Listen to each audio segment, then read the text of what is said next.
Ready.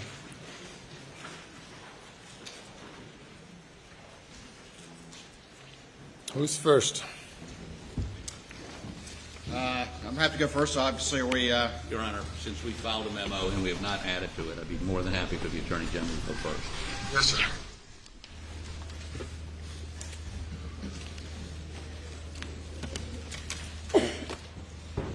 Your Honor, and I sent a memo early this morning. Hopefully you've had a chance to see that. A lot of it reiterates what we had previously filed in our prior motions.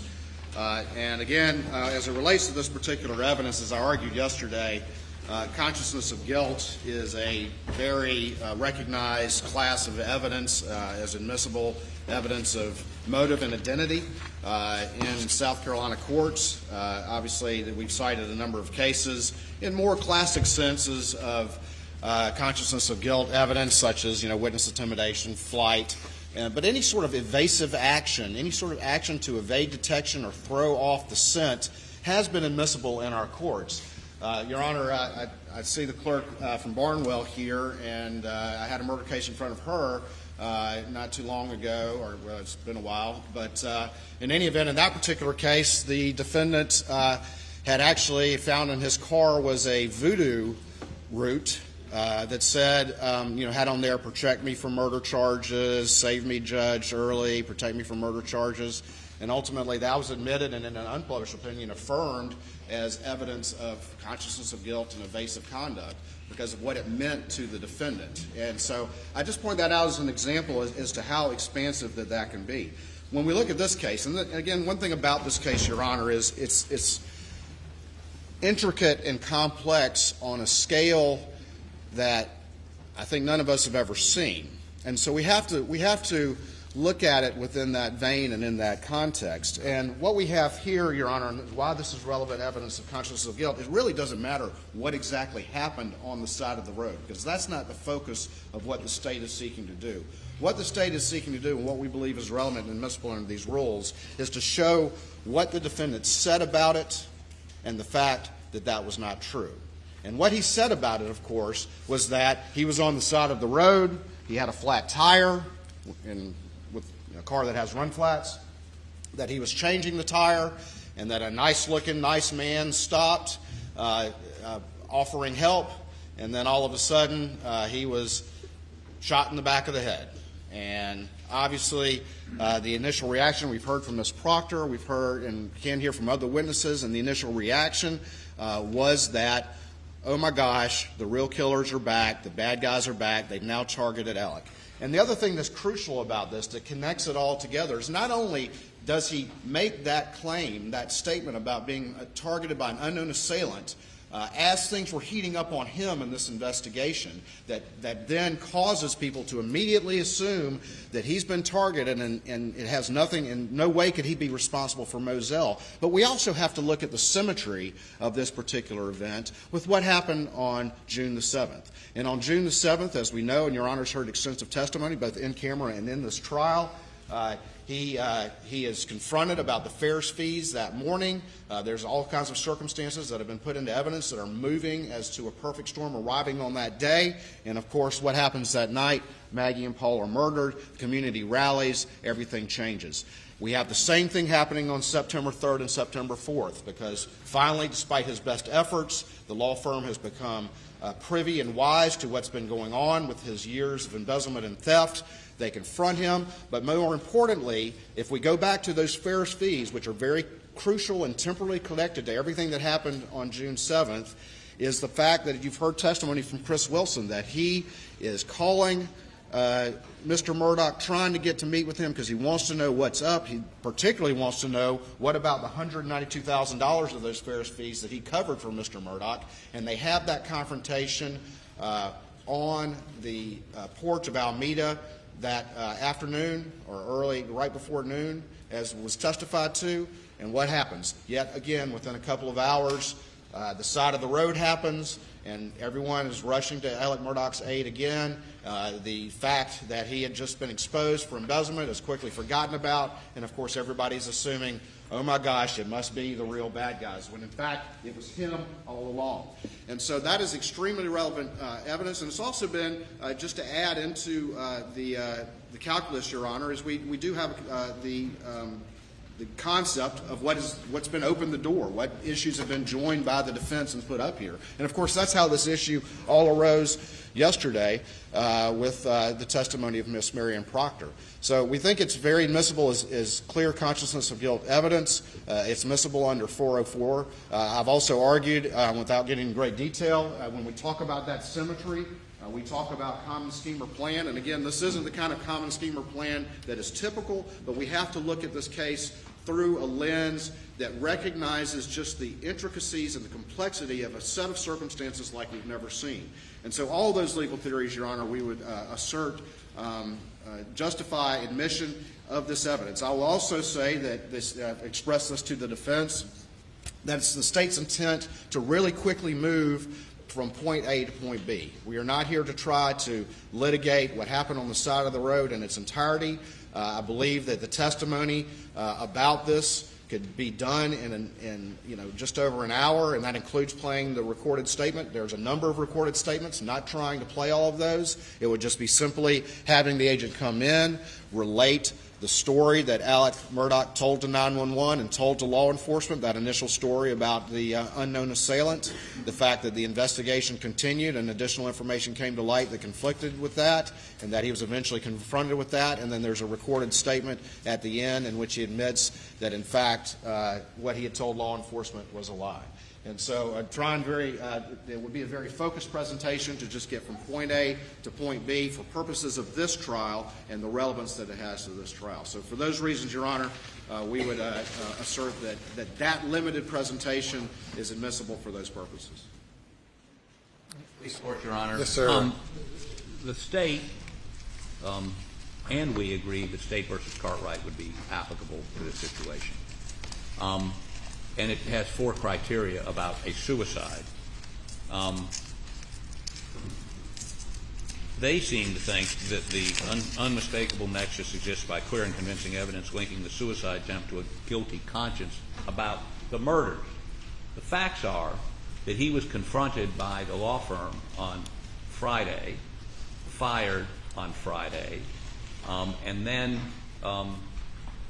persuades, I don't know if much persuasion was needed, Eddie Smith to shoot him in the head, thinking that it would get his son, Buster Murdaugh, $12 million in insurance money that would otherwise be excluded by the suicide exemption in his insurance policy.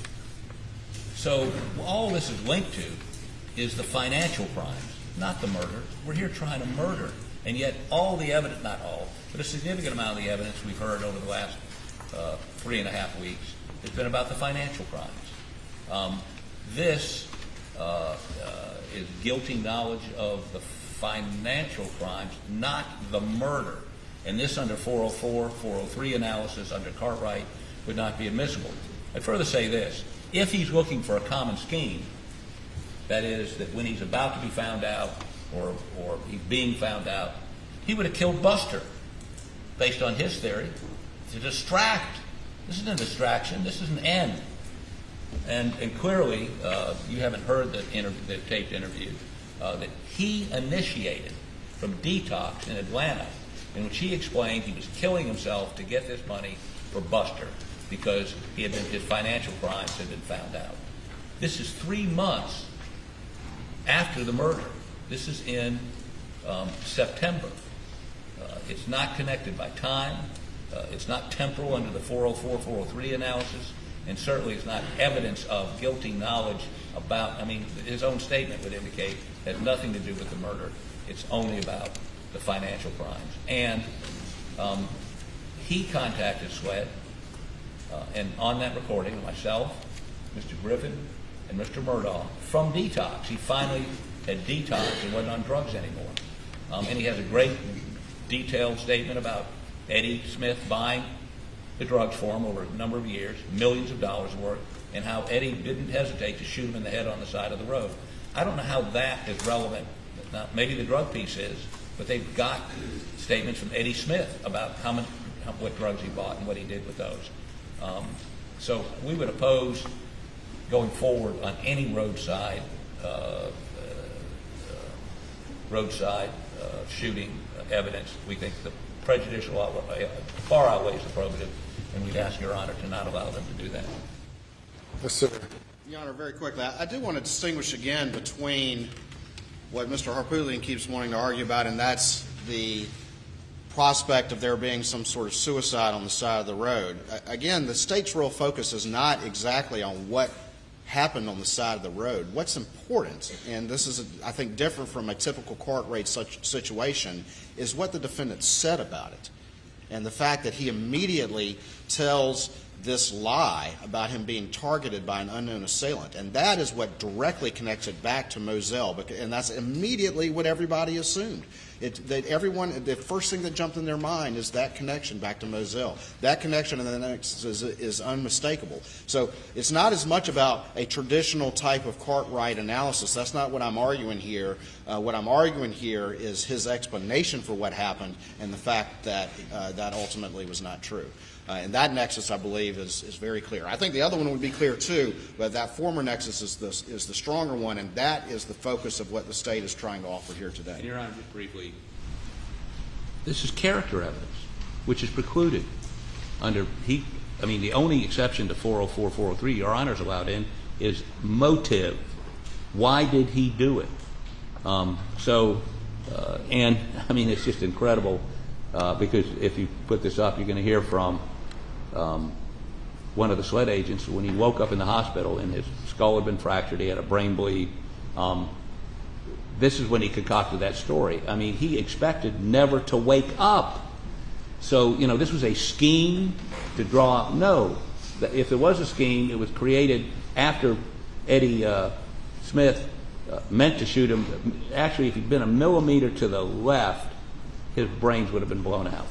He just missed, but knocked him out, fractured his skull. That's all I have. Your Honor, those are not the facts. He's telling that story at the scene to people who show up. He's out of the gate. That's what he's saying, that he was attacked by an unknown assailant. There's an ambulance video where the deputy comes in, and that's exactly the story he tells. This is not... I would concede he's correct. Once he realizes he's still alive, he tells that story. But obviously he didn't intend to be still alive. In other words, it's not a scheme that was concocted at any point. The scheme, if it's a scheme, was concocted after he realized he wasn't dead. Well, the financial evidence was allowed on the issue of motive. This evidence, I find, goes beyond motive, or is not evidence of motive, but more toward common scheme or plan.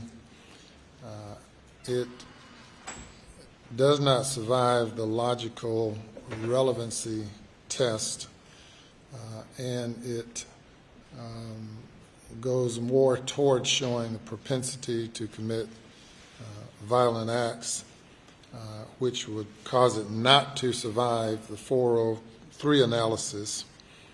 I believe that to allow this evidence is a bridge too far, going down this path of allowing essentially any and all evidence in. We have guardrails. The court is to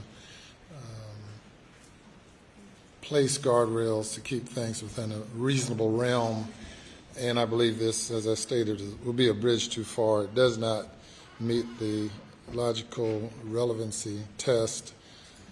I agree with the defense that it would be admissible perhaps if the trial was a trial on the financial theft issues, but not on the murder. So I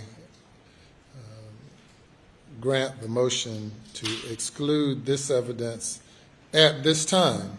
Of course, as we have seen, things change, and who knows. Understood, Your Honor. All right. Did we tell the jurors 10 or 10:30? I think it was at 10:30, Your Honor. 10:30. Yeah. I said 10, Mr. Waters said 10:30. So if there's any acrimony here, please focus it where it belongs. Well, I routinely underestimate the time, so the one time I overestimated. Well, we tested the jurors this morning, and happy to say that they all tested negative, so we're in good shape with the jury. Are any other matters we need to discuss during this light time? Yes, I just think Mr. Waters and I were talking extensively about when he's going to rest his case. We think that should be, or he thinks that should be, he thinks tomorrow morning. I'm projecting maybe tomorrow afternoon, but on Friday we expect to start our case. And to that end, if something were to happen between now and Friday morning, we are flying in experts, and don't need to tell Your Honor how expensive that process is. So even if they don't finish, we may ask the court to allow our witness. It's a footwear expert. It's not anything of explosive. But if he's here and they can't finish by Friday afternoon, we'd ask the court at that time to allow him to testify out of order, simply to save thousands of dollars of him have to come back the following Tuesday. And I haven't asked Mr. Waters about that, but I want to put it on the record. I'm certainly going to be within reason accommodating to the defense and things like that. Great. I just thought I ought to mention it so it doesn't look like a surprise to the court. Thank you, Your Honor. All right. Anything else then? Stand by, Your Honor. Excuse me, please.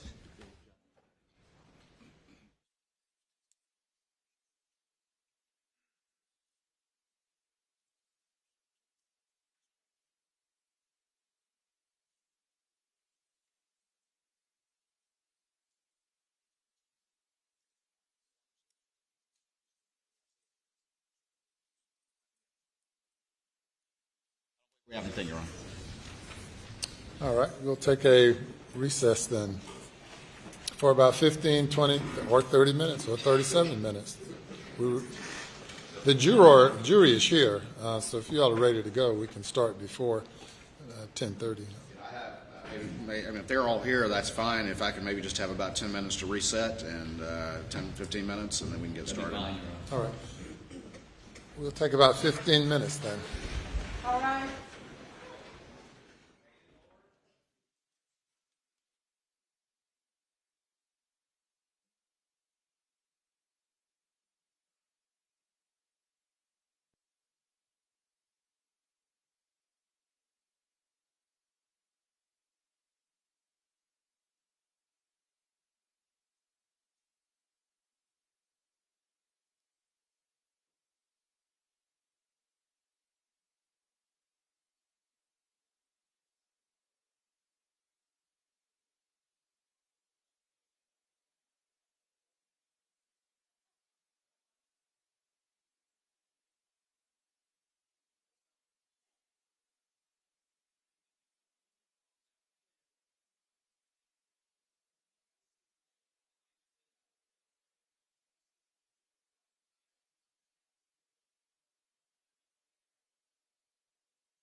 May now be seated.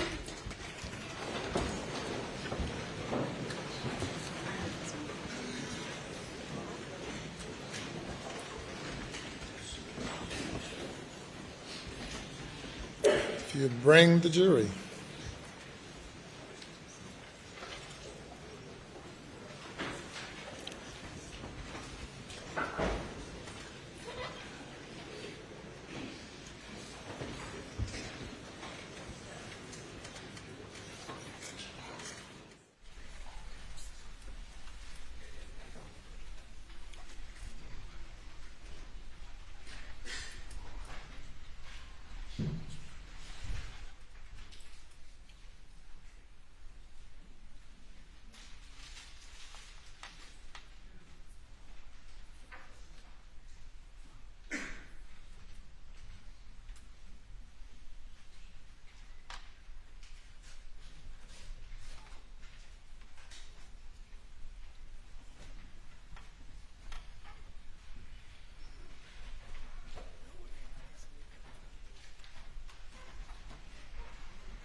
Very good. Thank you. Good morning.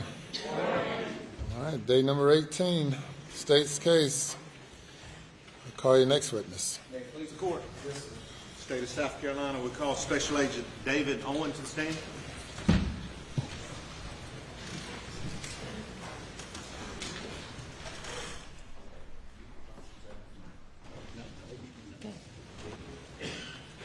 Thank you.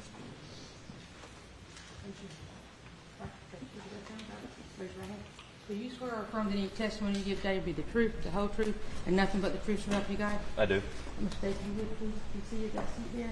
Take your full name for the record, spell your last name, and move that mic or chair to where they can hear you best. Okay, Mr. John. Hold on one second. I'm going to have a think here. No problem. My name is David Owen, O-W-E-N. Good morning. Good morning, sir. Would you please tell the ladies and gentlemen about Special Agent David Owen? Yes, sir. Your background, Yes, sir. where you're from, and your education and training that led you into law enforcement. Please. I was born and raised in Orangeburg, South Carolina. Graduated from Orangeburg High School. Graduated from Limestone College with a bachelor's in criminal justice. Began my law enforcement career in Orangeburg in 1996. Moved to Charleston in 1999, where I have been since, and began my career with SLED South Carolina Law Enforcement Division in 2015. What have you worked different areas at SLED? No, sir. My entire time in SLED has been with the Low Country region, which encompasses 12 counties. We do general investigations, assisting the 12 counties with whatever they request. Anything from public corruption, officer-involved incidents, violent crimes, property crimes. And when you say assist local counties, I know what that means, but what does it mean in your world? SLED is an assisting agency. I like to explain it as if you call 911 for an emergency, you're going to receive local assistance from the police department or the sheriff's office. SLED's not necessarily going to show up unless requested from the local police chief or the sheriff. And is that done regularly, and has it been done regularly in your career where you've been called upon to assist local agencies? Yes, it is. And just as an aside, as we've got to know each other recently, you've got some relatives in Anderson that I knew in high school, didn't you? Yes, sir. Small world. Small world. Let's go straight to June 7th, Special Agent. Were you on call June 7th of 2021? Yes, sir, I was. And how did you get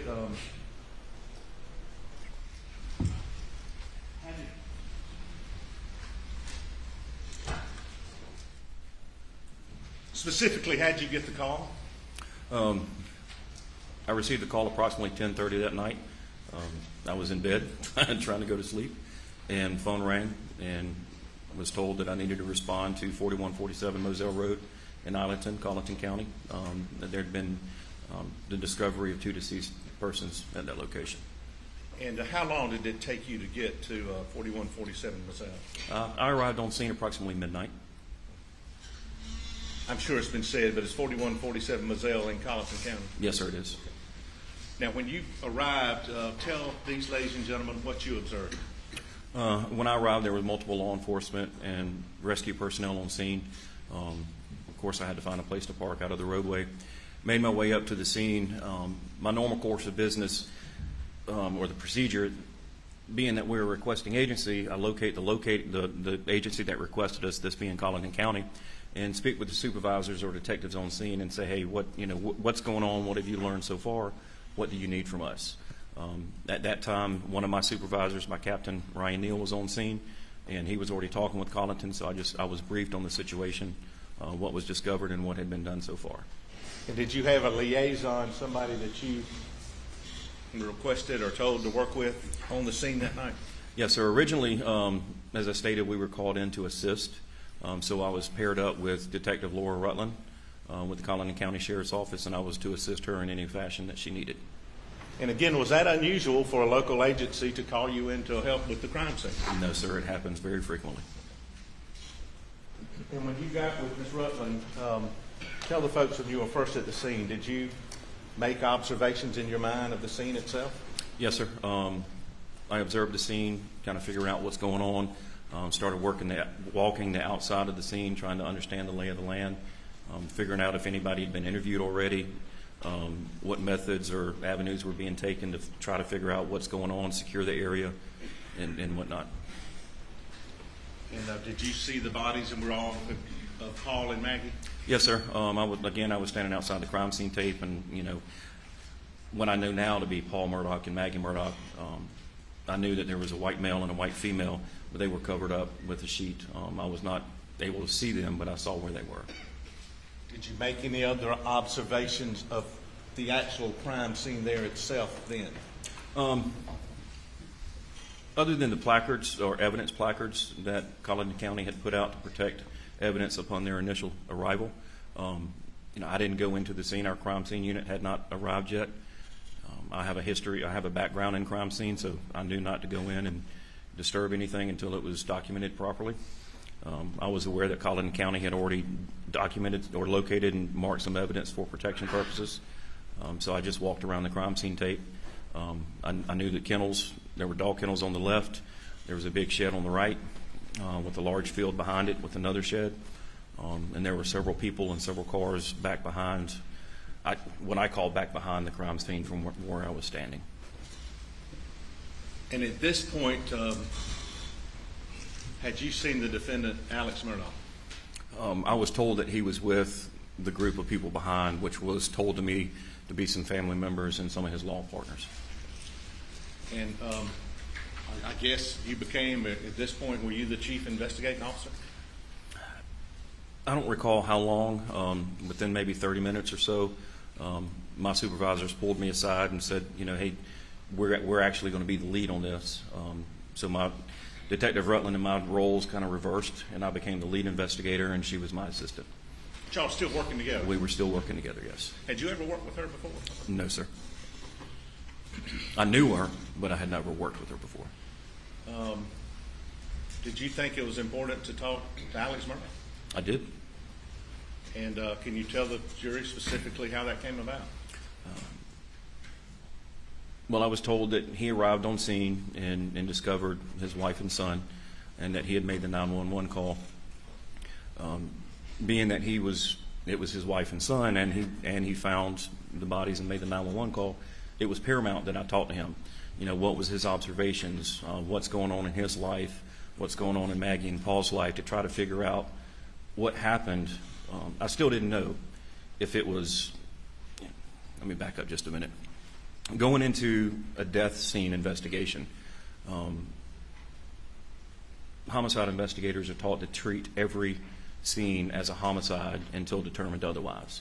And that encompasses suicide, natural, accidental, or homicide or unexplained. So automatically I was treating it as a homicide, and I didn't know if it was or not. So it was paramount that I speak with Alex Murdaugh to try to determine what he saw, what he experienced, what's going on in their lives, to kind of help guide my investigation as it progressed. And had the weather started to change about that time? It had been changing and continued to change. It was raining intermittently as I was coming into Walterboro from Charleston. It would stop raining, it would mist rain, it would heavy rain. So the weather was also a concern that night, especially being an outside scene. And that leads into my next question. Where did you request and where did you take the first statement from Alex Murdaugh? When I met Alex Murdaugh, there was really nowhere else to interview him except the privacy of my patrol car, which was a Dodge Durango. We all seen the video, and I'm not going to play it again. The jury will have that. But can you tell us where is your car? Yes, sir. So we've seen the video. Where was the camera? It was a body camera. It's not a fixed in-car camera like in most active patrol cars. But I clipped it to my visor right above me and just angled it towards Mr. Murdaugh. Is that your practice to video when you're potential suspects, or do you video? I video any witness or audio record any witness that I am able to do.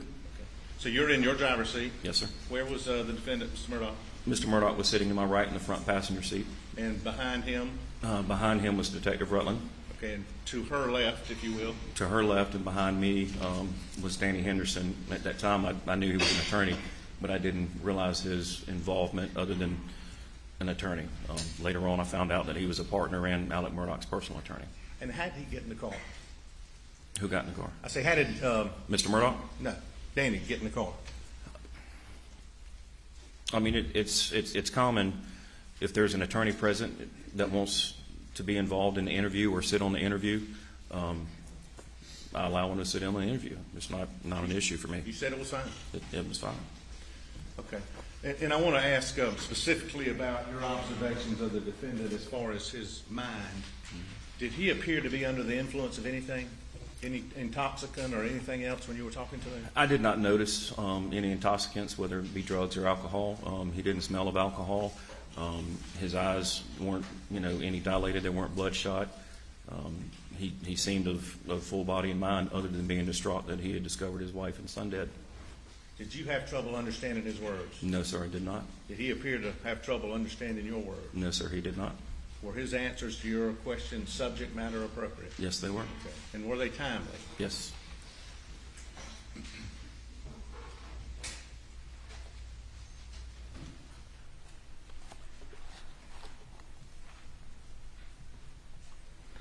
And again, without going into the details, did he tell you roughly what happened earlier in the evening, how long he'd been at the house, when he left, and when he came back? Yes, sir. We went over his evening. And after this statement, before that, when you were out, before you got in your car, were you able just to look at him? Yes, sir. Did you shake his hand? I did shake his hand. But did you come up to him and y'all shook hands like that? Yes, sir. I introduced myself. What did he say when you introduced yourself? How you doing? I don't remember exact words, but how you doing? I know you need to talk to me. That type language. And could you see anything just from your naked eye? I know you didn't have a microscope, but could you see anything that appeared to be? How did his clothes look? He had on a white T-shirt. I didn't notice anything out of the ordinary on his T-shirt. He had on green cargo khaki type shorts, and I think bright in color. I think later I learned they're orange or pink tennis shoes. I didn't notice anything out of the ordinary about his appearance.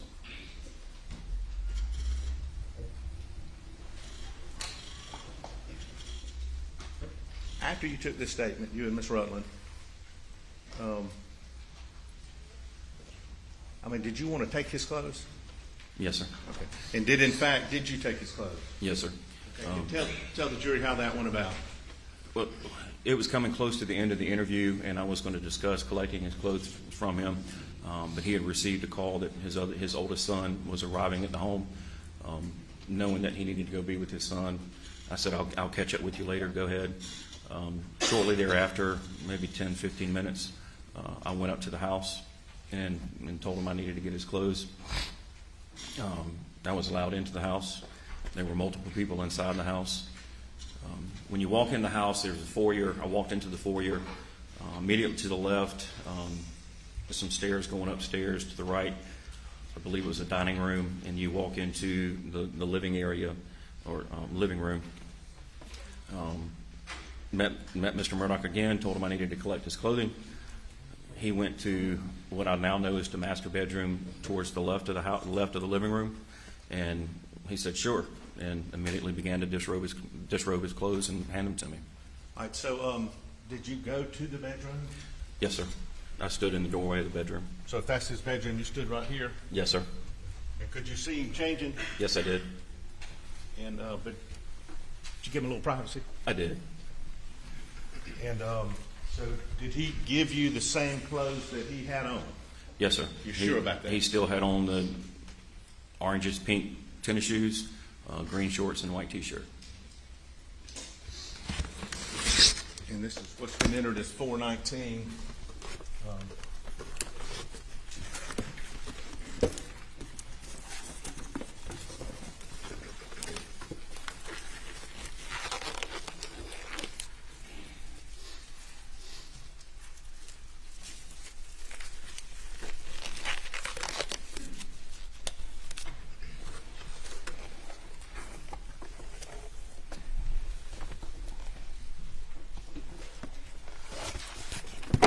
Oh, well.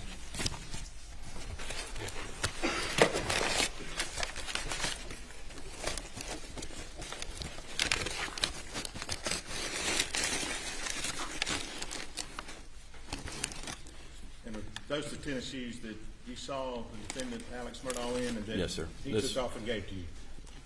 Under this light, it's more red, but, you know, I considered it orangish pink that night, but these are the shoes that I collected from him.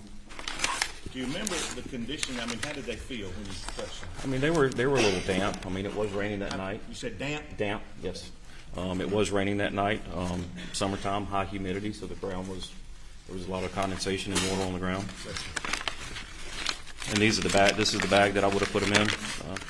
My initials are not on them, but my handwriting says shoes 0140.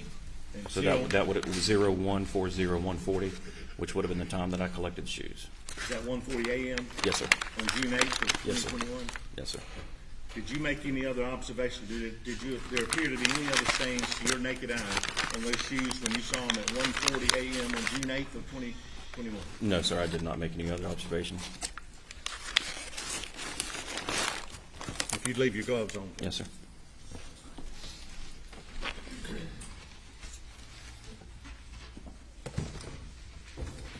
I'll show you what's been entered as 418, and tell me if you recognize this and does it relate to your testimony.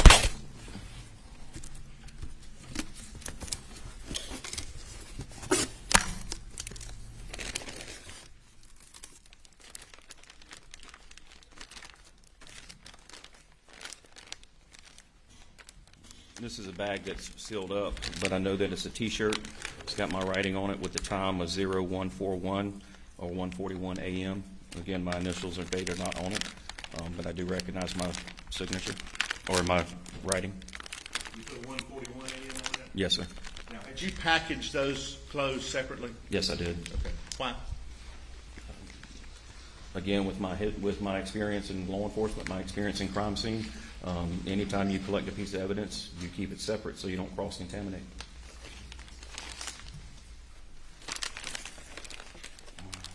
And that was the shirt? Yes, sir. Okay. And what is also contained in 418 that's been entered? Can you tell me what that is?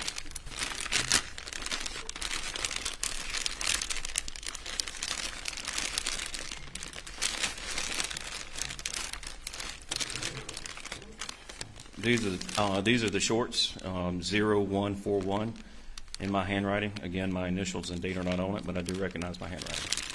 Could you open those, please? Yes, sir.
Are those the pants that you saw defendant Alex Murdaugh wearing on June 7th, June 8th Yes, sir. of 2021? Yes, sir. And those are the same pants that you took off of Yes, sir. Alex Murdaugh, is that correct? You want gloves?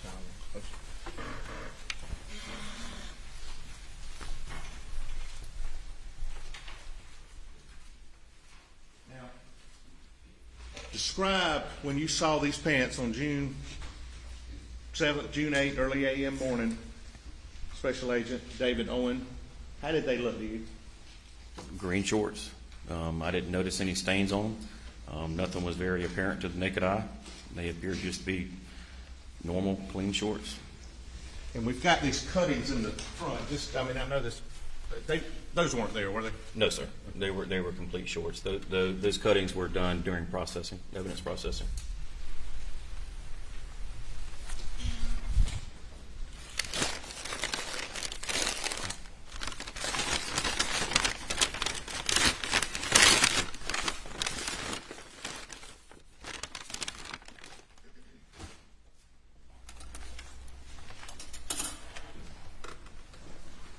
I want to go back. I just forgot. That first interview. Yes, sir. At some point, maybe toward the end, I can't remember. I think this is toward the end. You kind of reach over and just do like this to Alex Murdaugh. Do you remember that? Yeah, I consoled him. He was upset. And that's just, you did that because that's you? That's just who I am. And when you got to the house and after you had collected these clothes, did you do anything else at the house? I didn't do anything at the house. Like I stated, there were other people in the house, law partners, family members, people moving about. I did look around to make general observations. Nothing seemed out of the ordinary. Nothing seemed torn up or out of place. It was the first time I'd ever been in there, but it didn't look like there was a fight or a scuffle or, going in, being observant. I didn't notice. I went in through the front door, was the only door I accessed the house from. I didn't notice any forced entry or, when the door was open for me, it was opened as a normal door should. Met Mr. Murdaugh and collected the clothing. I don't know if I spoke with Mr. Murdaugh or someone else inside the house. I think it was Mr. Murdaugh. Excuse me. He had indicated early on in the initial interview that he had attempted to contact some of Paul's friends, and one of those friends was Nolan Tootin. And he had indicated that Nolan was at the house during that interview. So when I went to the house to collect the clothing, I asked if Nolan was present. He said yes, he was, and pointed to him. I noticed that he was sitting on a couch in the living room. So I introduced myself to Nolan and conducted an interview with Nolan, again, in my vehicle for privacy. So you had located Nolan Tootin in the residence and then conducted an interview with him in your car? Yes, sir. Okay. And how many people were in the house? We're into the early morning of June 8th of 2021, correct? Yes, sir. Okay, how many people were inside approximately? I didn't go in every room. I didn't see every single person, but 8, 10 people from first glance. And had someone at SLED, you mentioned there was crime tape. Did someone from SLED arrive at the crime scene where the two bodies were, and were they processing that? Yes, sir, they were. Okay. And did SLED and/or the locals have that secure? Yes, sir. There were several investigators from Colleton County. 2 other investigators from my office, Agent Altman and Agent Wiggins, were there. My lieutenant, Charles Gint, arrived on scene, as well as my captain was already there when I arrived. So there were several officers, several investigators down at that scene. And was that scene secured and guarded until all the potential evidence at that crime scene was collected, as far as you know? As far as I know, yes, sir.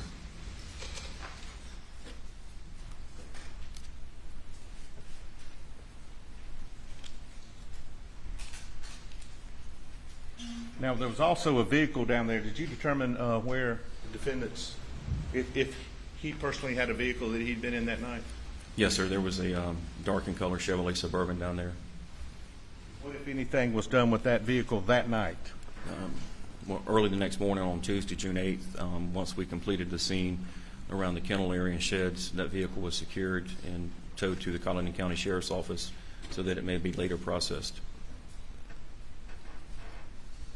So it was taken into law enforcement custody? Yes, sir. There's been pictures and testimony about the phone that was on Paul. Yes, sir. Once I left the house, our crime scene units, what they go into a scene and they look for evidence, document evidence, and collect evidence before anybody really goes in to manipulate the scene from there, or alter the scene. So once a majority of the evidence, or all the evidence, not all the evidence, a majority of the evidence on approach to the victims were documented and collected, we went in and started investigating the bodies. The coroner was, of course, with us, and once we took the sheet off of Paul, there was a cell phone that was placed on his rear end and on his right side. And if you'll think back to your first interview, you'd already had your first interview. Yes, sir. How did the defendant tell you that phone had got on his backside? Mr. Murdaugh stated that he tried to check Paul for a pulse, and he tried to turn him over, but thought better of it. And when he did, Paul's phone popped out of his pocket, and Mr. Murdaugh had picked the phone up and stated that he thought of, not the exact words, but this is what he said, was he thought of doing something up with it, thought better of it, and put it back down. Popped out of his pocket? Yes, sir. And what did you do with that phone? Once it was photographed and documented that it was on Paul's rear end, I collected the phone. Our crime scene unit doesn't normally collect electronic devices. They don't process the electronic devices. It's normally the case agent or one of the agents on scene will collect that phone. So I collected the phone. When we collect electronic devices, we normally put them in airplane mode, disconnect any power sources, take out SIM cards. Once I collected Paul's phone, I attempted to put it in airplane mode, and of course you have to try to activate it. I noticed that it had a dead battery and would not power on at all. So I secured it as evidence in my vehicle. You attempted to put it in airplane mode. Why? So that any outside sources, if someone has your access to your phone, like your iCloud account or your Google account, if you have an Android phone, you could remote access and wipe the phone, or anybody could, or some of the newer phones you can use a location service, even though the phone is off, to find where that phone is. So we put it in airplane mode and pull the SIM card out. But like I said, with the battery being dead, I couldn't put it in airplane mode. Did Paul's phone become, or was it a significant piece of evidence in this case? Yes, it was.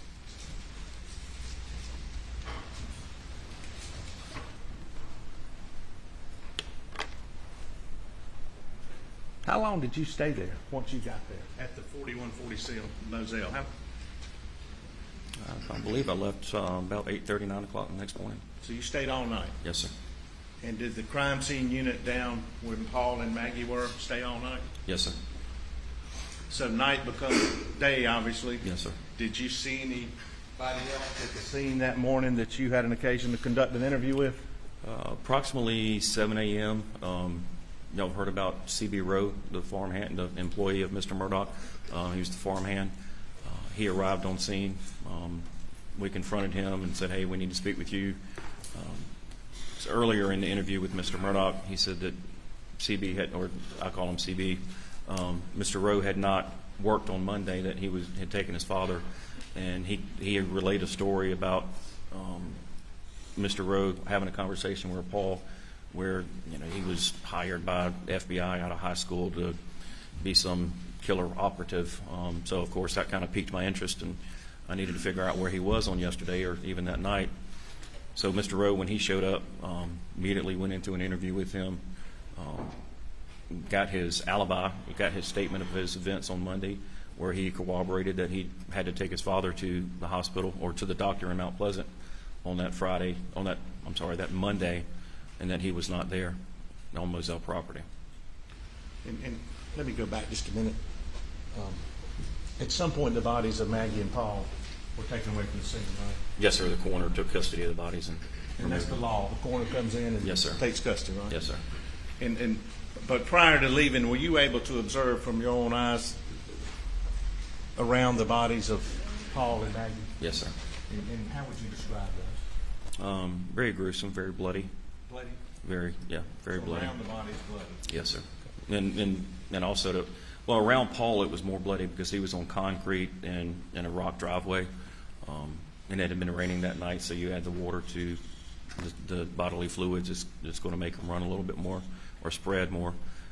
Maggie was on dirt, grass, so it's going to seep into the ground. So there wasn't as much blood around her as was under her. And did you, and without going into what he said, I think he's testified, did you interview Rogan Gibson? I did not interview Rogan Gibson. Was he interviewed? He was that interviewed. morning? He was interviewed on June 8th, yes. Interviewed what? He was interviewed on June 8th, yes. Okay. So y'all are investigating, Yes, sir. working with the locals, Yes, sir. interviewing people. Yes, sir.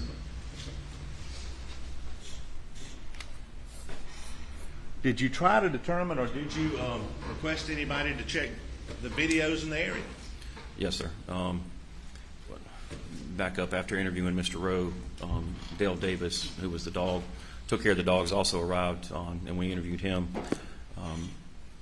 Tried to get some information. Once we finished those interviews, our crime scene was done. We responded back to our Low Country office here in Walterboro.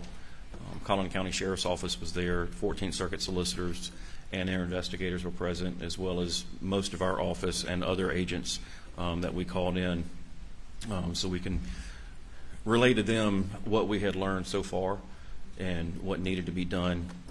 So we started assigning tasks to other agents in Collin County Sheriff's Office to go back out and start canvassing the neighborhood.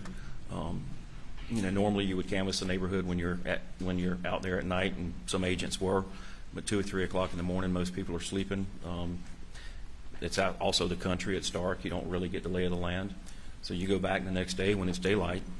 So we sent Collin County out, and they went from one end of Moselle Road to the other, attempting to locate video surveillance, talk to neighbors, see if they heard anything, saw anything, having any problems with burglaries, robberies in the area, anything to develop a lead that we could track down. You were searching for any potential killers. Yes, sir. Did the search of the videos in the surrounding areas produce anything? No, sir. Not many homes are close to the road out there, and the ones that did, not all of them had video or video surveillance. The ones that did, that we saw, were at night, and you couldn't see. You can tell a car's passing, but you couldn't tell the make and model. You couldn't see the tag number, so it was really useless. But y'all tried it. We tried, yes, sir. And I think you said after Dale David, and he testified yesterday. When you talked to Rogan Gibson, is that when you first learned about a conversation where he may have heard some voices? Yes, sir. I mean, that morning you heard that from him. But Agent Croft and Agent McAllister interviewed Rogan Gibson. I believe it was sometime mid-morning or lunchtime. And me being the lead agent, everything that they learned, they report back. So I learned later on that afternoon that they had interviewed Mr. Gibson, and that Rogan had relayed a conversation that he had had with Paul on the phone about an injured dog, and that Rogan had requested a video, and that during the phone call, what Rogan had heard in the background. Paul, Maggie, and 99% sure, Alex? Yes, sir.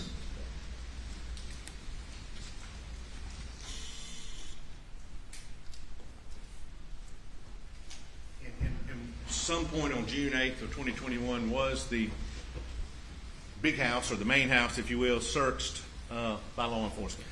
Yes, sir. Agent Croft and Agent McAllister, upon their completion with Rogan Gibson, they went back to the house, spoke with those that were present. I believe they spoke with Attorney Lee Cope, which is a law partner of Alex Murdaugh's, as well as Alex's brother, John Marvin. They told them while they were there they wanted to search the house for evidence, and they were given consent, and that search commenced.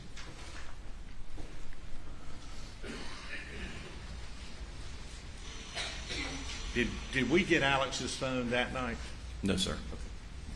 Now, June 8th becomes June 9th. You're investigating, correct? Yes, sir. Working with the locals? Yes, sir. Everybody's getting leads to follow? Yes, sir. Did you have an occasion to speak with Alex Murdaugh again? Yes, sir. On June 9th, I contacted John Marvin Murdaugh, Alex's brother, and stated that we needed to sit down and have a more proper interview. What do you mean by that, more proper? Right after a tragic event, you want to get as much information as possible. But you can imagine that speaking with somebody who's experienced a tragic event, they're not going to remember everything. Later on, once they have time, kind of memory reset, they're going to have more details. They're going to be thinking a little bit more clear. So we scheduled an additional interview, which took place on June 10th with Alex Murdaugh and his brothers to see what they may have known, what they may have experienced in their lives that may have led to this. I mean, at that time, you don't have any information. You've got to go out and talk to everybody, or as many people as you can. And when you talked, and we've seen it, and again, I'm not going to play it again, the jury's got it, but that second interview, who was there? With me was Alex Murdaugh again in the front seat.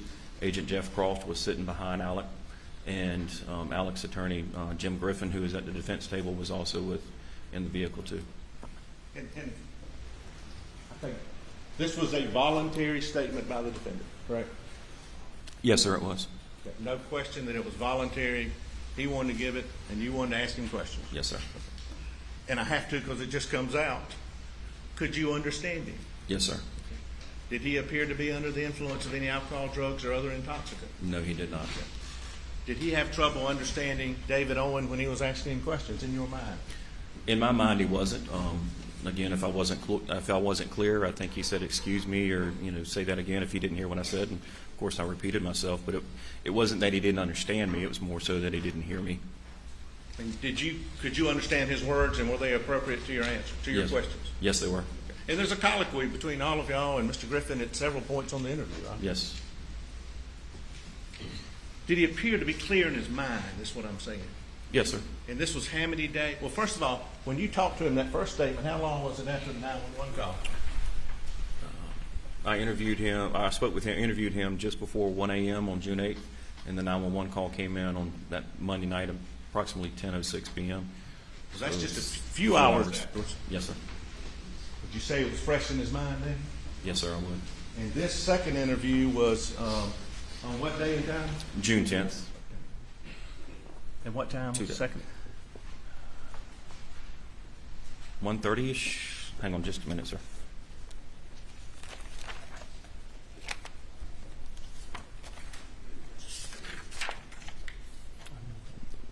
It began approximately 1:45 p.m.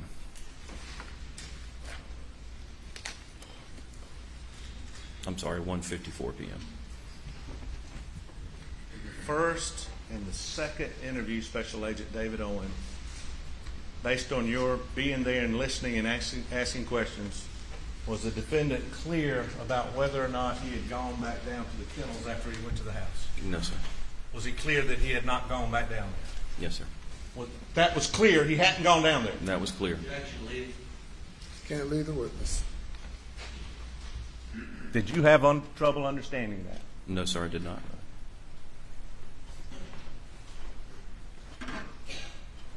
And was it clear where he'd gone after that, Yes, sir. based on your questions? Went to visit his mother in Alameda.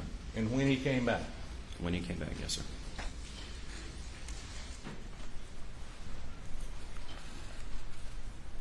And that's the 12th. That was Second interview? June 10th. 10th. I'm sorry. Yes, sir. I was skipping it. Did you collect the defendant's phone that day? I asked for consent to do a cell phone extraction. Dylan Hightower with the 14th Circuit actually conducted that extraction, and he conducted a logical extraction while Mr. Murdaugh was being interviewed. Conrad's expert on phones, but what's logical extraction mean? So there's two types of. I'm not a cell phone expert, but what I understand is logical extract. There's two types: logical and physical. Logical is basically the surface of your phone. You get phone calls, text messages, emails, photographs, very basic information. The physical extraction, you get more files on the phone, such as orientation change, your steps, more intricate, more information with the physical extraction. So on the 10th, working with the 14th Circuit Solicitor's Office investigator, y'all got a logical extraction. Yes, sir. And was the phone given back then? Yes, sir. Upon the completion of the extraction, it was given back, yes. But you're working with the local officials at this point, correct? Yes, sir.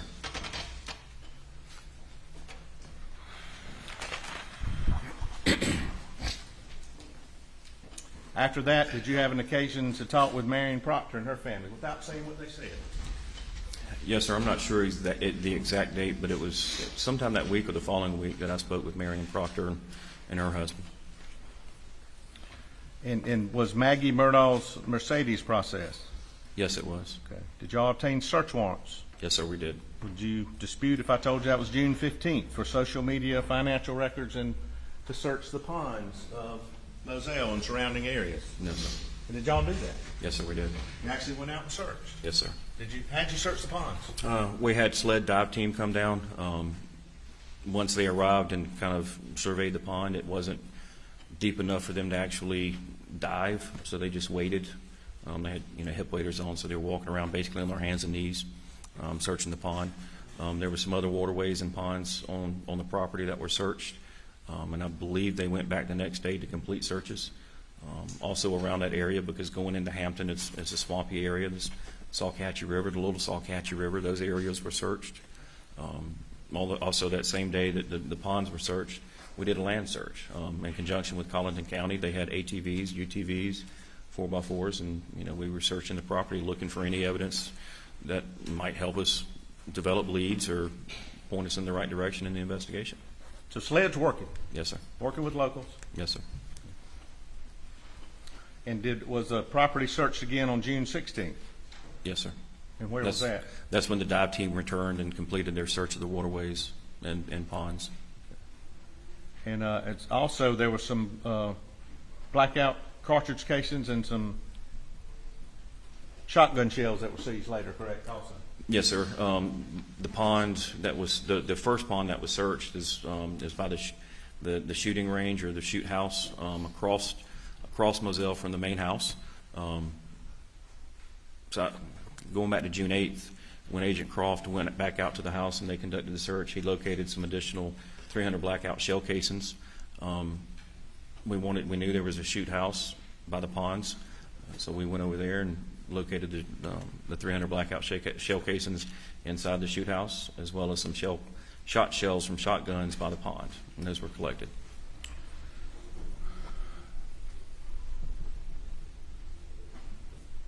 Did you end up talking with the pathologist?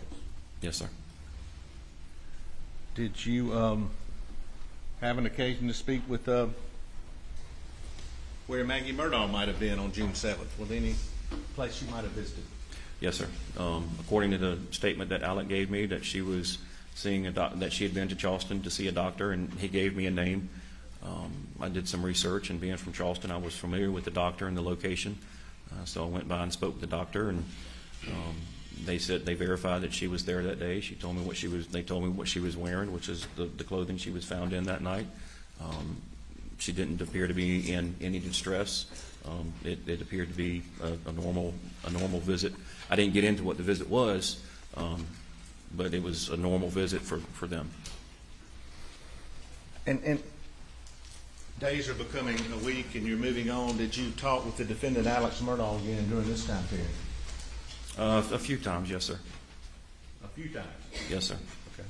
Well, do you remember on July 28th meeting him at the Colleton County Sheriff's Office? Yes, sir. I believe it was a few days prior to the 28th. He had contacted me. We still had custody of his Suburban, and he was seeking to have his Suburban returned to him. I indicated to him that it was inoperable. I was unable to return it to him. And he asked to get some personal belongings out of there. I believe he had some clothing and some golf clubs in there, and he was going on vacation with Maggie's family and needed his golf clubs. So he called about his car? Yes, sir. I mean, that was the point of his phone call? He asked about the investigation as well. He asked about the investigation later on the 28th when I did meet with him, and to let him get some of the clothing and some of his belongings out of the Suburban. He indicated to me that he had some questions and wanted to know about the investigation. And at that time I indicated, I said, well, I have some additional questions as well. I said, I think I had another another interview scheduled. I said, I can't meet with you right now. Can we meet sometime tomorrow? And he stated no that he was going out of town. And I said, well, go with your family, take a relaxing vacation. When you return, give me a call. Let's schedule something, and we'll sit down. A few days later, I believe it was August 3rd or August 4th, he returned my phone call and said, I'm back. Let's schedule something. And we scheduled a date for August the 11th. So he called, asked about the case, the car. You said you couldn't meet. I could meet with you tomorrow, and he said he couldn't. He's going on vacation. Yes, sir. When he gets back, y'all agree on a date for another interview? Yes, sir. And specifically, what had you told him about that interview, or what had he asked you about that interview prior to this, prior to actually the interview? About setting up the interview? Yes, sir. He just stated he had some questions. He wanted to know what we were doing, where we were at, if we had any information. And I told him that we didn't have a whole lot, and I had some questions that I needed clarification on, that I needed to sit down with them. Now, and prior to this, had y'all collected a bunch of buccal swabs? Yes, sir. Okay. Why? Well, when our crime scene agents, when they process the scene, they look for touch DNA. Of course, you can't see it, so you're just thinking, okay, where could somebody have touched? I know they swabbed door handles and they swabbed different areas. Evidently, there was the shell casings and the shot shells. There were no weapons found that night by the bodies, so we didn't have those to test, other than the shotgun that Alec had taken, gone and gotten from the house during the 911 call.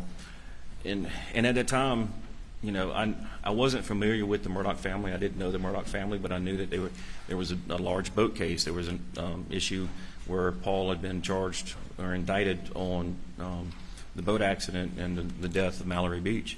So, you know, that's a catastrophic event for that family. So, you know, you immediately think, okay, well, that's something big, so that needs to be addressed as well. And, you know, I have friends and family over at my house all the time, so their DNA is going to be there. I knew that Alec had friends and family at his house all the time, especially law partners. I saw them there. So if I'm going to start collecting DNA, I need to eliminate the ones that I know were there. So you start going out to friends and family, talking to people in the boat case that were on the boat that night, trying to document their alibis and getting their DNA to make sure, if we find an unknown, is it them? So you were trying to either rule in or rule out any other possible suspect? Yes. And who brought up the boat case first in this case when you got involved? When's the first time you heard about it? During the 911 call. Alec mentioned it in the 911 call. He mentioned it to Sergeant Green when he arrived. He mentioned it to me during the interview. And so you followed up on that? Yes, I did. Or yes, we did. We did.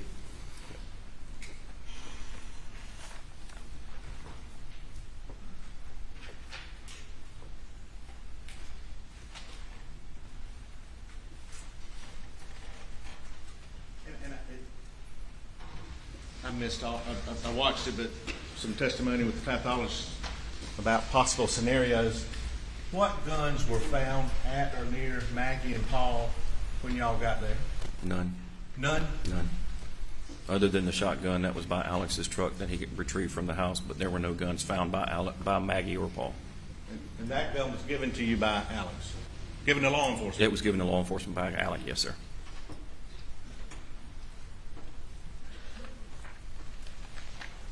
Okay, let's, did you have an occasion to talk with the defendant again?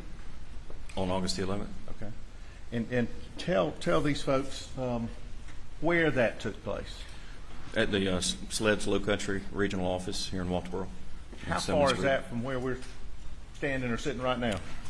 2-3 minute drive. If you're from Walterboro any length of time, it's the old hospital, the old mental health DSS building. They got y'all in the old hospital in the mental health building? Yes, sir.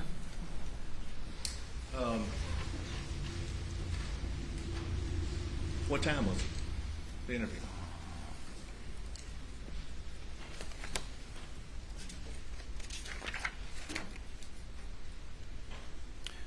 Interview began approximately 11:09 a.m.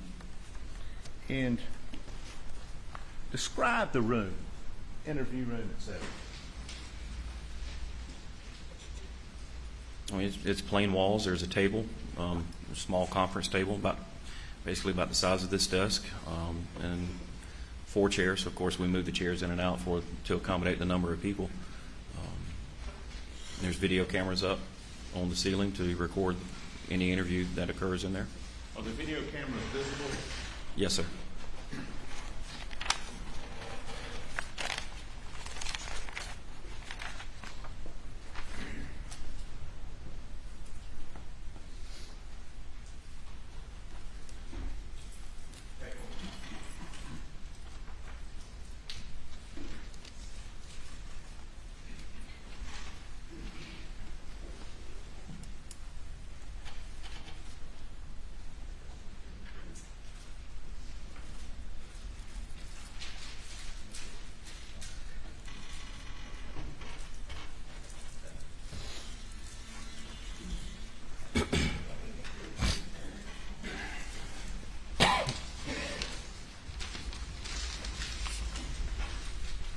I'm going to show you what's marked, states 511, 512, and 513.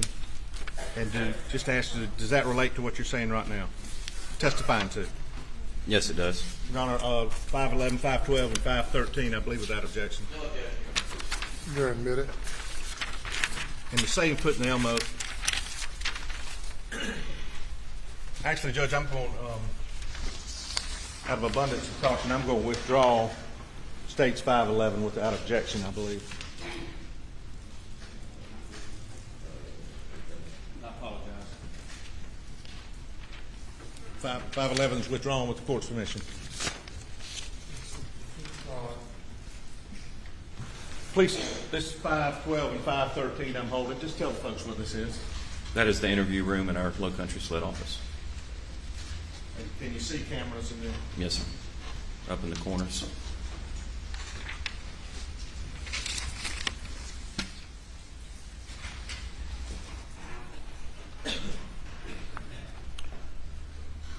Judge, I didn't know if you wanted to take a break. We're going to play the interview now, which may be semi-lengthy, and I just want to bring that to the court's attention. So I hope you don't mind me saying that.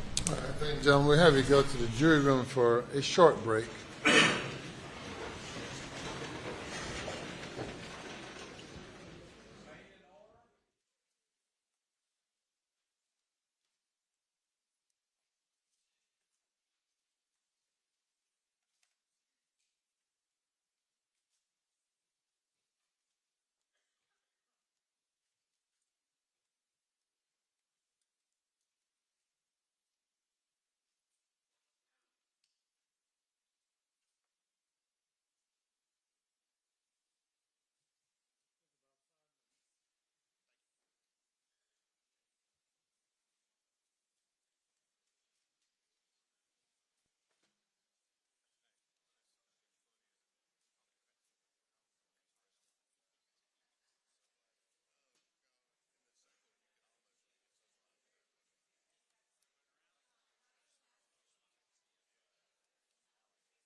please.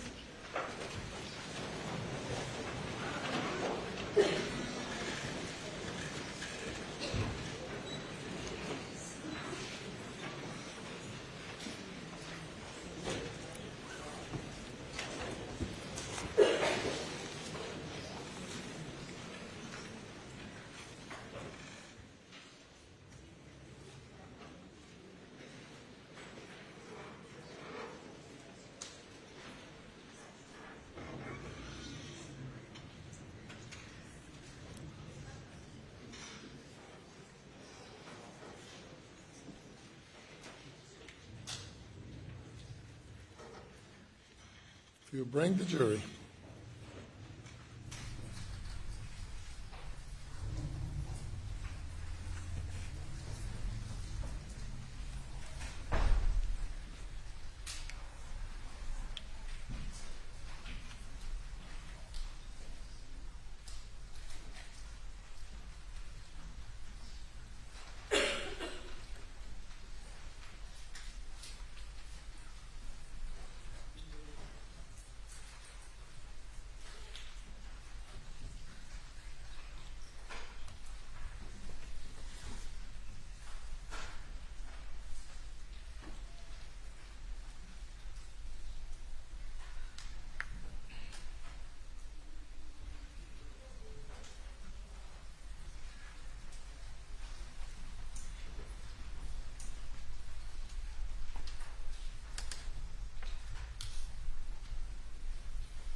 Very good. You may proceed.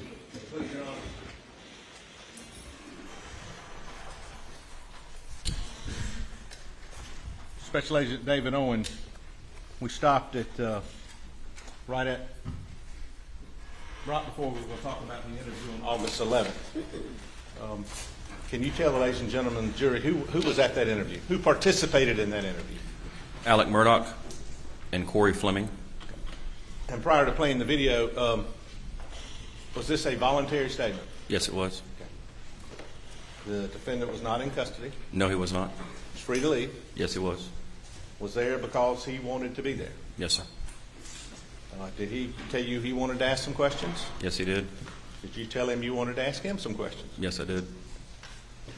Your Honor, I have we have redacted the last part of this video with consent of both parties. What's contained on 517 includes the video without the redaction, and we now offer 517, I believe, without objection. It's admitted. Permission to publish, if someone would please.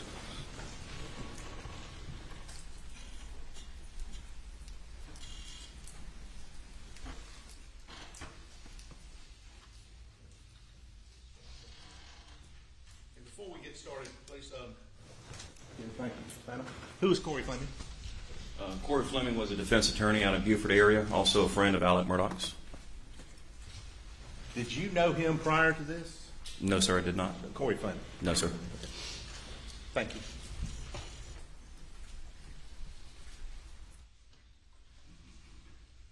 Thank you. Just a big old heat.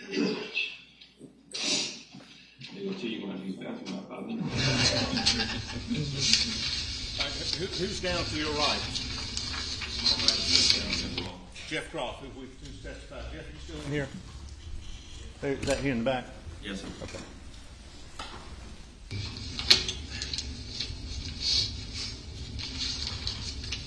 What time is this?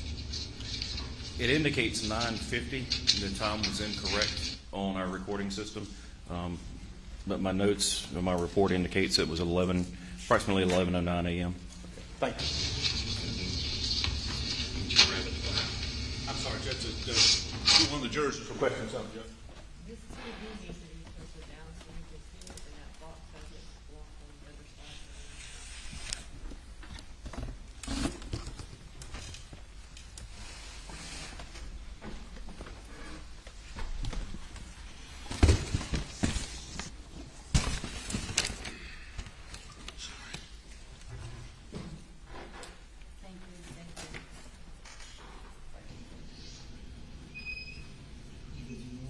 good, man. Can't complain. Ready to see some cool weather.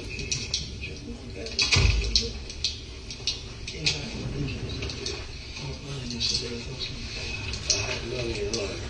That's probably me too. Great, if I can stop for 1 second. To the left of Mr. Murdaugh, I know we've got an inset smaller, but to the left of Mr. Alex Murdaugh, the defendant, is that Corey Fleming? Yes, it is. Thank you.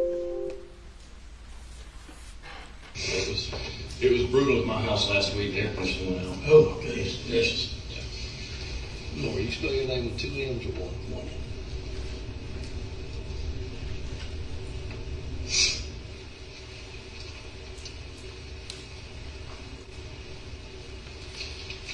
All right, sir. Alec, I appreciate you coming in today. I know we got a lot to talk about. You have millions of questions. But before we get started with your questions, this has been going on for over 2 months, and we've done a lot of work. I know you have. And I've got some more questions that I need to get clarifications on. Sure. Okay. So we'll start with that. Wait a minute. Hold Yes, on. sir. Maybe I'm mistaken. I thought we were coming here so you can update him on what's going on. And I intend to do that as Okay, we let's go. do that first. Okay. All right, let's Well, do that first. the update is I'm doing the investigation, and I have some questions that I would like some answers to. And I mean, certainly, if I ask the question, if you don't want to answer it, you don't have to answer it. No, I'm fine with that. I mean, it's more clarifications of the 2 interviews you've already given me. Totally understand. Okay. Just wait 1 second. Yeah. Wait 1 second. All right.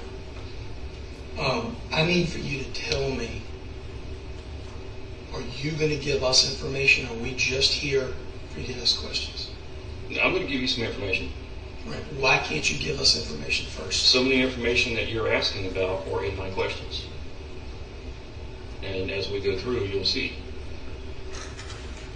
Okay. I don't mind. I know you don't, but I can't. I mean, I'm a friend, but I'm also a lawyer, and I like to know what we do. I like to understand what we're talking about.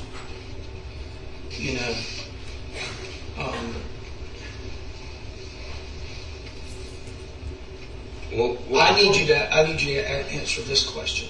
Are you asking him questions to further your investigation, or are you asking him questions because you think that he's a suspect?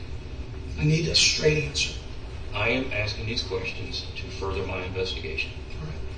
All right. Does that mean that you're not asking him these questions as a suspect?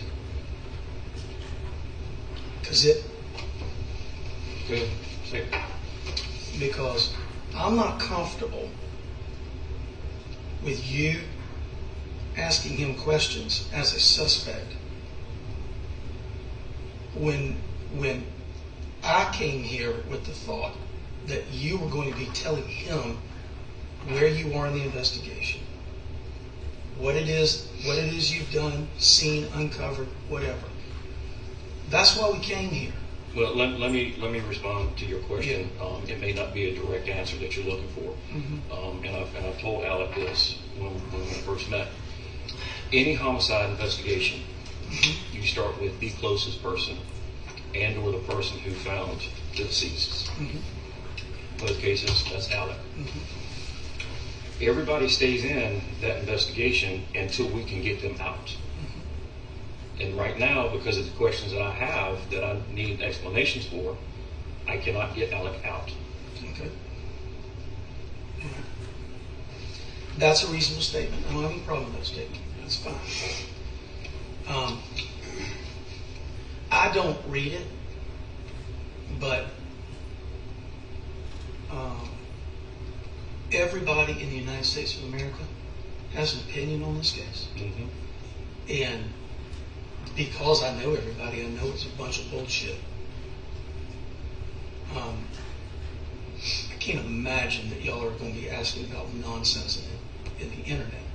No. Well- I mean, just like you, I'm aware of what's out there. Yeah. I have not read every article. I don't care to read every article because they're not doing the investigation. That's I right. am. That's right. That's right.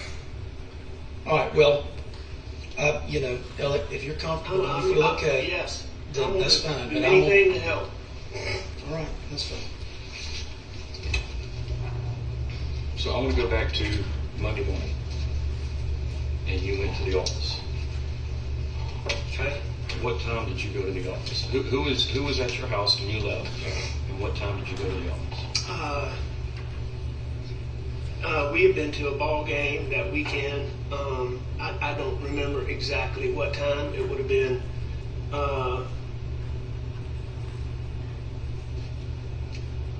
somewhere between 8:30 and 9:30, probably 10 o'clock maybe at the latest, something like that.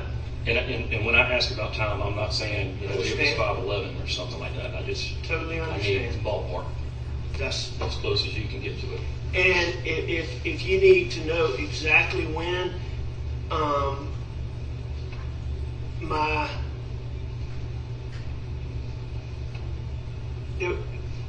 there would be a keypad that will tell when exactly I went in my office Okay.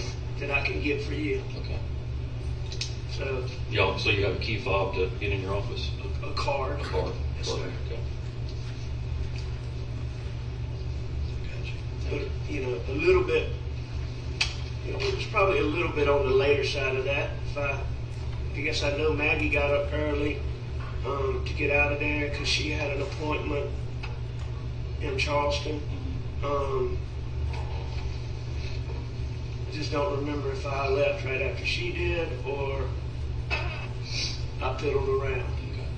But, and I already know that Paul stayed at John Marvin's that night, so it was just you and Maggie at the house. That's correct.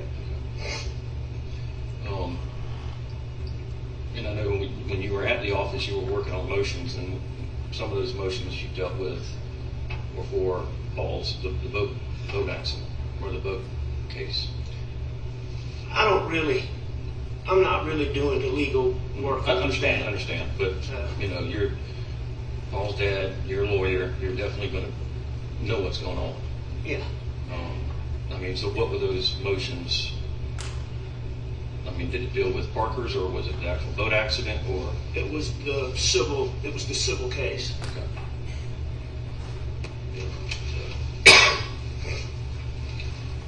What time did you leave and get home?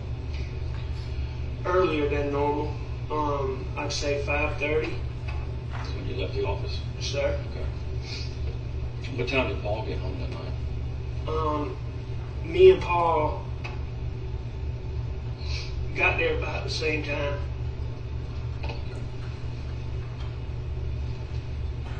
Maybe he was a little bit later than me, or maybe a little bit earlier than me, but it was close to the same time. Okay.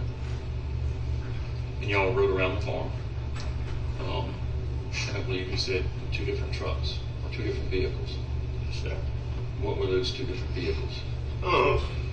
We rode in the white pickup truck, and we rode in the black pickup truck. In either one of those, did you see any long guns? And take your time. It's okay. Did you see any rifles or shotguns?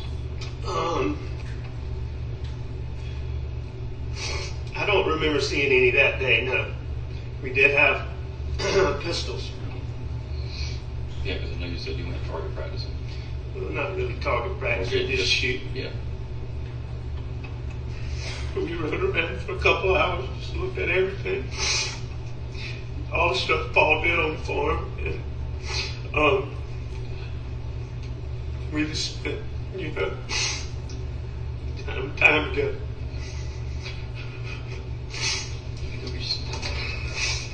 I'm sorry. No, don't apologize. Hey, you can do this? I can do it.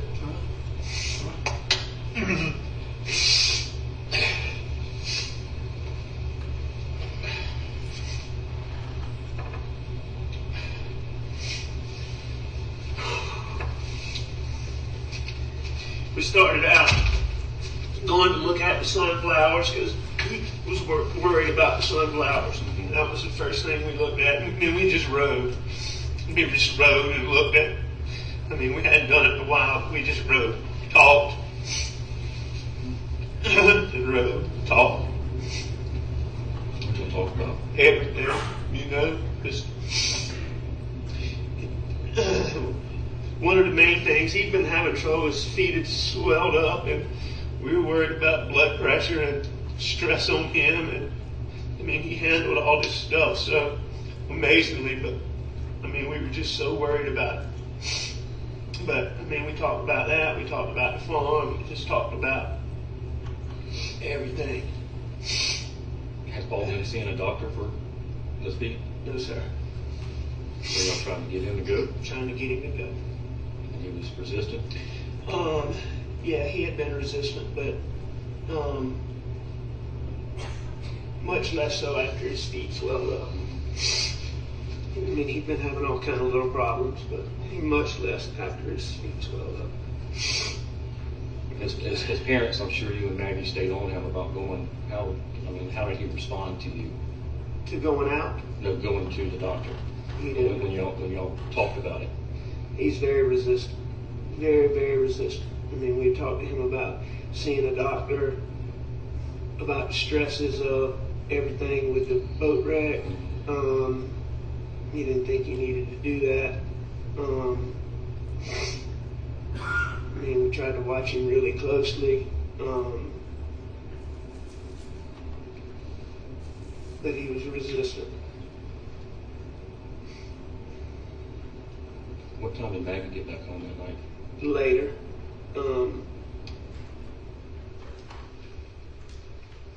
I'd say probably, the best I can tell, a couple hours after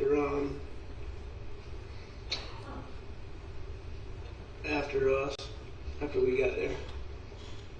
When you and Paul returned back to the house, was Maggie there? I can't remember if Maggie came by the shed when Paul and I were up there, or if we met her at the house. But, you know, it's not unusual for her, if we're messing around, for her to swing through up there. Mm-hmm.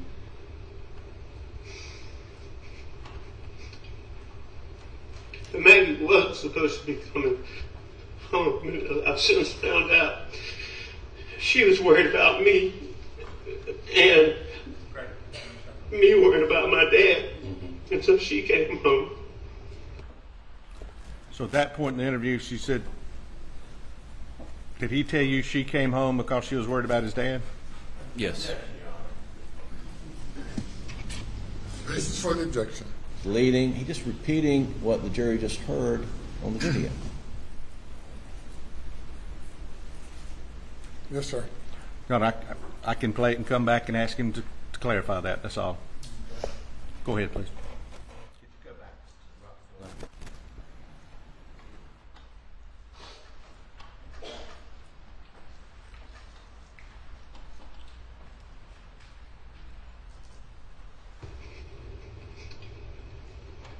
But Maggie was supposed to be coming home. I've since found out she was worried about me, and me worried about my dad. Mm-hmm. And so she came home. Where was she going to stay that night? At Edison. We were having work done down there. And I wasn't 100%, but it's pretty well she was going to stay at Edison. So it kind of surprised you that she came back? That didn't totally surprise me. She'd let me know earlier that she was coming home. But then I found out later why she came home. She was concerned for you? Sir. What time did y'all sit down and eat dinner? Not too long after that. Blanc had made dinner. And so the three of us ate dinner together. What was the conversation around the dinner table? Normal. Regular stuff. I mean, I can't tell you exactly, but How was Maggie's appointment in Charleston that day? I think it had gone good. We didn't really get the chance to talk about it in detail. She's been having a couple little medical issues. I can't even remember which one. It wasn't anything huge. I can't remember exactly which one she went for.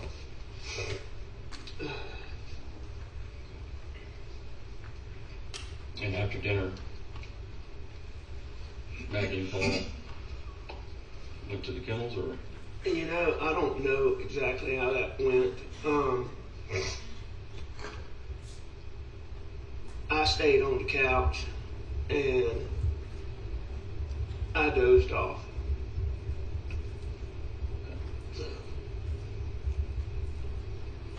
And then I got up.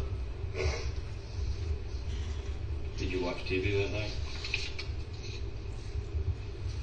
I know the TV was, I believe the TV was on.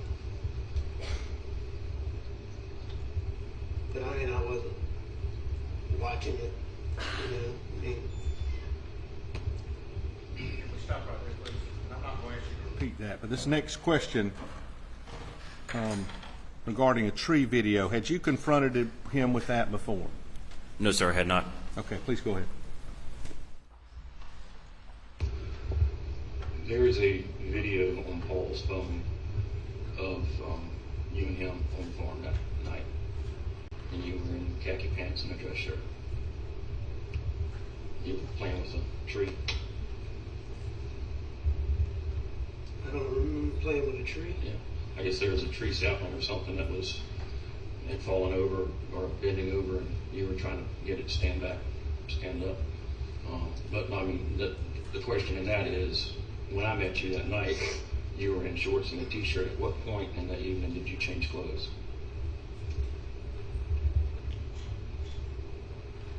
I'm not sure. It would have been Before dinner or after dinner? No, it would have been. What time of day was that? I would have thought I'd already changed. There's not a time. Is he asking you now what time that picture was? Yes, sir. Okay, go ahead. I'll stab on it because there's so many posts, but I want to say it looks to be about dusk. So that would have been 7:30, 8 o'clock. I guess I changed when I got back to the house.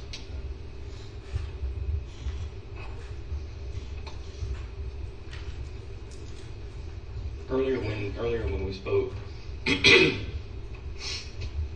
you talked about waking up from your nap and going to check on your mother, and you tried to call Maggie and you tried to call Paul, and then you sent Maggie a text that you were going to check on your mother. You also told me that Maggie didn't normally go with you to check on your mother, but that she might ride that night. Did you go by and check on her? Go by and check on my mom? Maggie, before you left to go? No, I didn't. With her not responding to you and thinking that she might ride with you, why didn't you? I don't remember having plans that Maggie was going to ride with me. But maybe she had told me that she was that night. I don't recall that. I don't remember that specifically, but it wasn't. She didn't normally go with me.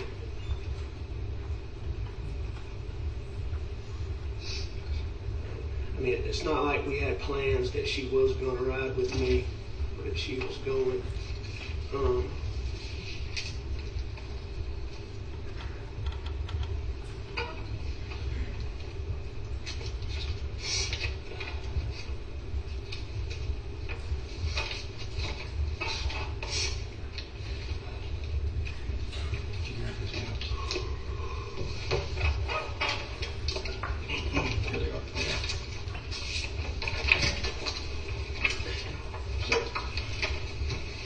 These are just some maps that I pulled off of Google. Okay.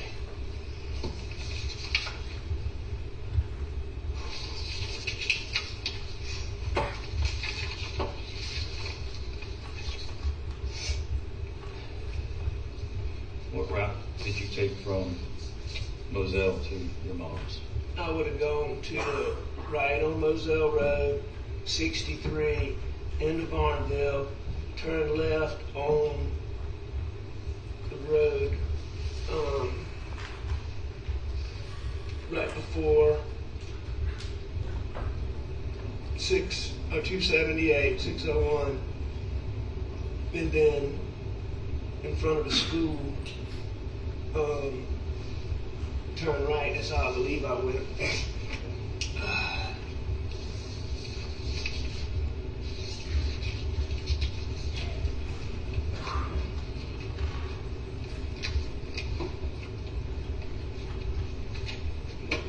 Ship right on Moselle to 63. No, sir, right on Moselle. Yeah. The normal way is right on Moselle to Dobson Road. Okay. Dobson Road to 63. 63 into Barnville. Left on whatever the road is that goes to the school.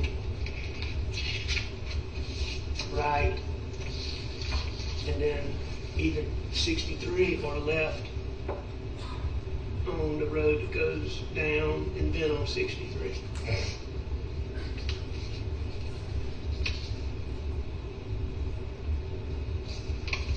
How often did you go visit your mother that night?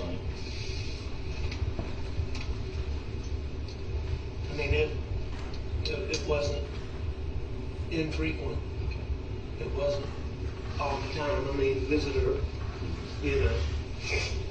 all times a day. Just checking on her, especially with your dad being sorry. She had been having a particularly, she's got Alzheimer's really bad, or pretty bad. And she had been particularly agitated.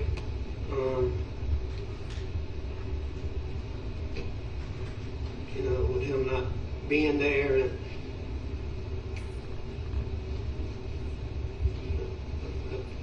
checked on her more in the days and weeks following my dad's passing than,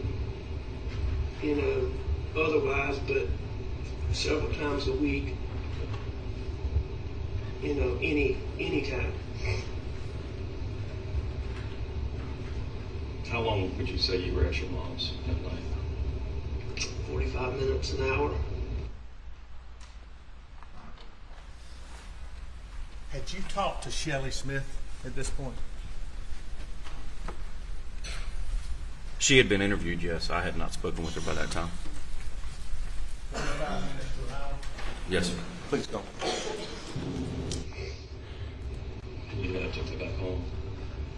Did you make any stops on the way? On the way there, On the way to your mom's work on your return trip back home? stops. No, I didn't go anywhere. I went straight there. I didn't. No, sir. When earlier in the day, when you were down at the shed in kennels with Paul, did y'all discuss any injuries to any dogs? Did he and I? No, but Rogan Gibson told me about the dog's tail, and somebody saying his leg was broken. Which one's his dog? You turn up Mr. Owens's volume. Yes. Or turn up the volume.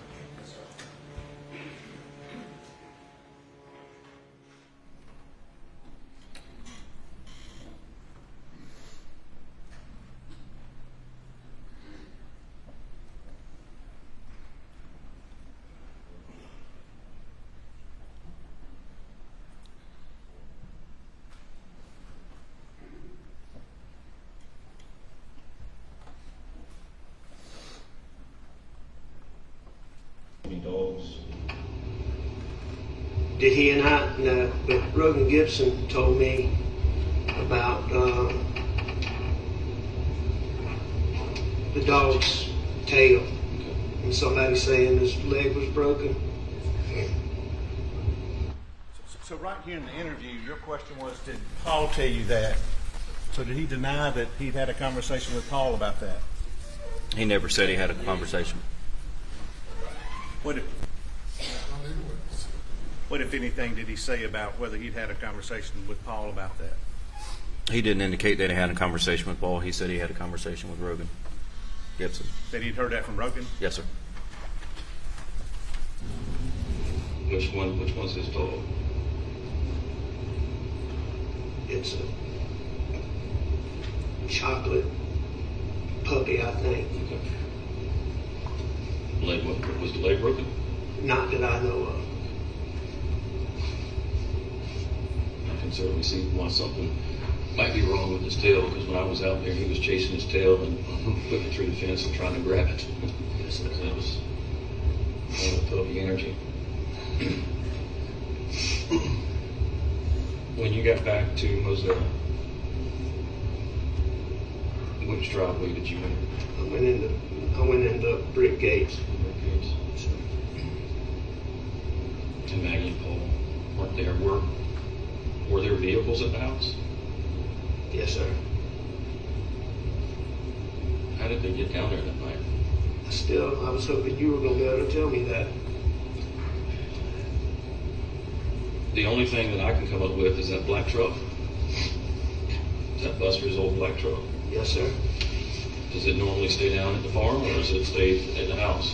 Both. Both. Did Maggie ever walk down there? Maggie walked down there a lot. But Paul, I mean, if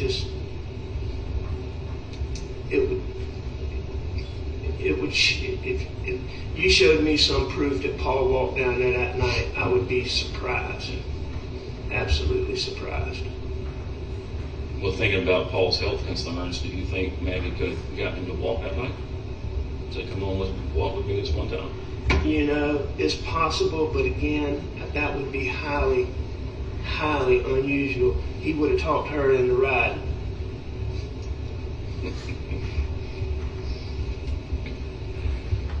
Been highly unusual for him to walk.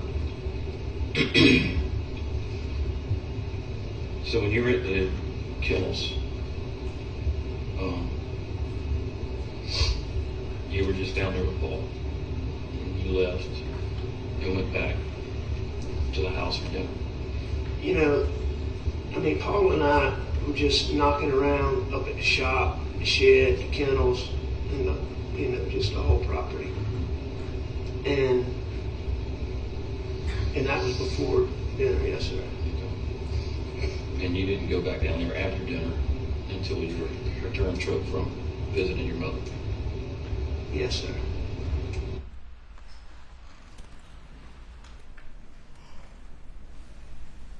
That's it. Keep going.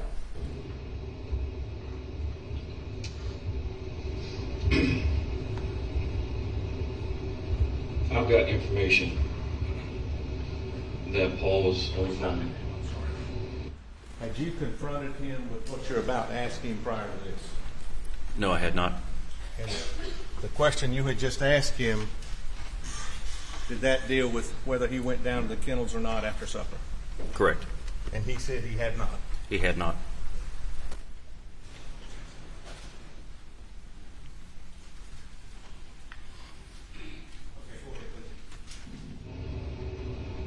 And Maggie was heard in the background. And you were heard in the background. And that was prior to 9 p.m. I heard Rogan Gibson ask me if I was up there. He said he thought it was me. Was it you? At 9 o'clock? Yes, sir. No, sir. Not if my times are right. Who do you think it could have been? I have no idea. And Rogan's been around your family for pretty much all of his life.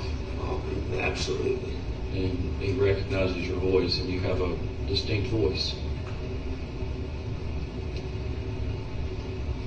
Do you think of anybody else that has voice similar to yours that he may have misinterpreted? No, sir.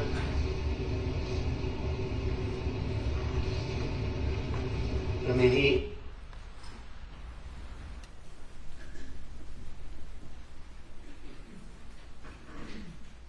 when we were talking, he had asked me that. So, I mean, he had told me that he thought I was up there. Did that surprise you? Yes, sir.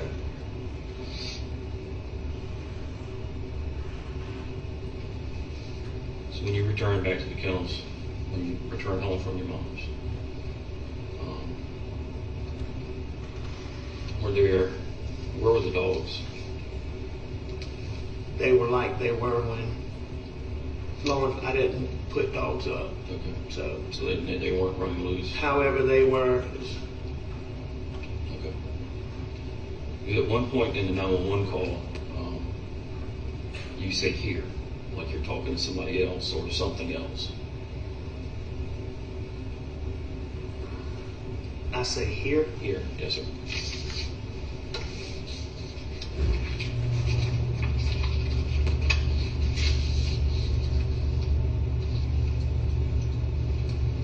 So the dispatcher is asking you if they're breathing, and you said no. And she asked did you see anyone else in the area, and you said no. She asked about guns near them, and you said no. And then you kind of stutter and start moving around, and you said here.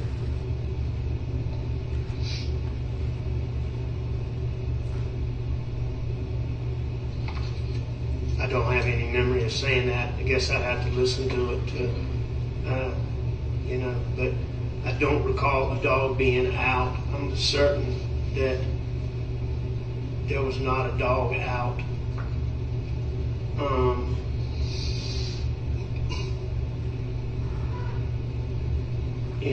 There's other things people have told me about that 911 call that I don't remember.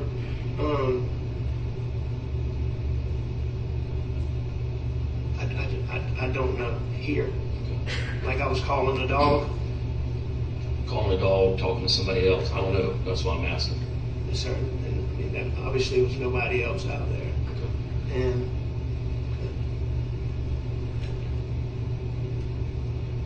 I'm certain that there was not a dog loose. But I don't remember saying anything about Buster would know. Something about threats. I was asked about that later. If I had information about, or if Buster had information about threats, that I said he would know.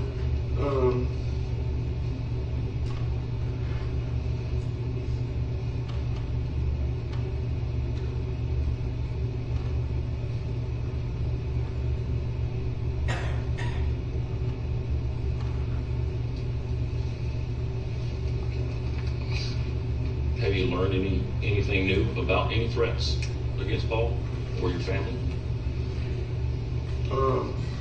Nothing really new, no, sir. Outside of things that Randy's told you, or there was just so many things on the internet that just.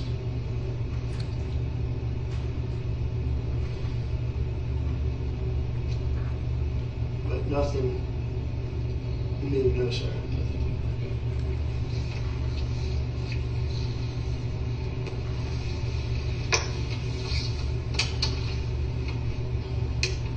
So during the 911 call, and we also talked about that night, you returned back to the house to get a shotgun.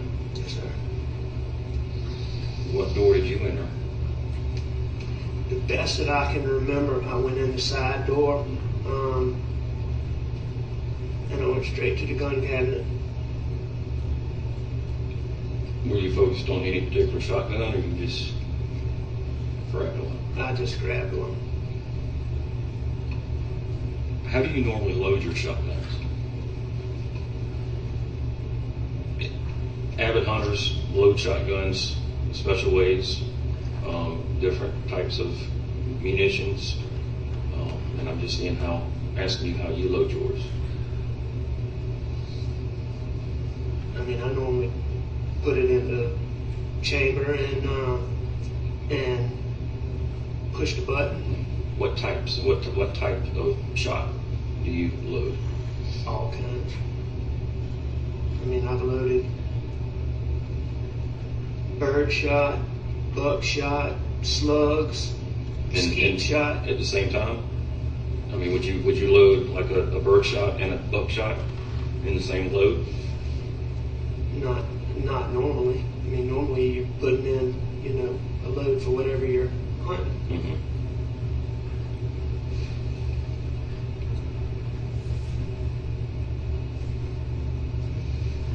The reason I'm asking about that, the shot shells that we recovered that night, one was a turkey load, one was a buckshot. I understood that. The shotgun that you had with you that night, there was a bird shot and a buckshot. When Jeff went back the next day, I'm not sure which attorney it was, pointed out that there had been a shotgun laying on the pool table that he had put away, and pointed out that ammunition that was with that, and it was a buckshot and a bird shot. And then the shotgun that we took for potential comparison, it was also loaded with a bird shot and a buckshot. So I have all of these consistent loads along with what's that in the feed room. I call it the feed room at the kennels. Is that what you call it? That's okay. Good enough. Okay. If I say feed room, I just want you to know what I'm talking about. The night I grabbed the shells that I could get my hands on, I don't, I had no idea exactly what I had. Okay. Also, when we talked, I asked you if it was normal to keep guns down at the kennels, and you said you would have to check. Have you been able to check to see what was missing from your collection? I have. Yes, I know what's missing from what I believe is missing from our guns. Okay, and what are those? There's 3 guns that I think are missing. Okay. And what kind of guns are those? It would be a Benelli shotgun, a Browning shotgun, and a pump shotgun. The Benelli and the Browning, are they pump or autos? The Benelli and the Browning are automatic. And the pump shotgun, what brand is that? I believe it's a Remington, but I'm not positive. Are they like standard brown and black, all black, or camo? The Benelli is black. The Browning is camo, and the pump is camo. Would you have those serial numbers recorded anywhere? I don't have them recorded, but I'm sure. I don't know where the pump shotgun exactly came from, but I should be able to have the Benelli and the Browning. Okay. Because we don't know if they're stolen or where they are. So I really can't get them entered into NCIC. But go ahead. But I could alert the ATF to where if that gun is run, that there would be an alert on it, and it would get me at least back to the gun and the person that may have had it. Absolutely. So if we could work on that and get those as soon as possible. Absolutely. You said Benelli's black, Browning's camo, and the pump is camo? Yes, sir. Okay. The Browning is a brown camo, and the pump is a green camo. And, I understand also that a 300 was used that night. And I know there's been some understand John Bedingfield said he only had 2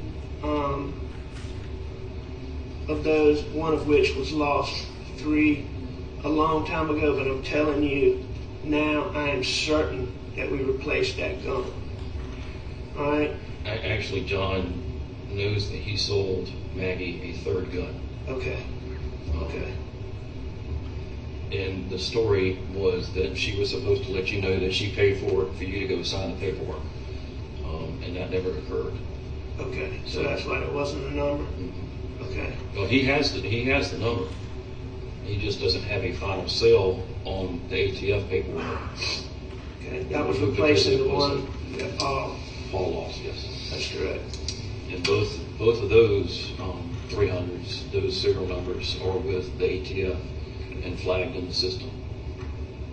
So when they pop up, I'm going to get me to those. Okay. And that's, we've talked about the shot shells. So the cartridge casings were 300 blackout cartridge casings that were found by Maggie. There were also cartridge casings found by your house, by the side door to the gun room, and at the shooting range. You're now asking about shell casings that were found by Maggie. That's Maggie's body, correct? The cartridge casings found by Maggie, yes. Had he ever been confronted with this information prior to right now that you know of? Not that I'm aware of. Okay. I believe he was, but not by me, I don't think. Maggie. There were also cartridge casings found by your house, by the side door to the gun room, and at the shooting range. Okay. And the ones by the house and some of the ones found at the shoot range are confirmed matches to the ones found by Maggie. Okay. So, which gets another concern. I've got the same load as the shot shells in multiple guns and 300 blackout that match ones found on your property. So you now believe that those guns, that Paul's guns were used? Yes. Okay. And missing. And I understand that somebody had seen that gun recently, but, and I'd asked Buster about it. I believe that gun has been gone since back before Christmas. Mm-hmm. No one recalls Paul's first 300 going missing around Halloween at a party at Hampton. Halloween of 2020? When did y'all? No, that was It was years. Yeah, it was whatever Christmas he got it. So it was 17. Christmas of 17.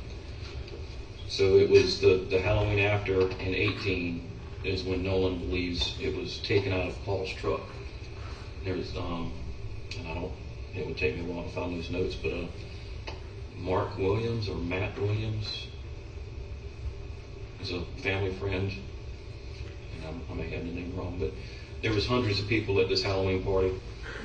Nolan says adults were there, kids were there, and Nolan knows that the gun was in Paul's truck when they got to the party, and when they went to leave the party, it was gone. So that's the timeline on when that gun goes missing. Okay. I knew it had been a while. And I think in April of 19 is when 18. April of 18. Christmas of 16, January Okay. 17 is when they did the Gotcha. work. Gotcha.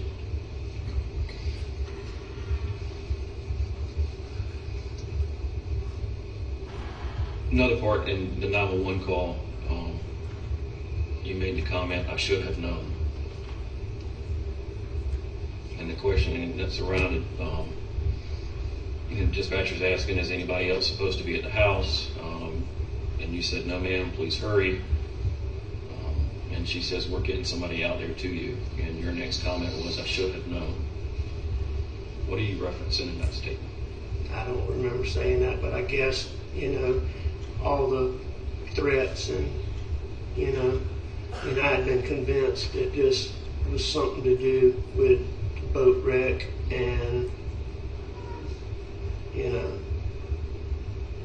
all of that.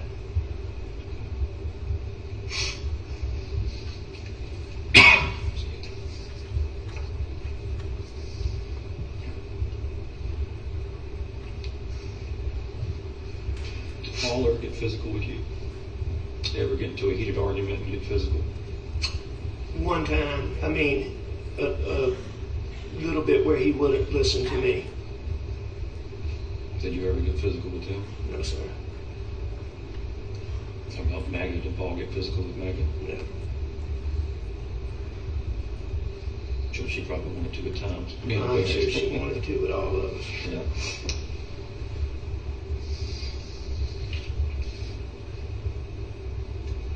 And the one time Paul did that, he had had too much to drink. And it was a very isolated incident. Where was that? Was that at Moselle or Edisto? That was at Moselle. So that was pretty recent? No, sir. It had been a while.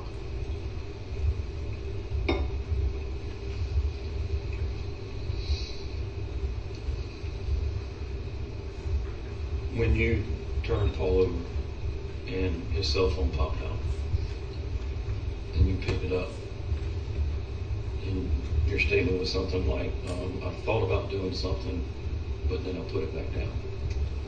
And that was the interview, our first interview. What were your intentions with the phone? I don't know. When I went up to him and the phone came out, I don't remember having intentions of doing anything with the phone.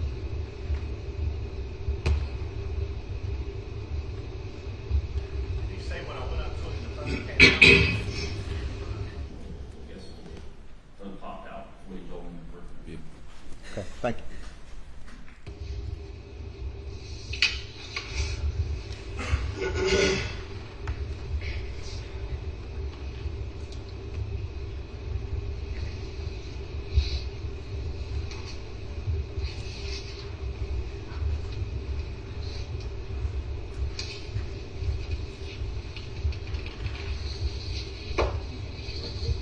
You got anything real quick? Going back when y'all ate dinner together after Miss Maggie got home and you and Paul got back from riding around. Sir. Can you estimate about how long y'all would have been at the dinner table or ate at the dinner table? It wasn't any long drawn out dinner. Just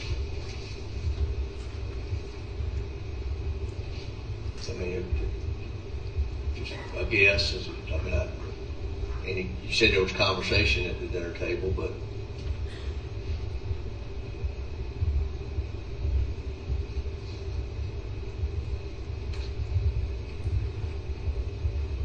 15, 20 minutes. However long it takes to.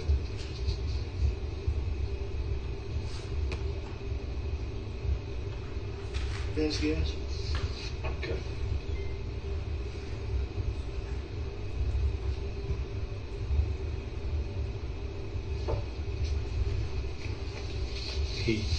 David asked you just earlier about when y'all were riding around the farm,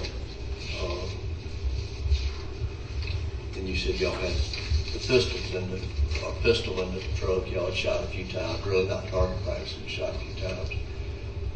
You said that you had on that day you didn't see any long guns, rifles or shotguns in the vehicle. Prior to that, how long prior to that do you recall seeing guns or any guns in that vehicle? Paul always had guns. Okay. So, it was very unusual for Paul not to have guns. And when you say gun, rifles or shotguns or everything? Both? Okay. Yes, sir. his truck that he normally drove, I believe it was the Platinum, went into the shop that Friday prior to.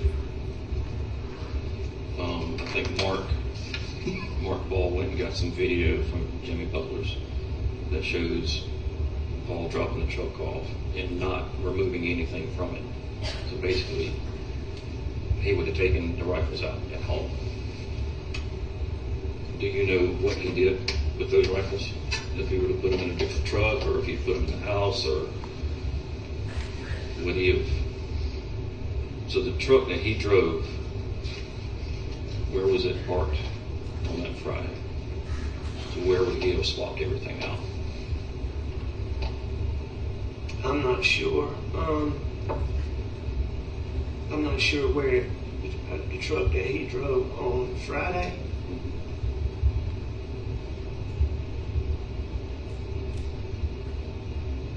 What truck did he swap out from?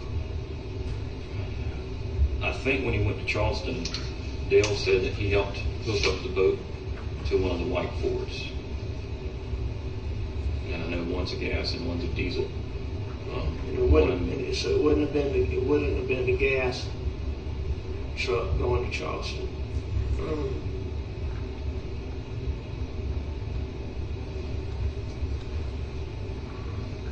I'm not sure. So this occurred the Friday before everything happened? Yes, sir.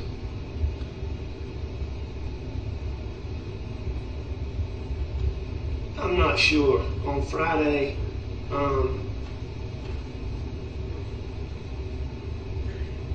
I had gone to stay in the hospital with my dad. I don't believe that I saw Paul.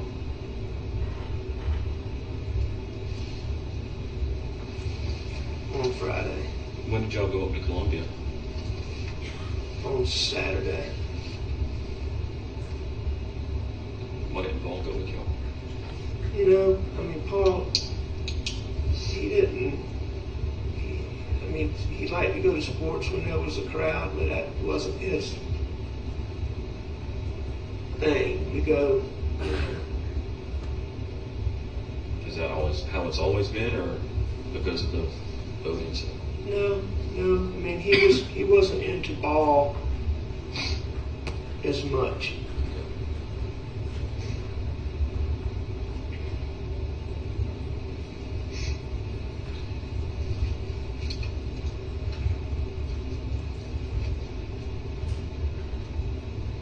One thing that I'm trying to understand is your timeline. You said you probably went to the office 8:30, 9 o'clock, 10 o'clock, and you left early around 5 or 5:30. And there's been some other timelines or times that we've talked about and you can't quite remember what the times are or what time of day it was.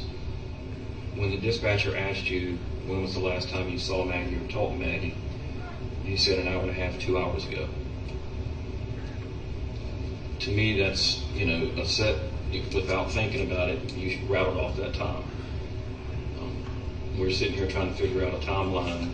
The question was, you told the dispatcher hour, 2 hours ago?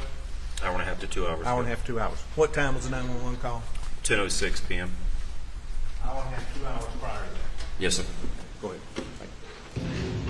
And you're having trouble coming up with a specific time. Oh, man, that's fair.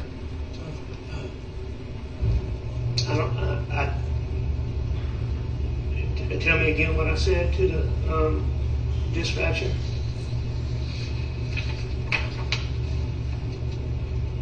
You said an hour and a half ago, probably 2 hours. And what time was that? That was when you were on the phone, and the 911 call was made at 10:06.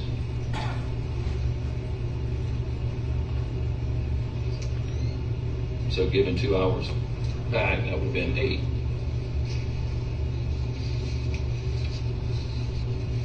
I mean, I think that's probably about.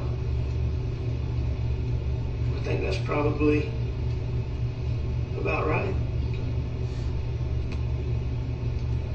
So what, you believe I'm giving you an inconsistent answer? No, I'm just trying to wrap my mind around it when I'm asking you what time you went to the office that day, what time you got home. Can I ask you a question?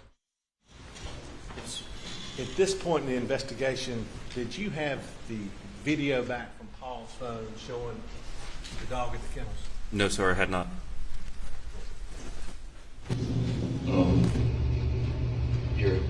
You said 5 to 5:30. I've got the card readout from the law firm, and it shows you going in at 5:30. Going in the door? Yes, sir. And Randy says when he left about 6 o'clock, you were still there. So the times aren't matching up. And I'm just trying to get I'm just trying to get an understanding of why. I believe I left. So that's not the first time I was at my office that day. There were several readings, but your card wouldn't work. Somebody actually had to let you in. Okay. But I've got your card opening a door at the law firm at 5:30.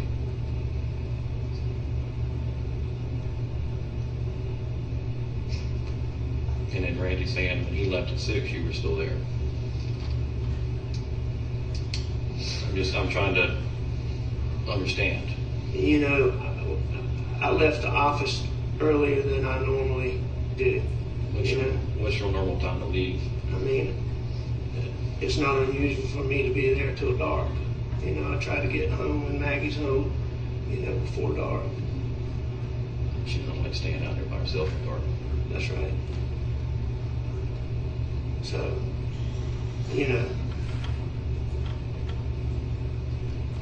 if it was 5:30 or 6, I don't think I was still there at 6 o'clock. Okay. But,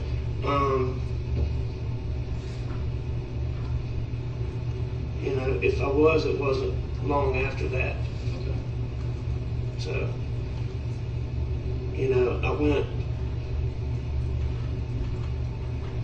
I believe that I went straight home. So, my car, have y'all been able to get Chevrolet to download my? We're still working on that. Okay. That's a long process. Well,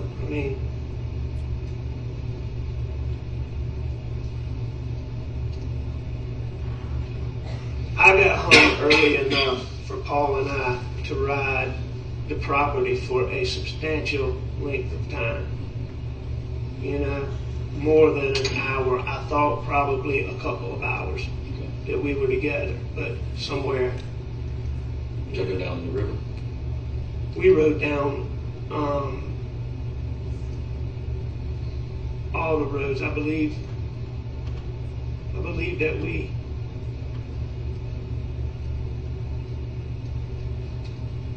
We rode all over. We rode all over.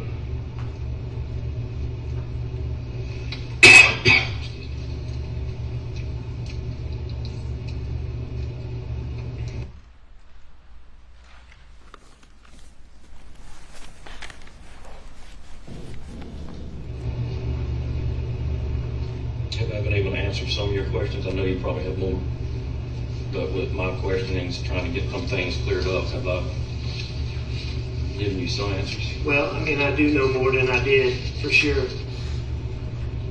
So, yes, some of those questions have certainly yes, sir. What other questions do you have that?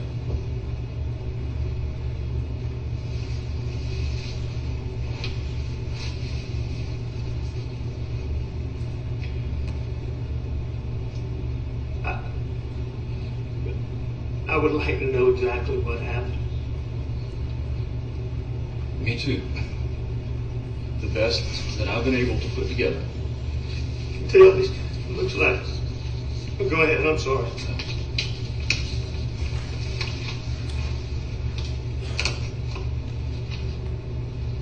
I believe Paul was shot first. For the simple fact of where he was located. How many times was he shot? Twice.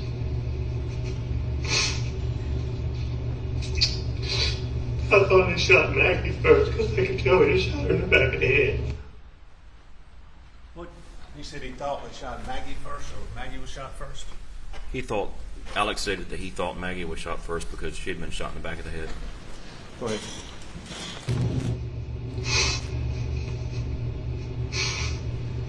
We may honestly never know who was first,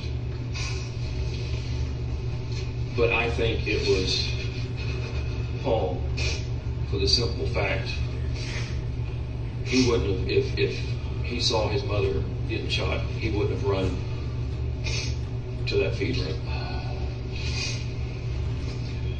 unless that's where one of the guns was.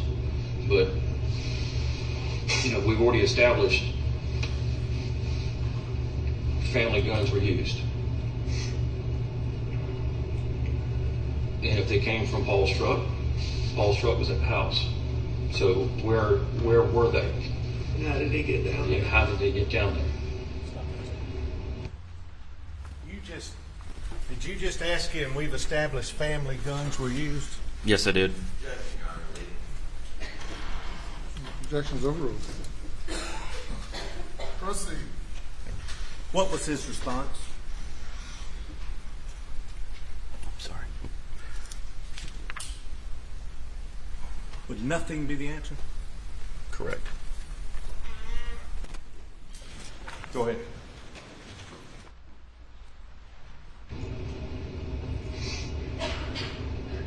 I mean, it's normal for y'all to leave your keys in the cars. However, if somebody showed up and did this, you're not going to take Paul's truck back to the house and leave the key in it. I mean, do you? Just right before that question. And how did they get down there? We've already established family guns were used. And if they came from Paul's truck was at the house. So where were they? And how did they get down there? And how did they get down there?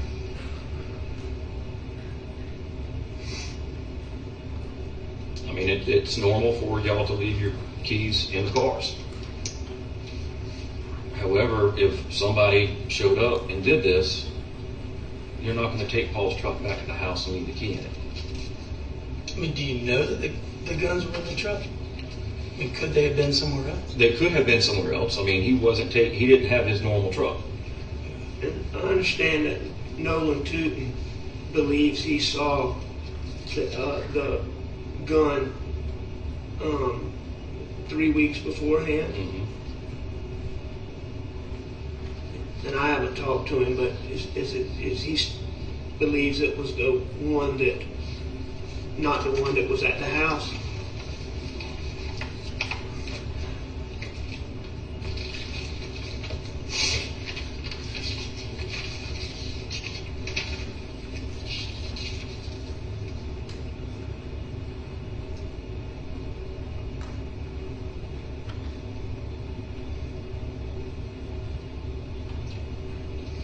I think it was a Benelli was his shotgun that he always kept, that Paul always kept with him. Paul primarily kept one of a couple of Benellis. And it was a camo Benelli. Is the last one that Nolan saw. Okay. And HDD, some type of 7mm rifle. Yes, sir. Do you have that one at home? Yes, sir. That's what he saw? That's what he saw. 'Cause I was told by somebody that Nolan saw a 300. He told me he had not seen a 300 since March after turkey season.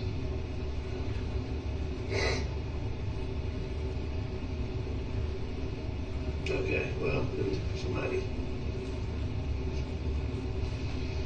Well, those were the go-to guns, and those were the last ones that he saw. The He said he had, HDD and Benelli. He had not seen the 300 since March during turkey season.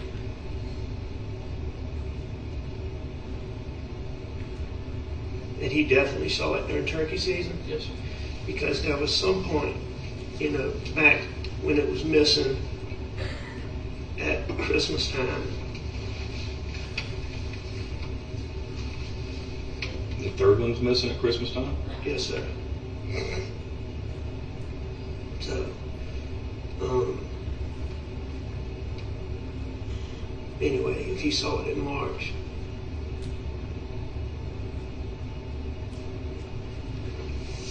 Did y'all get any kind of forensic of anything that y'all found? Just the rain and the... I mean, we got plenty of DNA from the scene, but Yeah. it's Nolan's, it's Rogan's, it's Alex, it's Paul's, it's Maggie's, it's Buster's. Everybody's... Yeah. David, can you tell me for sure?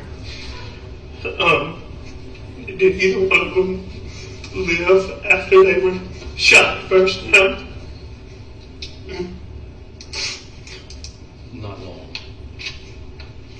What's that mean? The shooting happened very quickly. Very quickly.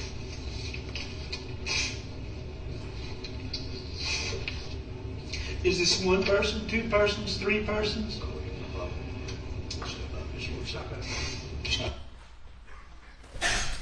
that the first time he's ever asked you that? Yes, sir. Ever? That I recall, yes. In the whole investigation at this point? Yes, sir. Go ahead. I've got 2 guns. I've got 2 different types of ammunition. It's hard to say. It is hard to say. Neither one of them suffered very long. A matter of seconds, if that.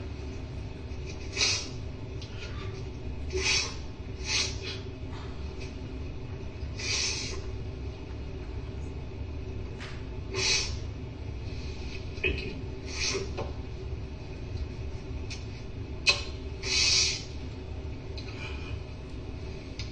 Have y'all been able to get anything involved that might lead to anybody with beef?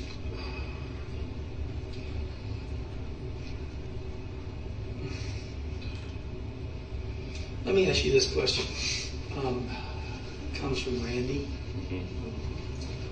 I didn't even talk to you about this, but It's okay.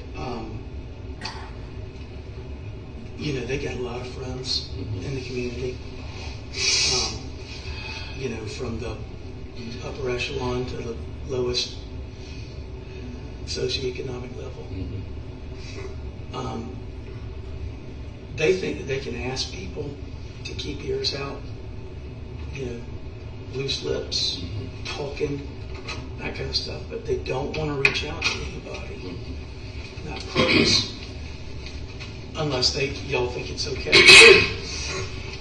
I'm not talking about paying people to do stuff for investigators. Yeah. Well, I've talked to Randy about this as well. He posed that question to me. Right.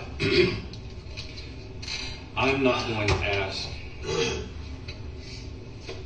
anybody in the law firm or anybody in the family, hey, go out and see what you can find and report back to me. Sure. Because then it can be construed as they're working as an agent of the state. Sure. And I understand that completely. You don't even have to explain that. I Yeah. understand it. So, I mean, I told Randy, I said, I certainly can't stop you from going out. But I wouldn't ask them what they know and then report back to me. Tell them to call me. Tell them to call the tip line we have still set up. Or if you hear somebody talking about it, encourage them to call. Or give me the name and I'll go call. I hear what you're saying. So, David, we don't have not anything substantive that really makes you think, hey, this is a good...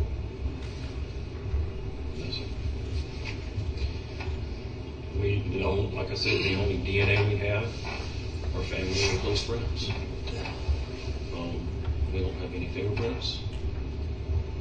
We don't have, unfortunately, we don't have any shoe wear or tire wear impressions because it rained that night.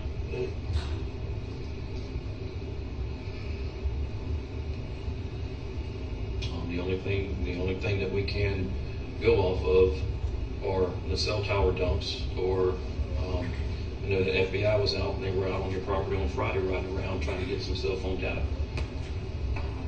Unfortunately, all of that takes time. And y'all had to send because his vehicle's new, you had to send that off? Yes, sir. So it's not like when we hire experts and they come in and just download it. It's 2021, and they don't have the systems for it yet. Gotcha. But they're creating a system, from what I understand. Okay. Now, I don't know exactly how the OnStar thing works. I know how the control module does, but this is something different, right? Or is it all contained in the same thing? There are two different systems that we took out. Yeah. One is OnStar, and the other one is the telemetry system or infotainment center. Yeah. And the FBI says there is information there. Yeah. They just have to be able to extract it and put it in a report. Sure. So you're just waiting for yes, that? I'm waiting on the search warrant from OnStar.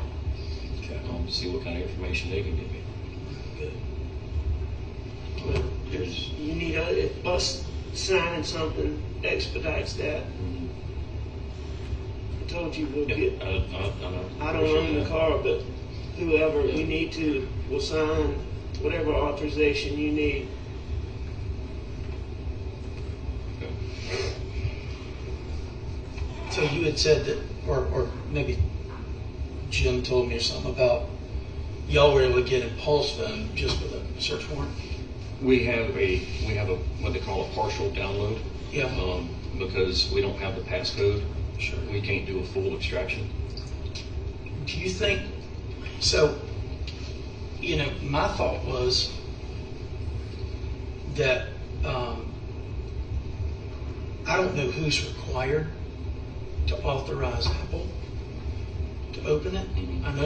I know there was that big thing where they weren't going to do it Yes, sir. for whatever case.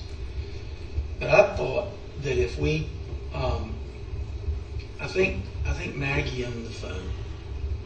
I think it was in her name. The account was in her name. Well, you have to have your own separate iCloud account for each phone, and we've done that for Maggie's, Paul's, and Alex.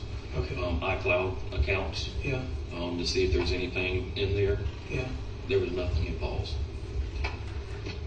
I'm still waiting on Maggie's. Maggie did back hers up and stuff. I know that. So.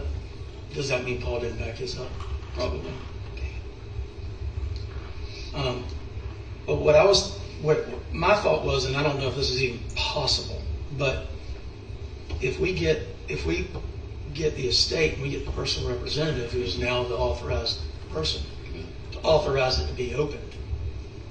I mean, surrounded by 100 lawyers. We get a probate done like that, and I can have the powers of appointment done in 2 days, and we can authorize whatever it is you need to open. And that might be beneficial. So I think Randy and I, or somebody and I, talked about that before. Yeah, well, and I said I'd do it. Any of us could do it. Who would be the representative? Just somebody at the law firm? Probably one of your brothers, I would think. For Maggie and Paul's estate? Yeah. Probably me, or I my would do brothers. it. But whoever it is, it doesn't matter. Whoever it is will do whatever Yeah. y'all need to do to. No, it won't be anybody that'll be uncooperative. Okay. Well, if y'all would go ahead and start working on that, Right. then we'll reach out to Apple and figure out how we get that accomplished. All right. Because gotta be something there. Gotta be something there. I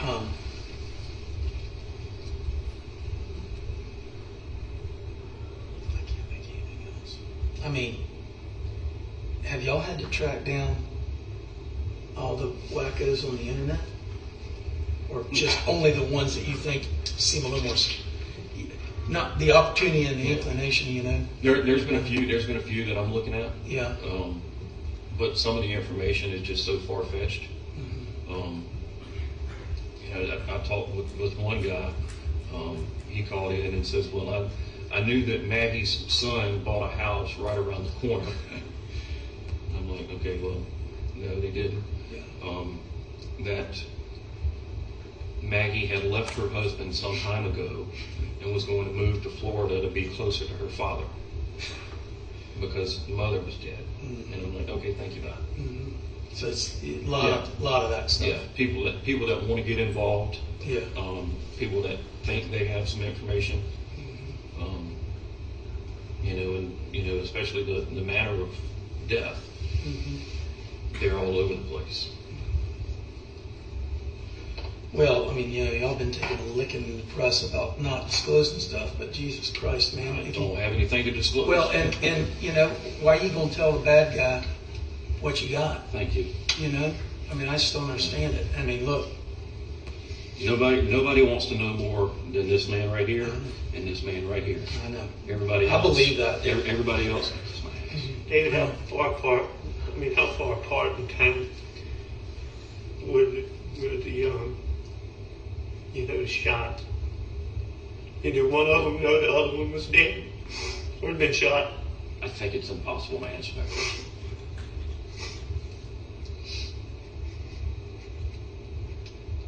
I think it is impossible. But you certain Paul was shot first? I believe he was. I'm not certain. I believe he was. Maggie would have known that then, wouldn't she? You don't know how soon afterwards she was shot? And it all depends on how many shooters were there. I mean, if we're looking at two shooters, it could have happened at the same time.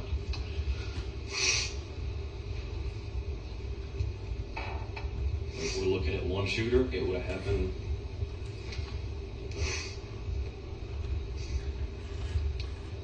And I know you can't help but think about it, but don't beat yourself up over getting an answer.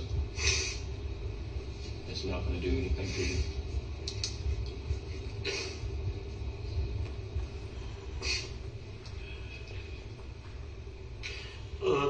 When I asked you, now that you talked to me, are you willing to, if some of my family, Maggie's mom and dad or sister, are you willing to talk to them? Yes, sir.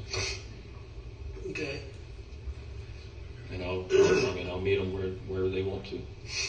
It would be easy if you could meet them closer to them. Yeah. I mean, I live in Charleston, so it's nothing for me to shoot up to Somerville and meet with the Brandstetters.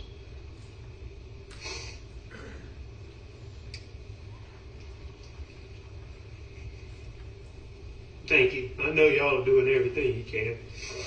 And I don't take any personal offense at asking me these questions. I know you got to do what you got to do. Well, I mean, and I hate to give any credence to the media, but with the media keep throwing you in there, then you gotta ask the questions. If I can get every bit of evidence possible, that's going to exonerate. When you get my car stuff, that'll help.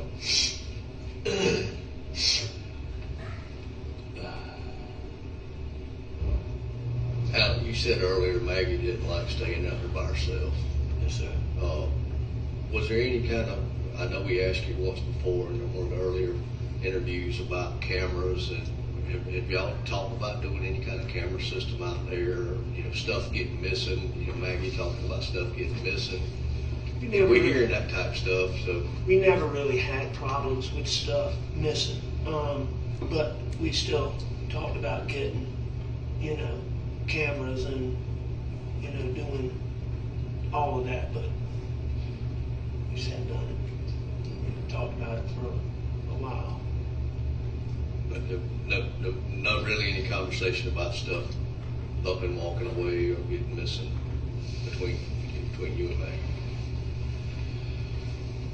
Any conversations between me and Maggie about stuff? You and Maggie, or you and Paul, either one about stuff that had been missing, or had somebody came up and taken from the bar or from the house or anything like that? Only thing that I can remember being discussed missing was some drills and some Milwaukee tools. How long ago was that?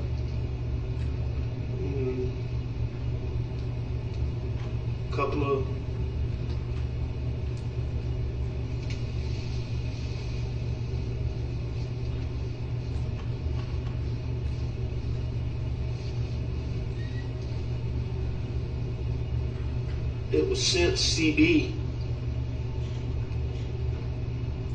got hired, I'm pretty sure. Because that was one of the things Paul,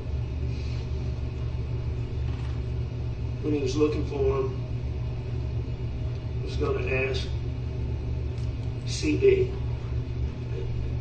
And I'd had a boy working out there for just a short period named Matt Luce.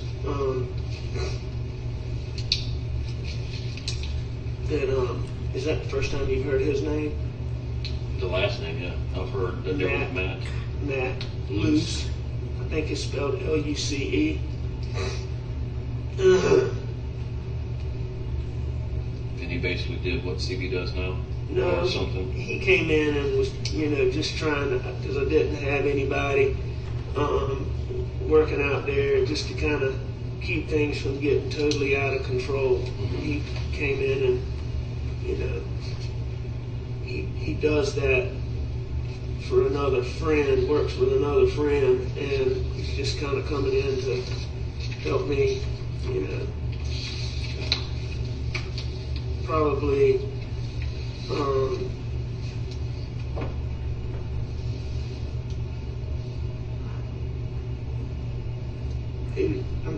I believe he probably would have been there in the late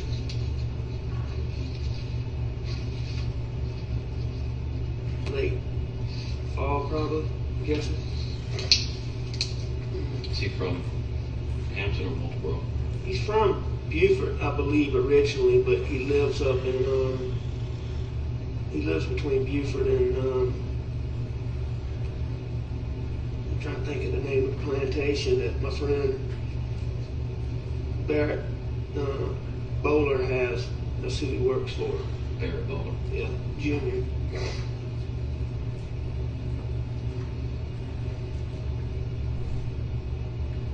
I suppose. It's Bowler is how it looks. B-O-U-L-W-R-E.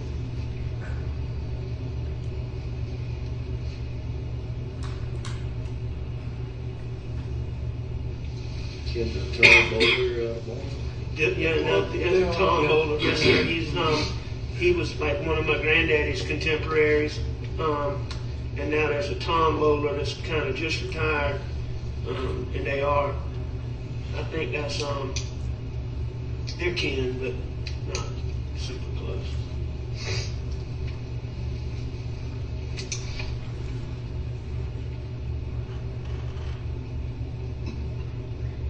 How old is Matt? Ish.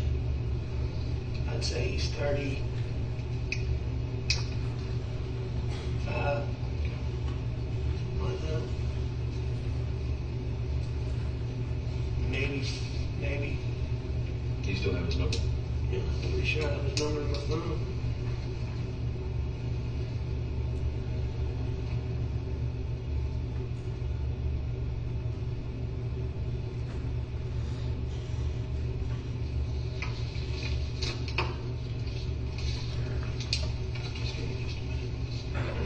Yeah, I'll get it out, but I can get it.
Where'd you go?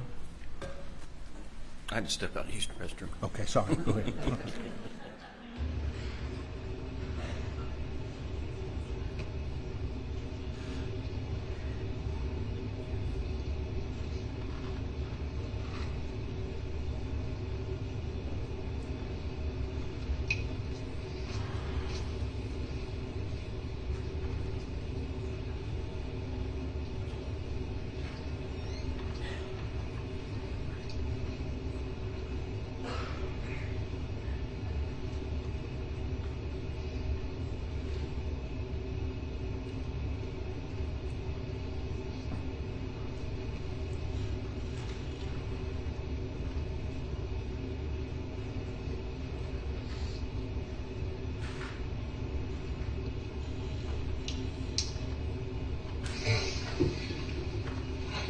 ask the guy to send it to me. We'll have it.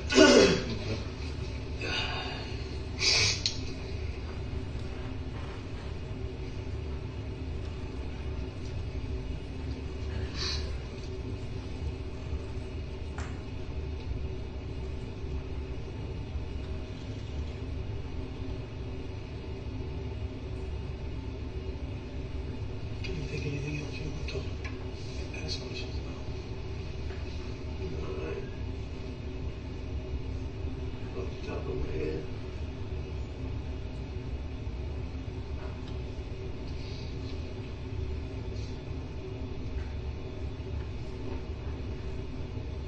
The pair of guns that you bought for the Christmas presents, they were matching set, right, other than color. Am I right about that? Yes, sir. They were exactly the same. With thermal night vision and stuff like that. The one that you purchased to replace the lost one, did it have any kind of optics on it? Night vision scope, anything like that? It doesn't have a night vision scope. And I don't know if Paul had put something on it. He would move scopes around from gun to gun to gun, but I'm not. Oh.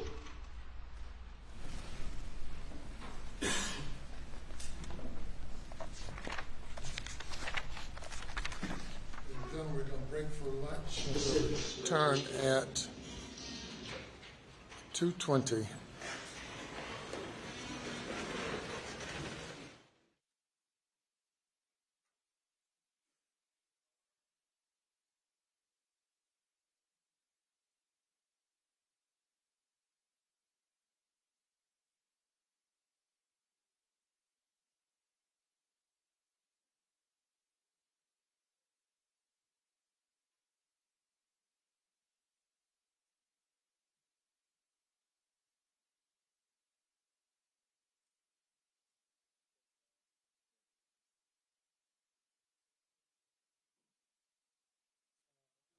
How long more is this video? All right.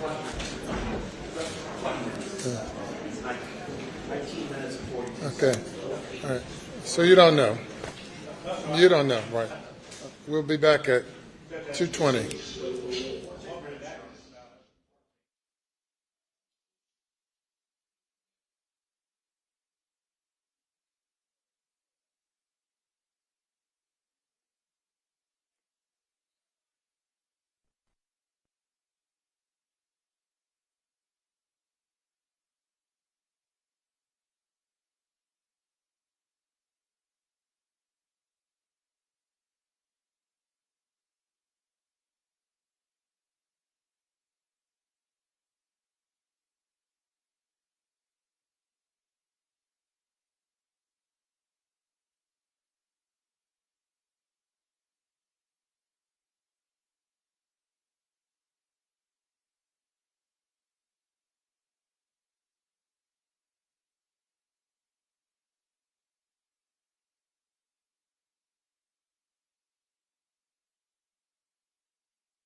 Be seated.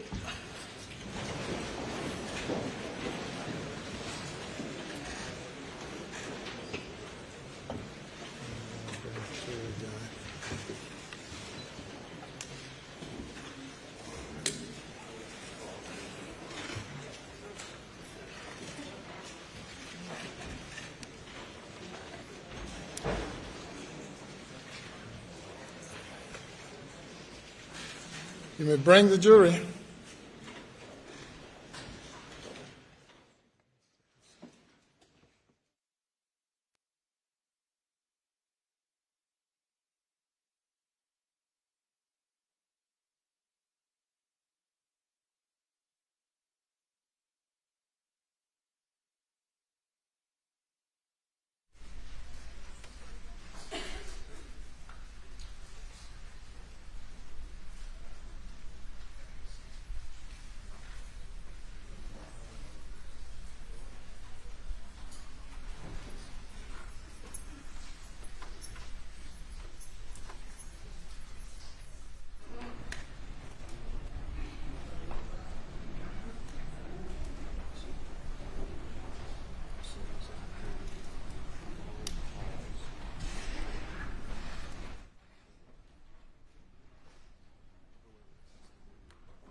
Thank you. You may proceed. Yes, sir.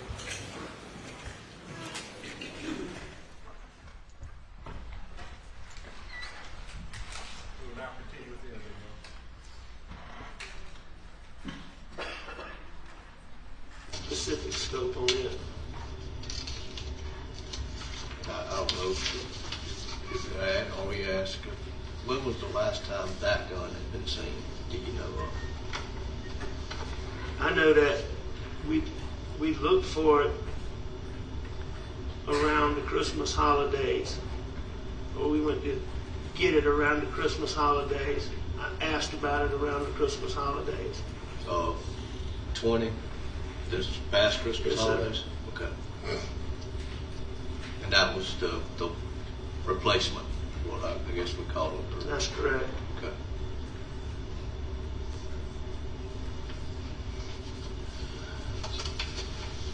Still trying to figure this out. I cannot exclude the boat incident and those involved. I know that y'all are currently going through the civil portion. How far had that progressed?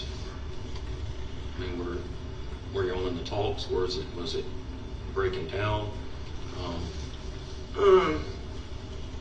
Can I say something real quick? I know nothing about the any of that stuff, and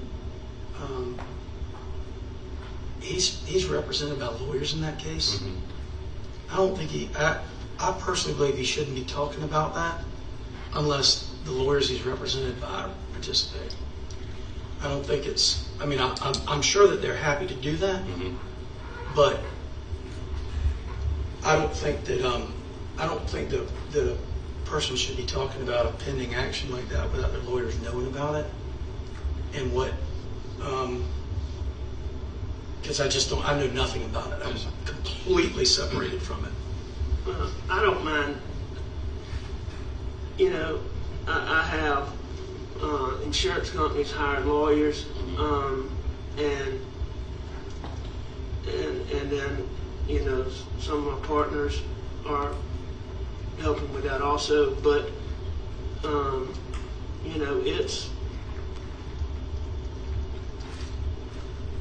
it's made some progress. It's still unresolved, but it's not in its initial stages by any means. And what I'm getting at with this, it's in progress. I just want to make sure that it's not make sure. Bad word there. Did one party say this and y'all countered or something like that, where the other people are pissed off. And now we have somebody out there with more motive because now they're thinking, Paul's going to get away with this. And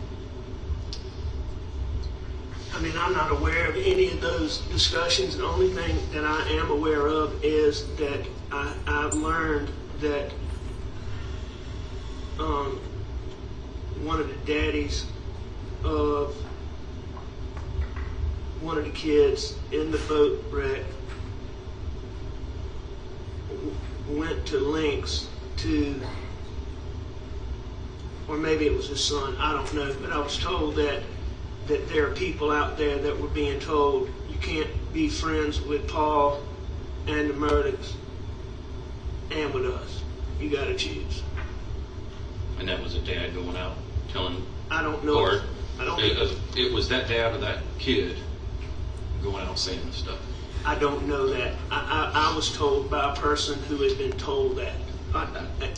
It's Nate Tootin is the boy's name. Okay. So is that, you can find out from him. Any kin to Nolan? It's Nolan's younger brother. Okay.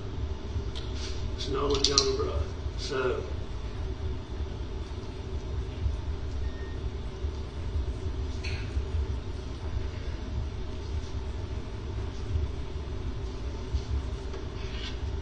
I'm going to answer this if y'all don't mind. Buster and I have a deal. Buster? You probably don't get much service in here. Buster?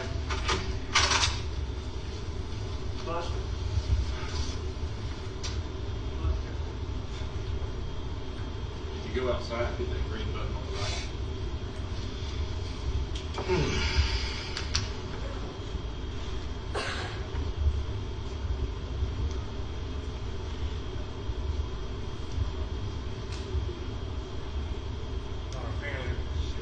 Explain my inability for the time. Apparently there's a period here where we've agreed to go fast forward, which will pick back up when he comes back in. And the defense has agreed with that, is my understanding. Correct.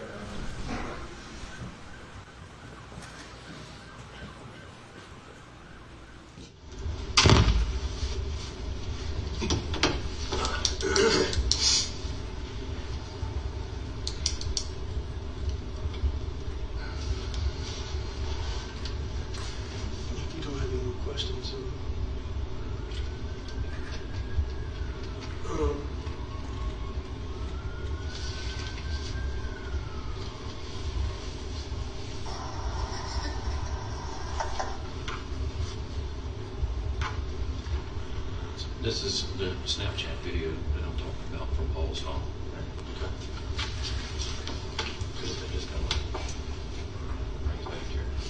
Okay, I tell you what. Yeah, we were laughing about that because he's laughing because I'd gone to great lengths to try to, that tree had gotten knocked over, and I'd gone to great lengths to try to get it to, be upright. Okay. And was that night? Because the friends that we talked to said it was posted that night.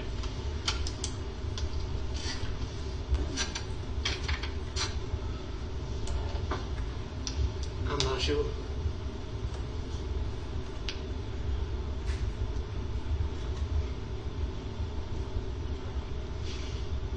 Somebody's phone on? Sorry? Somebody's phone on? No, it's somebody's phone. I hear like somebody talking in the background. Okay. Like it was a call that had dropped or something.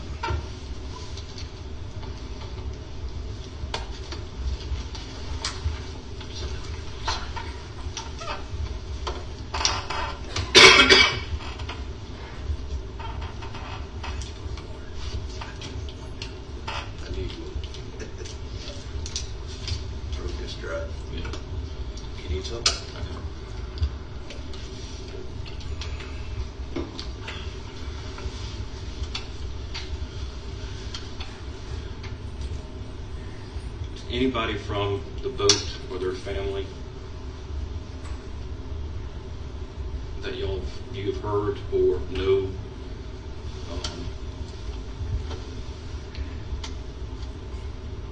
of any issues with them recently, or prior to this incident? Like any confrontations? Or them saying anything in the community about the lawsuit or the pending charges, anything that would kind of lead me? I mean, David, I told you about the,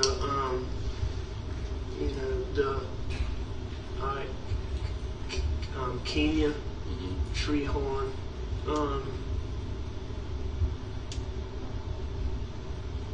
a month or so, maybe 6 weeks before this happened, called me, just all out of sorts, and told me, I told you about that, Yes, sir. right? We've interviewed her, yes, sir. So, I mean, she said she'd heard it from 2 different places that family from the boat wreck was, it was over the top, that I really didn't, pay it a bunch of attention.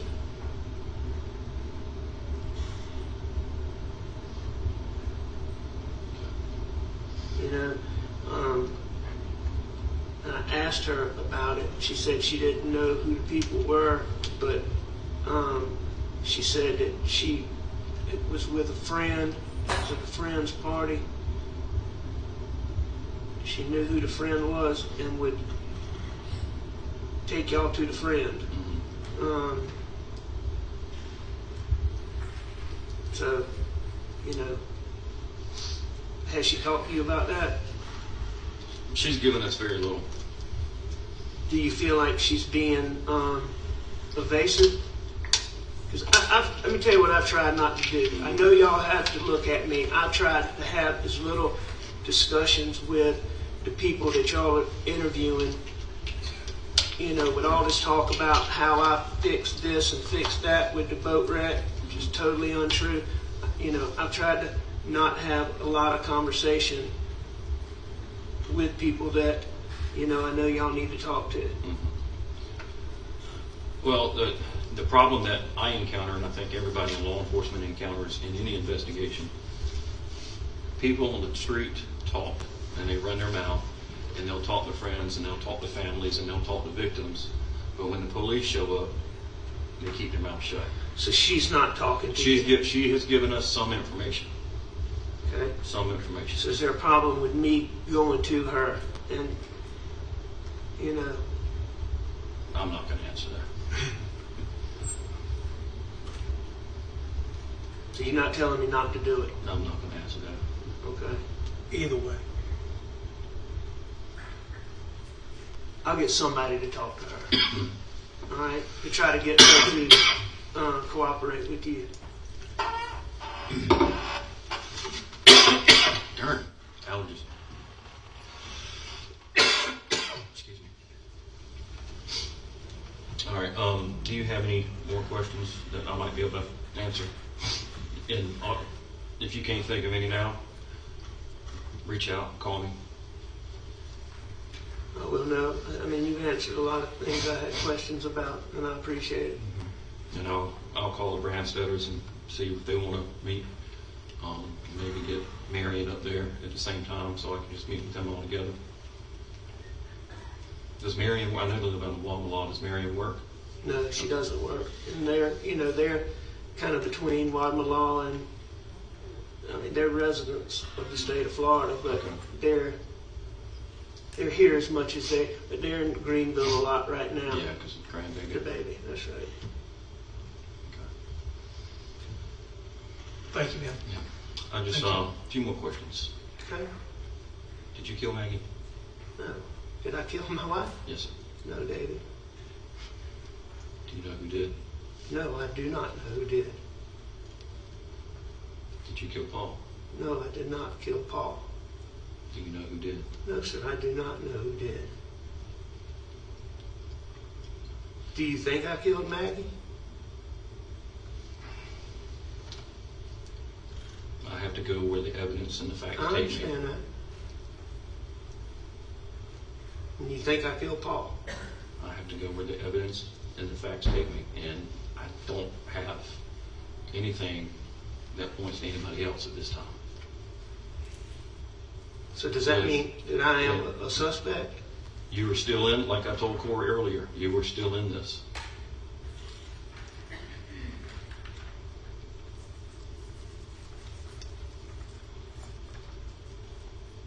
With everything that we've talked about, with the family guns, the ammunition,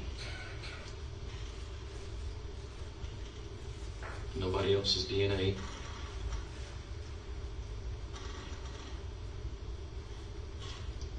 I have to put my beliefs aside and go with the facts.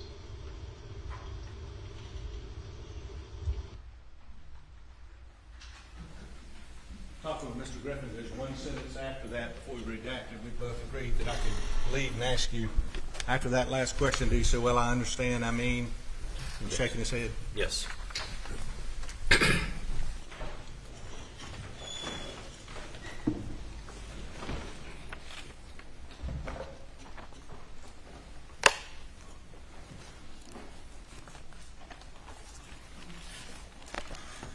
So on August 11th,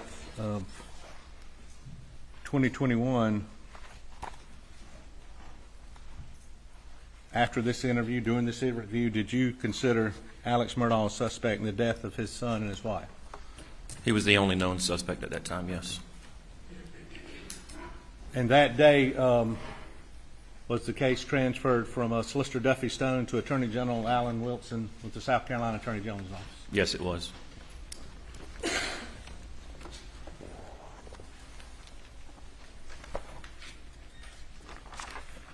I just want to go back right before we ended, and I'm not trying to get you to repeat this, but do you remember when you asked, or do you remember when he told you, "I know y'all got to look at me, and I've tried to have as little discussions with people that y'all are interviewing, you know, with all this talk about that." You remember that? Yes, I do.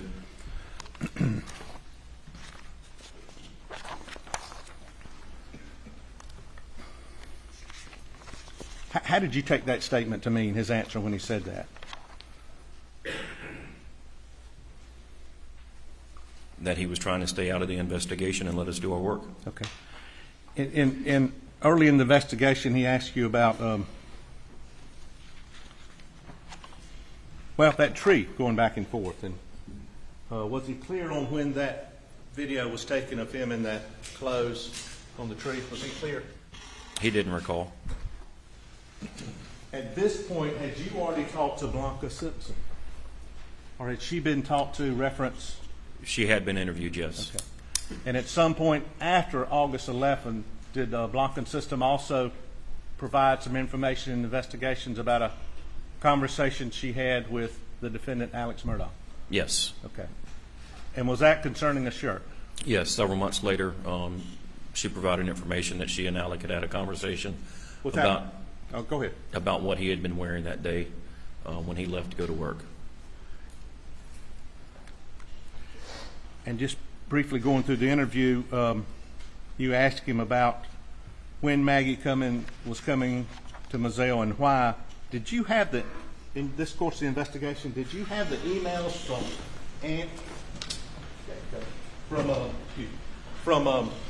Blanca and or Maggie's phone to each other then?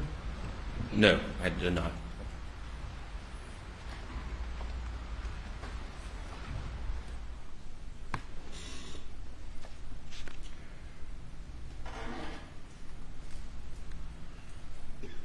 And early on in the interview, you asked him how long he'd stayed at his mama's house? Yes, and he stayed approximately 45 minutes. 45 minutes, an hour? Yes, sir. 45 minutes to an hour, yes. And at that point in the investigation, had you talked to Michelle Shelley Smith about a conversation she had with Alex Murdaugh and the amount of time that he said he was there? Yes, she had been interviewed by that time. Again, there were so many agents going out and doing interviews and reporting back to me. But she stated that it was somewhere around 20 minutes. I don't have her report. I don't remember exactly what was said, but I know in our first interview, he had stated that it was around, he had spent about 30 minutes with his mother. And did your investigation reveal inconsistencies regarding what Mr. Murdaugh had told you? Yes, I did. And was that significant to you in your investigation? It was, because it wasn't one inconsistency. It was several inconsistencies over a period of time that were repeated. Now, you asked him about a list of guns several times in these interviews. Did you ever get a list of guns from Alex Murdaugh? I have not. Between June 7th, 2021 and August 11th, 2021, this interview, how many times did he call you asking about the investigation? We spoke approximately 5 or 6 times.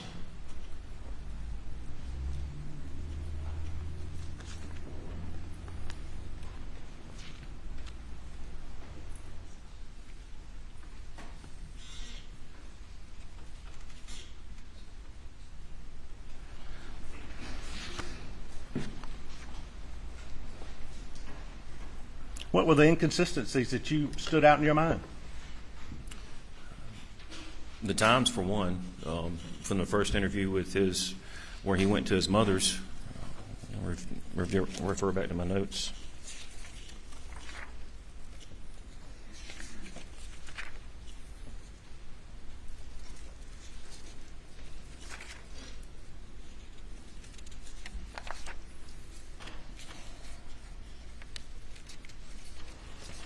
Time in his mother's, is it fair just to say that? So the first interview in June, he stated that it was at his mother's for approximately,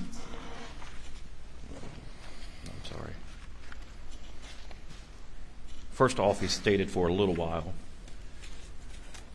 And then the second interview on June the 10th, it changed to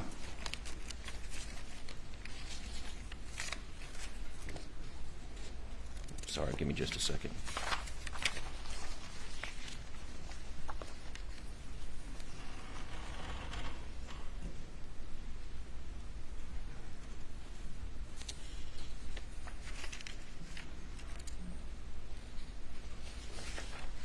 It's about 25 or 30 minutes, and then the third interview, it was 45 minutes to an hour.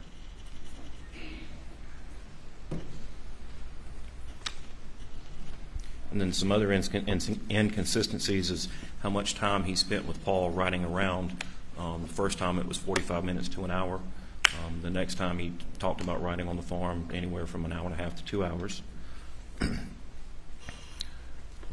then the inconsistencies, I had the information from Rogan Gibson that he heard Alec. He believed he heard Alec in the background. And on the 3 interviews, Alec had never indicated that he was at the kennels, that he was at the house either taking a nap, playing on his phone, or watching TV, and this was after dinner. Question. Was he ever inconsistent about whether or not he went down to the kennel after supper that last? Yes. Did he ever say he did go down there after dinner? He never told me he went down there after dinner. Never told you that? He told me he took a nap and then he was at the house after dinner. He knew Maggie went to the kennels. At first, he wasn't sure where Paul went, but then he realized that Paul must have gone to the kennels because that's where he found him. But then he stayed at the house, took a nap.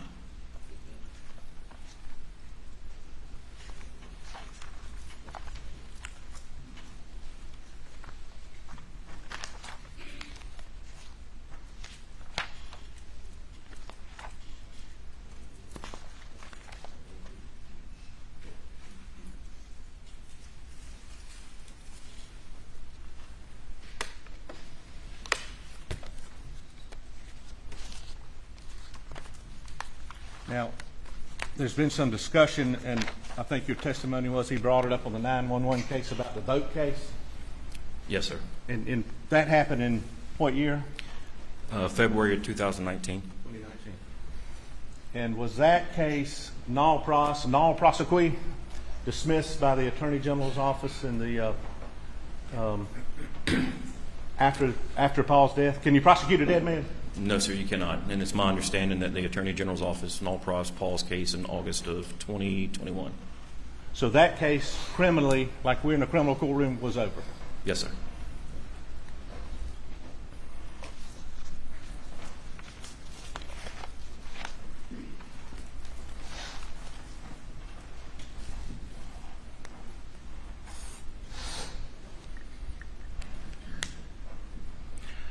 At some point in 2021, in the fall, did a financial investigation begin involving Alex Murdaugh?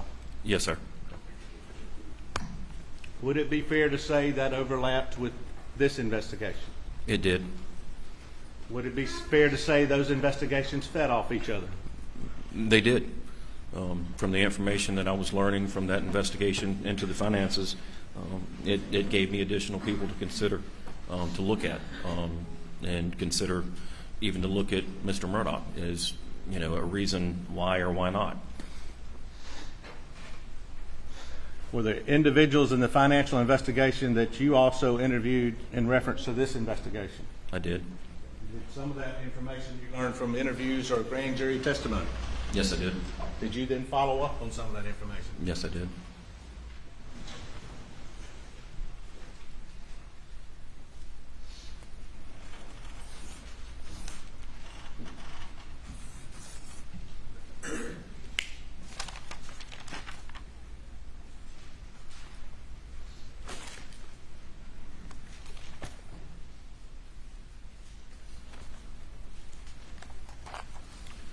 And from August, September of 21 to the summer of 22, were you, as a member of the South Carolina Law Enforcement Division, working exclusively or primarily on this case? That's correct. And were search warrants still out there you were waiting on? Yes, sir. There's a multitude of search warrants. And let's talk just a moment, and I'm about through about the phones, if we could. Okay.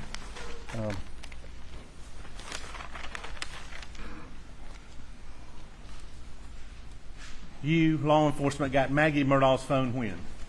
When did you actually take physical custody of it? Maggie Murdaugh's phone was recovered on June 8th, 2021 on the side of Moselle Road. And what, were you able to do you, law enforcement, you know what I'm talking about, able to get how much information did you get from Maggie's phone in this investigation? The family gave us, I believe it actually came from Alec or either Buster, but we got access to her phone via her password, so we were able to do a full extraction from her phone. Full extraction? Yes, sir. And some of that is included in the timeline that's already been entered. It's going to be entered by Mr. Waters in a little bit, right? Yes, sir. Full extraction? Full extraction. Now, how about Alex's phone? Was it initially taken on June 7th or June 8th? It was not taken on June 7th or June 8th. We got an extraction on June 10th when we met for our second interview. But that was just a logical extraction, not a full extraction. Which was, I don't really understand, but that's the surface, right? That's just the surface. Off the top. All right. Did you ever get that phone back? In September, yes, sir. September. And at that point, was further information attempted to be gathered from Alex Murdaugh's phone? Yes, sir. And how successful was that? Being the time difference between June and September, a lot of the earlier on information had been overwritten. It's just the way the computers work. You have to clear out memory to make room for new memory. So some information had been not erased but cached out. So we were able to gain some information from the logical in June and compare it to the full extraction that we got in September. And were you able to determine what had been erased also? There were some phone calls that had been erased, yes. Now let's talk about Paul's phone. And to go back in the interview just very briefly on Paul's phone,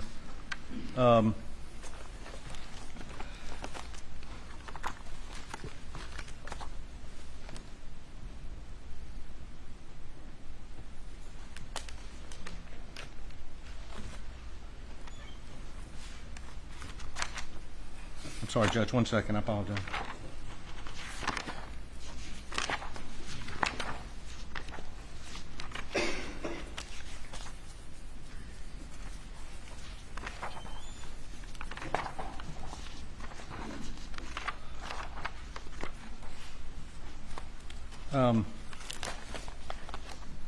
You would ask him when he turned Paul over and his cell phone popped out. Do you remember that? Yes, I do. And what's his answer just a little while ago? I don't know. When I went up to him, the phone came out, but I don't remember having any intentions of doing anything with the phone. Well, the first interview, he stated that the phone popped out and that he picked it up and thought about doing something with it, thought better of it, and put it back down. In this interview, he said it came out, right? Yes. Now, Paul's phone, did y'all attempt to do, so you had it from June 7th until today? Yes. Okay. Were you able to do a full extraction on Paul's phone? We were able to finally do a full extraction in March of 2022. Okay, March of 2022. Yes, sir. What, if any, information came as a result of that extraction after March of 2022? The kennel video. That we've all seen, yes. The kennel video where Paul is videotaping the chocolate lab, and you can hear Maggie and Paul and Alec in there. And that video is time-stamped at 8:44. Say it again? 8:44 p.m. And until that day, what day was it? Do you know? Well, if you don't, that's fine. But it came out. I believe I got the information on April 8th of 2022. Until that day, and it was extracted. To your knowledge, did anybody else in the world know that was on there except Paul? Nobody, to my knowledge.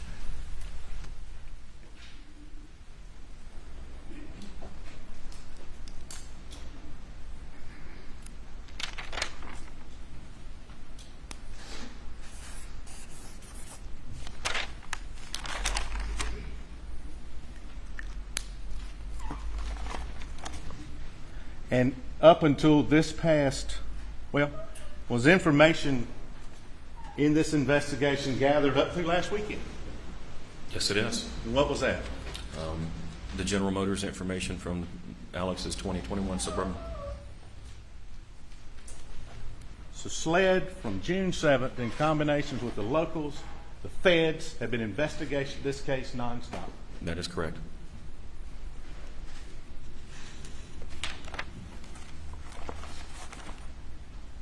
Where is it? 103.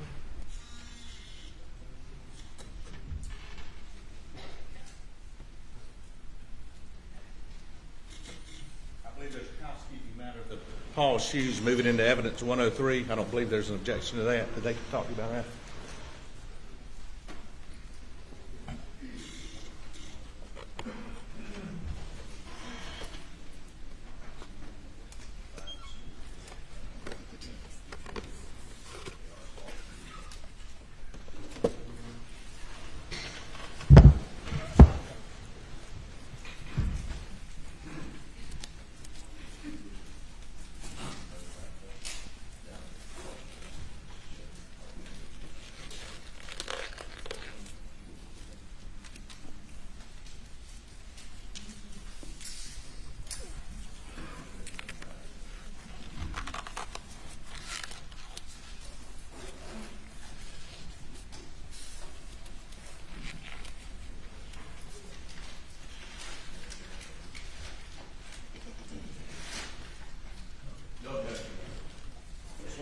Objection. Thank you, gentlemen.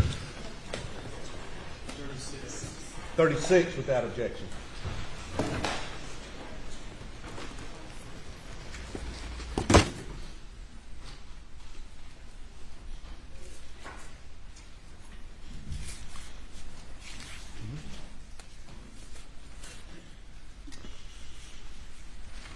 Submitted. Any further questions? Yes, sir. I don't believe I asked you this, but for the couple of questions. Were there any other credible leads that you've investigated that led you to anybody else beside Alex Murdaugh? Not credible, no, sir. Did you follow up with every lead that came in on this case, social media or otherwise? Yes, we did. All the SLED did? Yes, sir. Locals? Collin County as well, yes. Law enforcement really worked together on this case, didn't it? Yes, we did. And is the individual that you took this statement from on August 11th of 2021 in the courtroom? Yes, he is. Sitting between Mr. Harpootlian and Mr. Griffin? Yes, sir, in a blue blazer and a white shirt. We'd ask the record so reflect. That's all we have at this time. Thank you. Cross-examination. Thank you, Your Honor.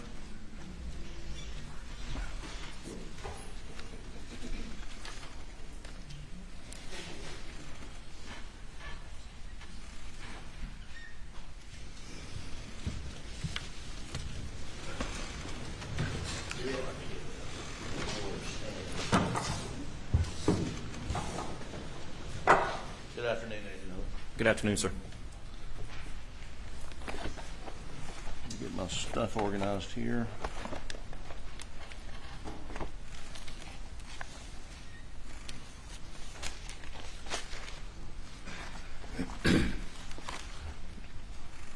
We've heard you explain, and I think Agent Croft explain about sort of the investigative circle.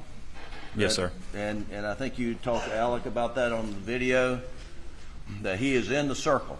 Yes, sir. And he was in the circle from the moment he called 911, correct? I would say yes.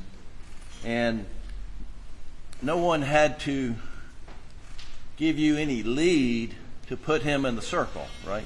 No, sir. He called 911. He's the one who discovered him. He's closest in relation to him. So when you're asked about, were you given any other credible leads except the one that led to Alex Murdaugh? I mean, he was there from the moment he called 911. Yes, sir. And what has happened over the last year and a half, 2 years, is, as you explained, you've been unable to get him out of the circle. Isn't that right? That is correct. So if someone's in the circle and can't get themselves out, they end up sitting over there where he is today. That's what happens. Isn't that right? As long as there's credible evidence to keep them in that circle, yes. Well, we're going to get to that.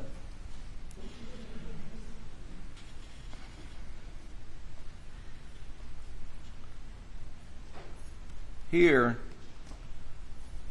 SLED failed to take immediate steps. I mean, maybe it's not all SLED, but SLED and the Colleton County Sheriff's Department failed to take immediate steps to preserve evidence that could possibly exclude Alex Murdaugh from that circle.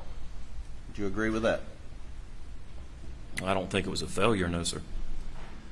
Well, let's get this right. Your investigation, as I understand it, leads you to conclude that Paul and Maggie were murdered sometime between 8:50 p.m. on June the 7th and 9:06 p.m., correct? Yes, sir. And whoever murdered Maggie and Paul would, at a minimum, have in their possession an AR-15 style assault rifle and a 12-gauge shotgun, correct? Not unless they got rid of it. Well, the moment they were murdered, yes, someone had to have, one person or two people had to have murder weapons, right? Yes. Paul was murdered with a 12-gauge, right? Yes, sir. You would agree then that the murderer had a 12-gauge shotgun? Yes. You would agree that the murderer had some AR-15 style assault weapon that killed Maggie, right? Yes, sir. Okay. And you would agree at the time they were murdered, they would have those weapons? Yes. And would you agree that whoever murdered Maggie and Paul would likely have blood and biological material on them following the shotgun blast that essentially blew Paul's brains out of his head? They would have some, yes.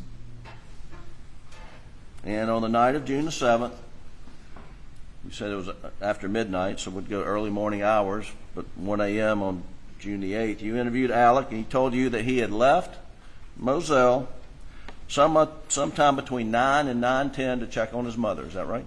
That is correct. So if Alex was the perpetrator, as alleged, he would have had to brutally murder his wife and son sometime after 8:50 p.m. and 9:06, dispose of the murder weapons either somewhere on the Moselle property, within the Moselle residence, along the drive to Alameda, or at his mother's residence or property at Alameda. Is that correct? Yes. Now,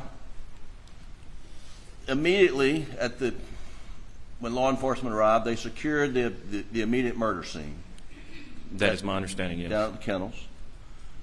And they eventually thoroughly searched the Moselle residence. There was a search of the Moselle residence the next day, correct? That is correct. You know what time that was? Early afternoon, late morning? That's approximate time, yes. And no murder weapons were found in the residence, is that correct? That is correct. And no murder weapons were found on the property at Moselle, is that correct? That is correct. And was a search of the route between Moselle and Alameda ever done?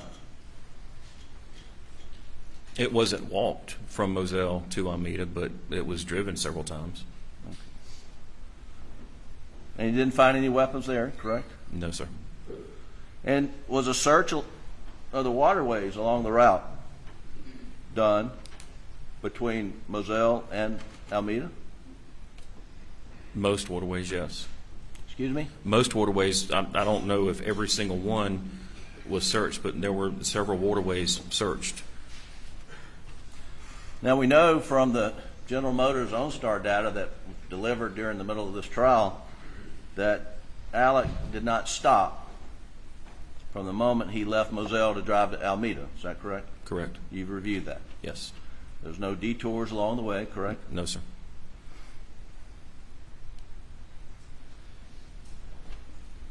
And you never searched the Alameda property for any signs of murder evidence, guns, bloody clothes, or anything until well after sometime in mid to late September. Is that correct? That is correct.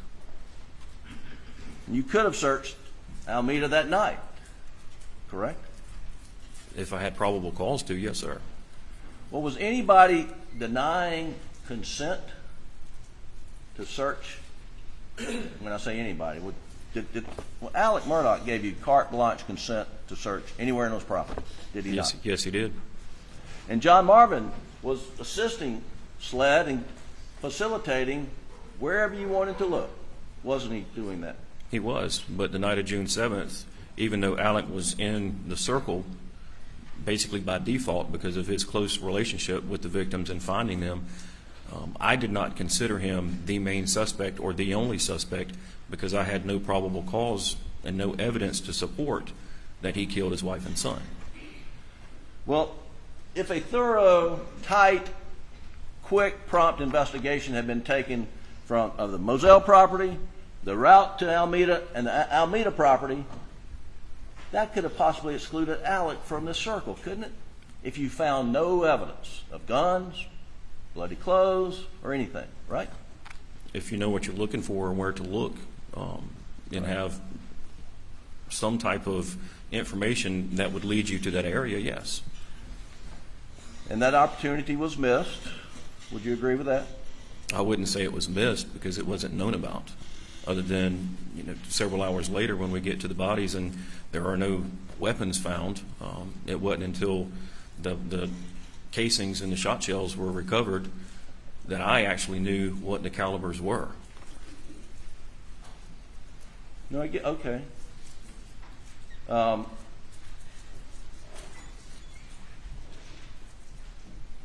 pretty clear the night of the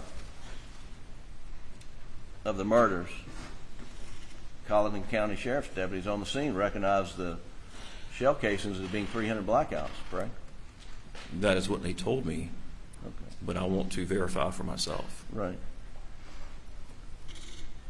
And by 6, 7, 8 o'clock the next morning on June the 8th, Rogan Gibson had been interviewed where he said, I thought I heard Alex Murdaugh's voice in the background. Right? Yes, sir. Okay.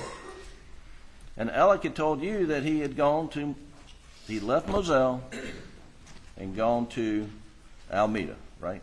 Yes. And so as of the late morning of June the 8th, well, let me back up. That first interview with Alec, you state that he did not inform you that he was down at the kennels after dinner, right? That is correct. And you get information from Rogan Gibson that contradicted that. Yes. And Alex Murdaugh is in the middle of the circle on the morning of June the 8th.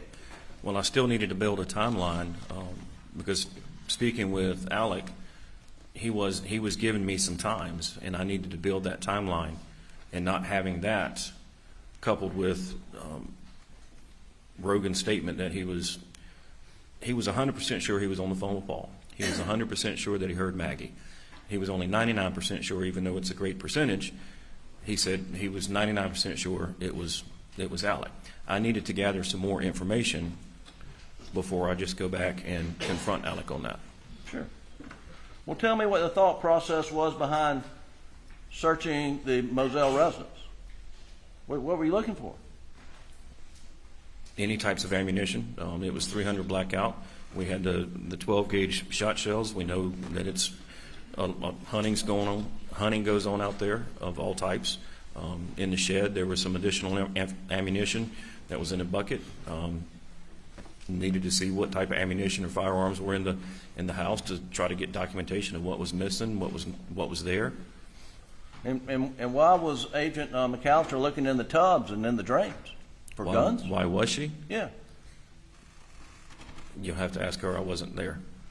I mean, it's obvious that you were searching to see if there was any evidence of blood in the house. You'd want to do that, right? Yes. Because Alex in the circle, and he had been to the house. Yes, sir. Alex in the circle, and he'd been to Alameda, right? Yes, sir. And no one went to Alameda to look for guns or blood or bloody clothes, did they? Not that day, no, sir.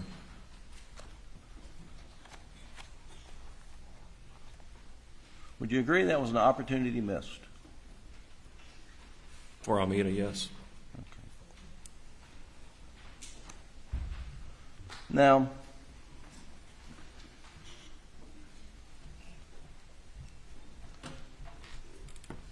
we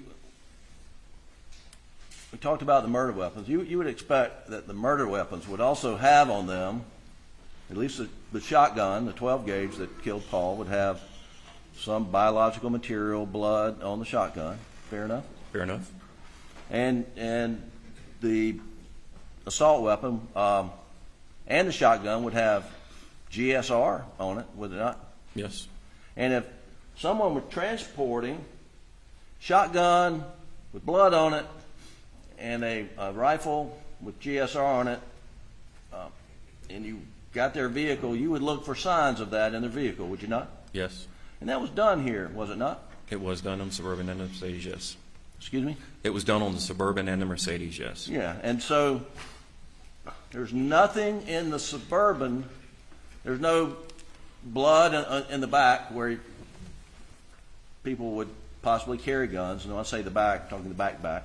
Cargo area, yes. Yeah. There's no evidence of blood back there, right? No, sir. No evidence of GSR back there, was there? No, sir. There's no evidence of blood or GSR in the second or third seats, correct? No, sir. And the only GSR found in the Suburban was one speck on a seat belt buckle, right? That is correct. And there was one drip of blood confirmed on the steering wheel that comes back with Maggie's DNA. Is that right? Yes. And we know from the General Motors stuff we just got during the trial that Suburban never went down to the kennels until after Alec came back from Alameda. Is that right? Yes, sir. So can we rule out that Alec put any guns from the murder in the back of the Suburban? Unless it was wrapped in something. Okay. And have you found anything it was wrapped in? We have a blue raincoat that has numerous particles of GSR in it.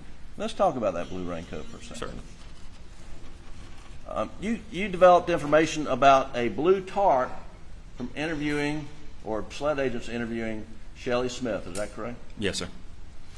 And when you're doing a search sometime in September at Alameda for this blue tarp, you find a blue rain jacket rolled up in a closet, right? I believe it was balled up, yes, sir. You say balled up. And you were there during the search, right? Yes, sir. And you also found a tarp somewhere else on the property, right? Excuse me, in the attic or somewhere? Yes, sir. It was on the second floor, folded up in a tote in a closet with other things on top of the tote. And so this blue rain jacket You showed it to Shelley Smith, didn't you? Say, is this what you were talking about? I showed her a picture. You showed a picture to Shelley Smith? I showed a picture to Shelley Smith to ask her if it was the similar color. And when did you show Shelley Smith that picture? I believe it was last month. Last month. So was it during trial? No, sir. Is it preparing for trial? I believe so, yes. Okay. But you had not shown her that before Alex Murdaugh had been indicted for murder, right? No, sir. But you had shown that blue rain jacket to a number of people to see if they recognized it. I showed it to family members to see if they recognized it as being Alec, Maggie, Paul's, Buster's, or anybody else in the family. And not a single family member recognized that blue rain jacket? No, they did not. And Shelley Smith described the tarp as she saw it laying out on Ms. Libby's retirement rocking chair, and it was a tarp, right? She told me that it was a blue vinyl type looking tarp type material, and that Alec came in and it was folded up or balled up in his arms, and then after he left, she noticed it laying on the chair. And so you showed her a picture of this balled up rain jacket and said, is it this color? Is that what you did? I asked her, I knew she wasn't going to be able to identify the raincoat because the picture I showed her was it from our lab where it's opened up and spread out. And she's telling me that it was balled up. So I knew she's not going to be able to identify the raincoat, but she can at least identify or attempt to identify the color. I mean, you read reports of her interview and probably saw her entire interview by video, did you not? Yes. And you understand that she said she saw that thing 2 times, right? I don't recall that, sir. You don't recall her? Well, the 2 times with Alec coming in with it and then seeing it on the chair. Yeah. And it wasn't balled up when she saw it on the chair. That's not the report you received, right? No, but it also wasn't spread out, opened up like it was in the picture that I showed her. She didn't tell you it was spread out, opened up on the retirement chair? She told me it was laid across the chair, is the information that I received. Wasn't balled up, though, right? No, sir. Yet you didn't show her a picture of the rain jacket, right? I did show her a picture of the rain jacket. As balled up? No, sir. You showed her a picture of the rain jacket that was open? I believe I showed it. I'm not sure. I know I showed her the picture of it opened up to see if she recognized the color. Okay. Well, I think the jury will remember what she testified about, but sustained. And you know that rain jacket did not have any blood. I mean, they tested for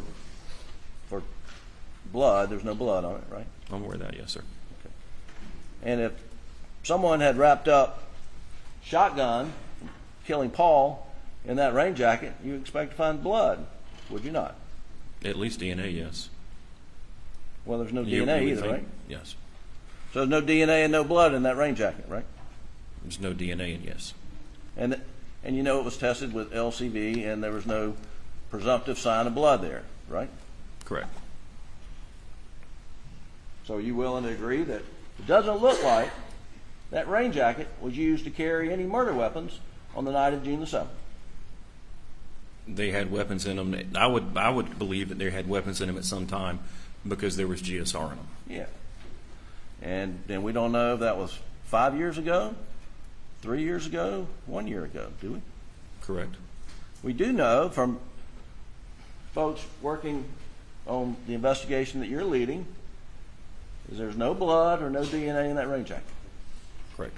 Okay. And you know from your experience that there would be blood on the shotgun, and if you're wrapping it up in that jacket, you're going to have blood on the jacket. Right? Well, you would believe that there would be blood or DNA on the barrel of the shotgun, but until you actually have it to test it, I can't sit here and say, yes, it would be there. Okay. And we know it wasn't cleaned off because if it had been washed off, the GSR would have been washed off, correct? if they wipe the exterior of the barrel for blood or DNA, but it still doesn't wipe off the particles that are in the barrel that could fall down and out. All right.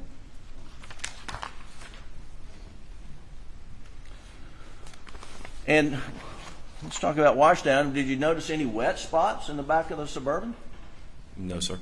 You notice any wet spots in the back seat of the Suburban? No, sir. Did it look like the Suburban, anything wet had been placed in the Suburban? No, sir.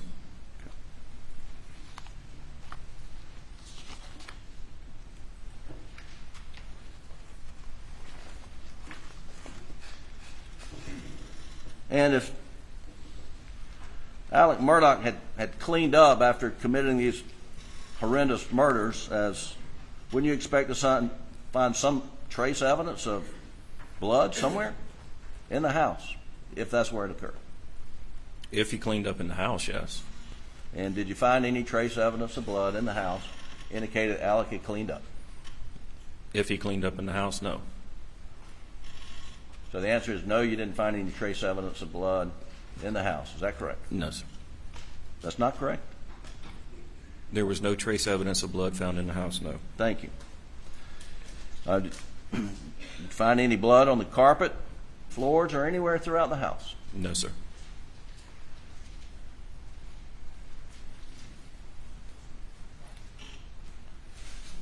Now let's talk about Alec's clothes. On July 7th, 2021, you obtained the Snapchat video of Alex in khakis and this short-sleeved dress shirt taken by Paul sometime on June the 7th. Is that correct? I did not receive it on June the 7th, but I did receive it, yes. Do you have notice when you received it? There was a Snapchat, it was an extraction from his phone, from Paul's phone, and then we did a search warrant to Snapchat to get that video. And you got the video in early July 2021? I believe that's when we got it back.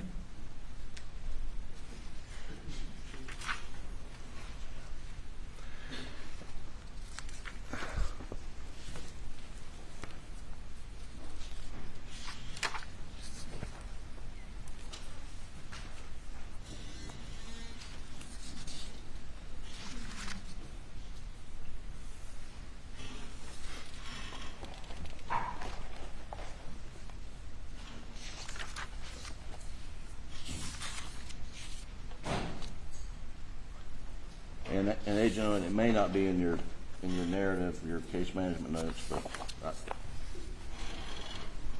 I don't see it indicated in my notes, but I know I did not get that Snapchat video the night of June the 7th or the early morning hours of June the 8th. No, I said July. I'm sorry. Okay. We got it a couple weeks after. Yes. Yeah. So by early July, you had the Snapchat video. Yes. And it's in the evidence as Exhibit 306. Will you please just pull it up, Doug, and let's freeze it. Stop it right there. Now, is this the same video that you showed Alec during the August 11th, 2021 interview that the jury and all of us just watched? It appears to be the same one. Yes. I mean, and you're pointing out to Alec in that interview, here's a picture of you in these clothes, and when did you change? That was your question, right? Yes, sir. And his answer was, I don't really remember when I changed. Is that right? That is correct. And it looks like he's wearing khaki pants, right? Yes. And it looks like a dress shirt. I think that's what you called it in the interview. Is that right? Yes. Would you agree it looks like a blue dress shirt? It's a light blue, yes. Okay. And you agree that on August the 11th, at the conclusion of the interview, you essentially confronted him. Did you kill Maggie? Did you kill Paul? And he asked, am I a suspect? That happened on August 11th. Is that right? Yes, it did. And you said, I got to go where the evidence leads me. Yes. Is that right? And you testified here today that on that date, Alex Murdaugh was the one and only suspect. He was the only known suspect at that time, yes. And I think you testified that that you had interviewed Blanca, or you got some information from Blanca, but where Blanca had talked about a conversation she had with Alec after this interview on August 11th. It was sometime later, yes. And Alec was asking during this conversation with Blanca, what do you remember I'm wearing? Objection. Nature of the objection. State the sweet, self-serving hearsay it calls for. He's asking him what the defendant said. Objection sustained.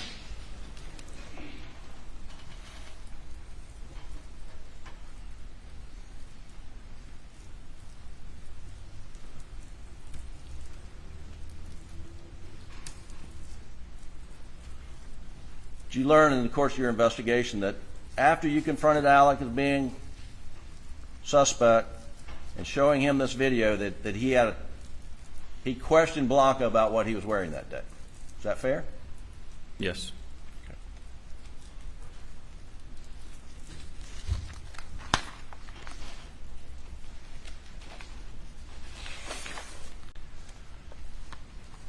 Up until August 11th, Alec had given you carte blanche to search anywhere, anytime on any property he had. Is that right? That is correct. And on August 11th, he was encouraging you to try to get information from General Motors, and he would do whatever he could to facilitate that exchange, right? Yes. And up until August 11th, I mean, you'd reached out to Alec, me, John Marvin, whenever you need to go on property to do anything, and you always got consent, correct? That is correct. And anything you asked, for the most part, it was provided. Yes. At no time prior to August the 11th, 2021, did you ask Alex Murdaugh, where's that blue shirt? Where are those khaki pants? Where are those shoes? Did you? No, sir, I did not. And you have never asked him for that blue shirt, those tan shoes, and those khaki pants, have you? No, sir. And the reason you didn't, because you weren't concerned about those clothes. Your investigation has been focused since early June on the T-shirt he was wearing, the shorts he was wearing, and the shoes he was wearing at the time he called 911, right? Yes. Is that correct? Yes.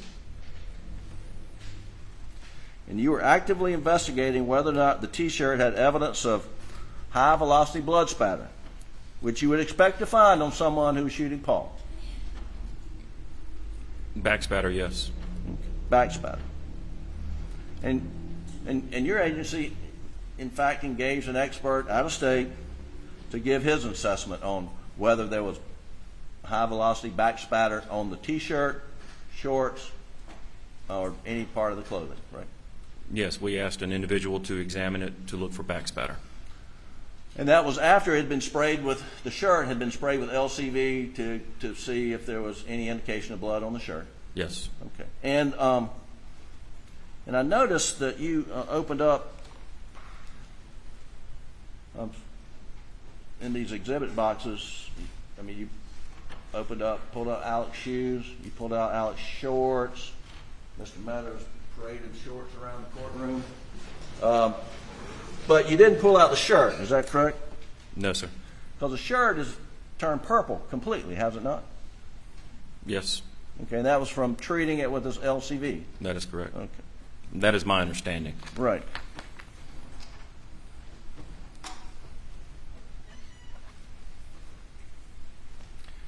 Now, when you presented this case to the Colleton County Grand Jury to obtain a true bill indictment, you testified under oath that an expert had found multiple... Ron, is he talking about grand jury presentation? Carlton County, it's not a record of a county grand jury.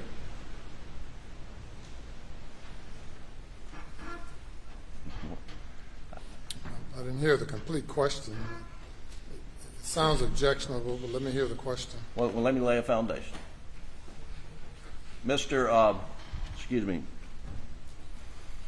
Agent Owen, before you testified before the Collin County Grand Jury, you prepared an outline of your presentation, did you not? I did. And in that outline, you identified essentially a narrative of what you were going to tell the grand jury, correct? Yes. And did you follow that narrative? For the most part, yes. And in that narrative, didn't you state that an expert found multiple particles of blood spatter on the shoulders and front of Alex's shirt? Isn't that correct? Yes. And is that what you told the Collin County Grand Jury?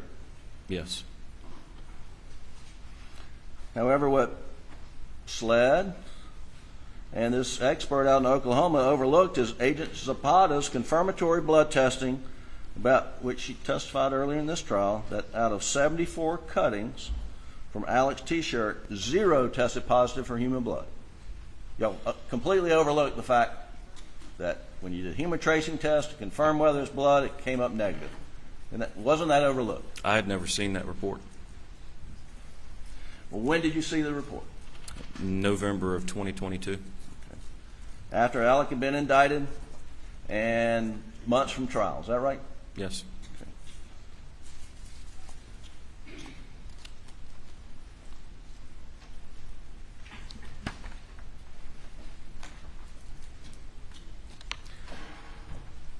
Now, a couple of things. You talked about on the tape that we just saw when you interviewed Alec. You told him that there's no unknown DNA taken from the crime scene. Do you remember that on the tape? At that time, yes. Making that representation? Yes. That was August the 11th?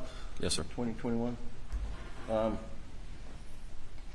August 11th, 2021, did you know that there was unknown DNA of a male obtained from Maggie's fingernail clipping? I believe what it was explained to me is there was one allele under the fingernail, which is not enough for confirmatory test on the DNA. Okay.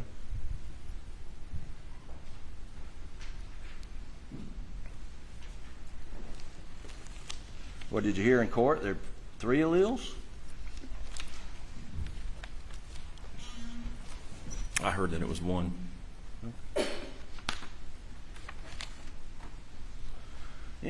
And another thing,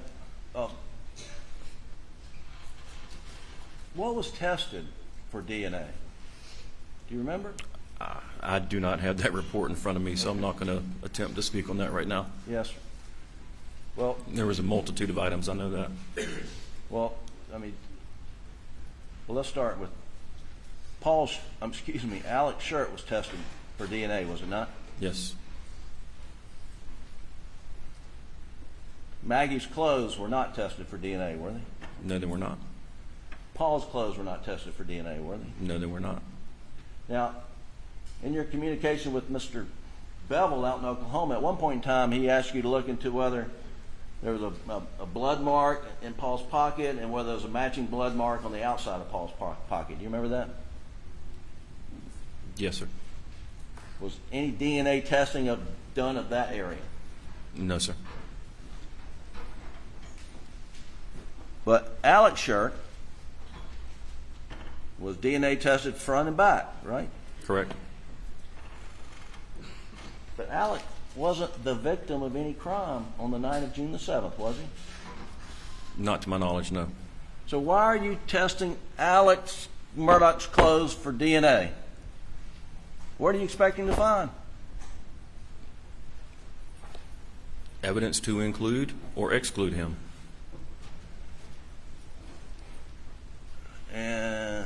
Okay, so he had told you that he had gone up to the bodies of Paul and Maggie, right? Yes.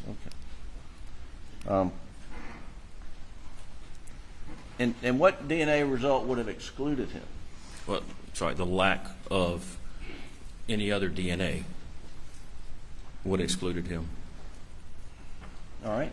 So you didn't find any other DNA except, I guess, Nolan Tootin when he hugged him that night, right? Correct. So did that exclude him? Well, the shirt wasn't our only piece of evidence. Well, the shorts. Did you find any? The shorts weren't our only piece of evidence. I'm trying to focus on DNA. Okay. I mean, so the DNA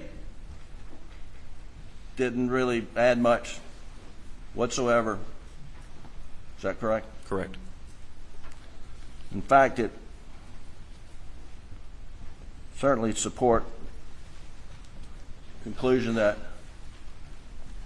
he could not have been wearing those clothes at the time Paul was murdered, right? That's a distinct possibility, yes. Well, I mean, we already talked about, and the jury's already seen how gruesome Paul's injuries were. They've seen the blood in the feed room, and they've seen everything that is unimaginable. There was no DNA found on Alex's shirt from Paul, was there? Except for the little piece down at the hem. There was some DNA of Paul on that shirt, yes.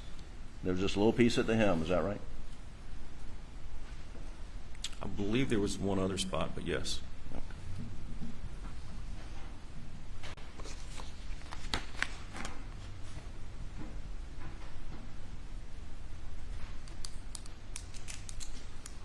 In your outline to the Collin County Grand Jury, it indicates on page 18 that you found DNA in the areas of spatter that were identified belonging to Alex, Maggie, and Paul. Do you remember that?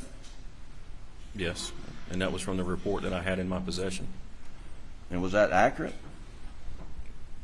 Now that I have that hemotrace report, the hemotrace indicates the parts that she tested, no human blood was found. So you didn't know at the time, but you know now that what you told the Collin County Grand Jury was not correct. Is that fair? In reference to the shirt, correct.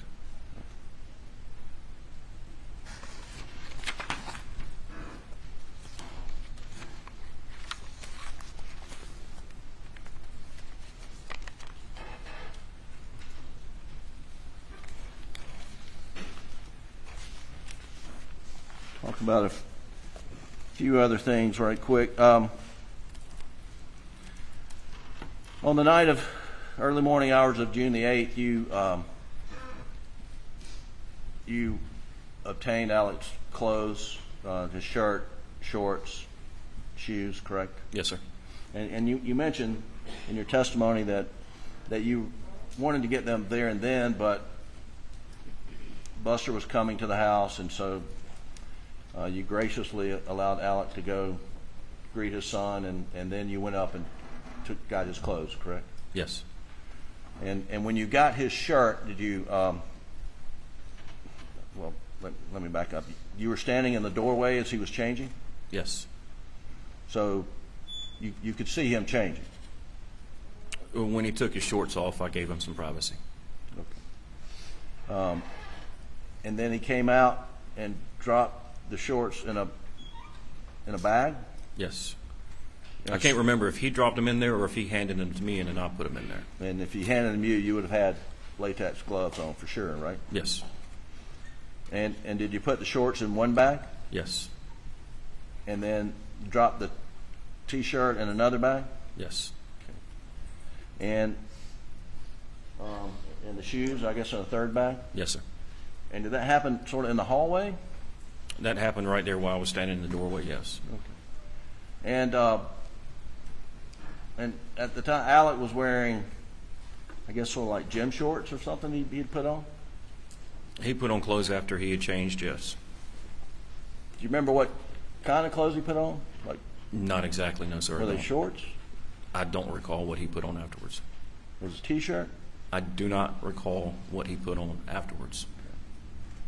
Can you say for sure it wasn't a pair of khaki pants? She's asking that, Can you say for sure it was not a pair of khaki pants? I do not know what he put on afterwards. Okay.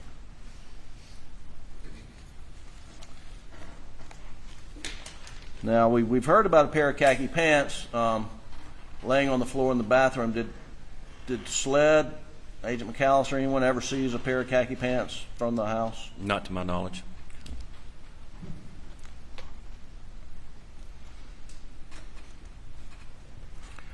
One of the things that you testified to, and I just want to see if we can clear it up. I don't. You stated in your testimony that Alec indicated he attempted to contact Nolan Tootin that night. Are you sure it was Nolan and it wasn't Rogan? He contacted Nolan Tootin that night and attempted to contact Rogan Gibson that night. Okay. And you also mentioned that as you're driving from Charleston, it's intermittently raining, sometimes hard, sometimes not so hard. Yes, sir. And then when you got to Moselle, it looked like it had been raining. Sometimes it rained hard, sometimes not so hard. Yes, sir. And wasn't it true that rain was dripping off the rooftop of the kennels and above the feed room onto Paul's body? That's a fair assessment.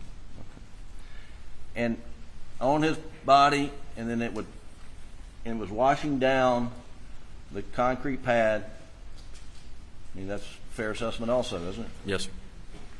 And if the jury has seen in this trial photos of puddles of water that may look like blood, it's very easily explainable that it came from the rain dropping on Paul's body, right? Yes.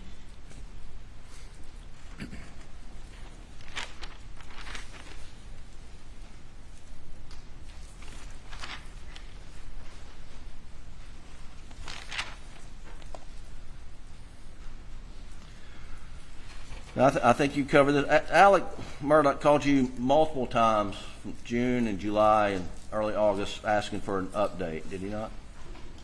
We communicated. Sometimes it was via text and sometimes it was via phone call. You're right. And not only did he want an update for himself, but he also kept wanting you to update Maggie's parents as well. And I met with Maggie's parents, yes. Sure. But Alex was requesting that of you, was he not? Well, he was requesting that of me, yes, but I also intended to meet with Maggie's parents regardless if he requested it or not. Okay.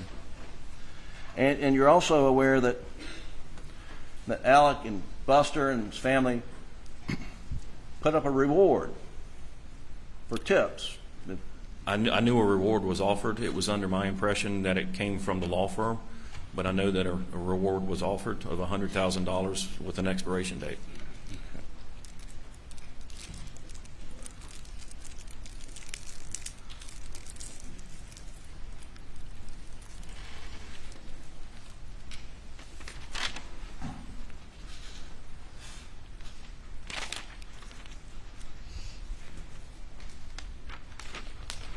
And in the interview of August 11th, one of the questions that Alec had of you was essentially whether Maggie and or Paul suffered. Mm-hmm. Do you remember that? Yes, sir. And I think you told them that if they did, it wasn't for very long, a matter of seconds. Is that right? Yes, sir.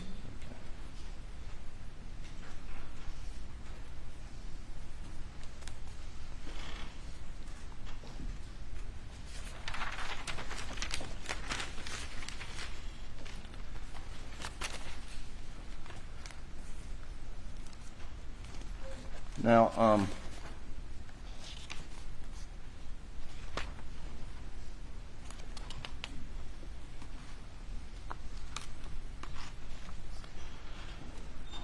let me talk about the shot shells. The shot shells that were found in the feed room where Paul was murdered, there was a buckshot and I think it was Winchester dry lock waterfowl. Yes, sir. That's not turkey load, right? I was told it was turkey load at first. I'm not a hunter. I'm not 100% sure. I know it was small pellets and big pellets. Right. I know the difference between small pellets and buckshot. And that after, okay. So you were operating lead investigator under the impression that it was buckshot and turkey load, right? Yes. Someone told me that night that it was turkey load. And it turns out it wasn't turkey load. You agree with that? I agree. Okay. And I think Agent Croft got involved because of his knowledge of firearms and shot shells and the works, correct? Correct. Okay. And you mentioned that in the interview, you told Alec that that there were multiple guns found on the property that were loaded with buckshot and turkey load. Do you remember that? I believe I used buckshot, birdshot. Okay. Well, I mean, Agent Croft had testified, but can you identify any weapons that were loaded with buckshot and birdshot that were found in the house? Repeat the question. Can you identify any weapons found in the house at Moselle that were loaded with buckshot and birdshot? No, sir.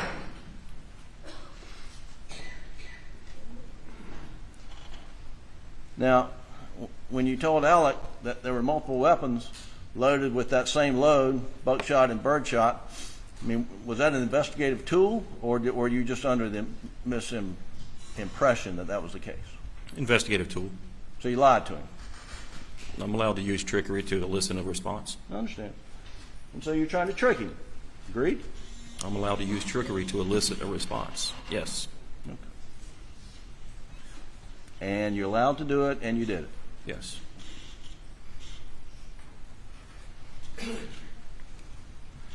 But you also testified under oath in front of the state grand jury. You said basically the same thing, that there were 4 shotguns on the Moselle property and they were loaded with buckshot and turkey load.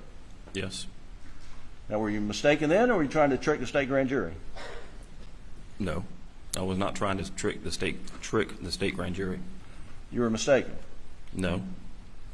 What, did you not? The shotguns that we recovered from the house had 2 different loads in them. They weren't Winchester or Federal. They had different loads in them. So when I tell the state grand jury that there's different loads in the shotguns, there were different loads in the shotgun.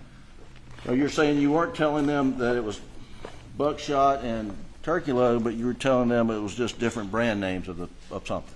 I may have used buckshot and turkey load or birdshot, but they were 2 different loads. Well, I think we established that you did not find, SLED did not find any weapons at the house with buckshot and turkey load loaded in, right? That is correct.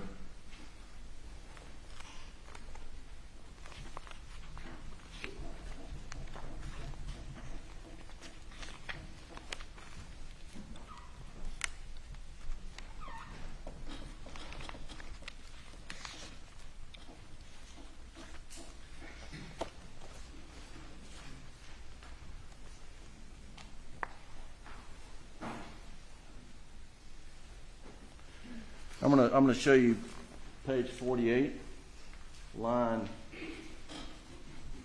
7 through 14 of your statewide grand jury testimony.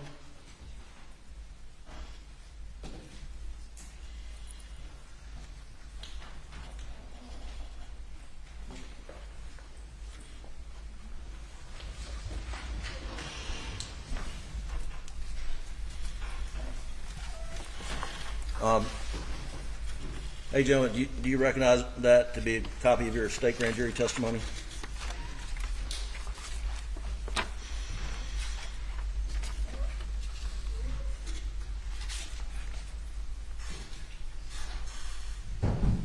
Yes, I do. And what date was that given?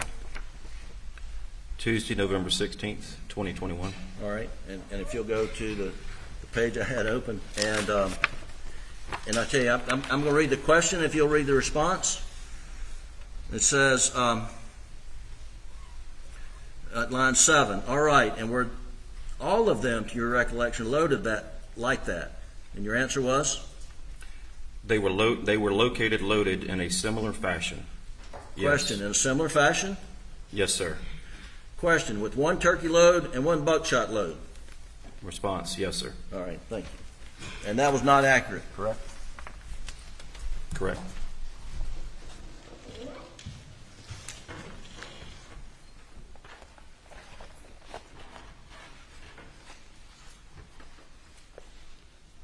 I mean, people do make mistakes, do they not?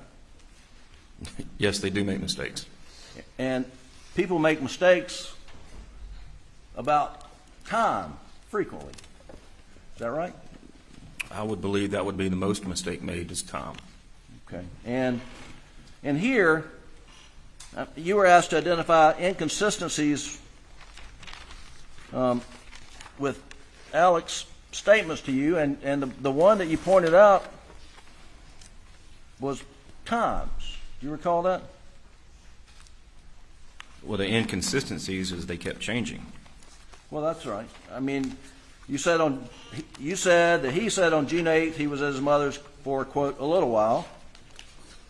And then you said he changed it on June 10th to 25 to 30 minutes. Do you remember testifying to that? I do. And then you said on August the 11th, he said he was there 45 minutes to an hour. Yes. Okay. And you found that those were inconsistent. Well, there was a difference between 20 to 30 minutes and 45 minutes to an hour. Well, let's work on that. He left the, well, let me tell you, he told you that he left the Moselle property between 9 and 9:10, did he not? He showed me his text messages, and it was narrowed down to 9:06, yes. All right, so he clearly told you. 9:04, 9:06. So on the night of June 7th, early morning hours of June 8th, he told you, looking at the text message, I left here at 9:06. Is that right? Correct. And he got back when he called 911 about 10:06, right? Correct. And so he was gone to his mother's almost an hour, was he not? He was away from Moselle for an hour, but my question to him was, how long were you at your mother, or how long were you at Amita?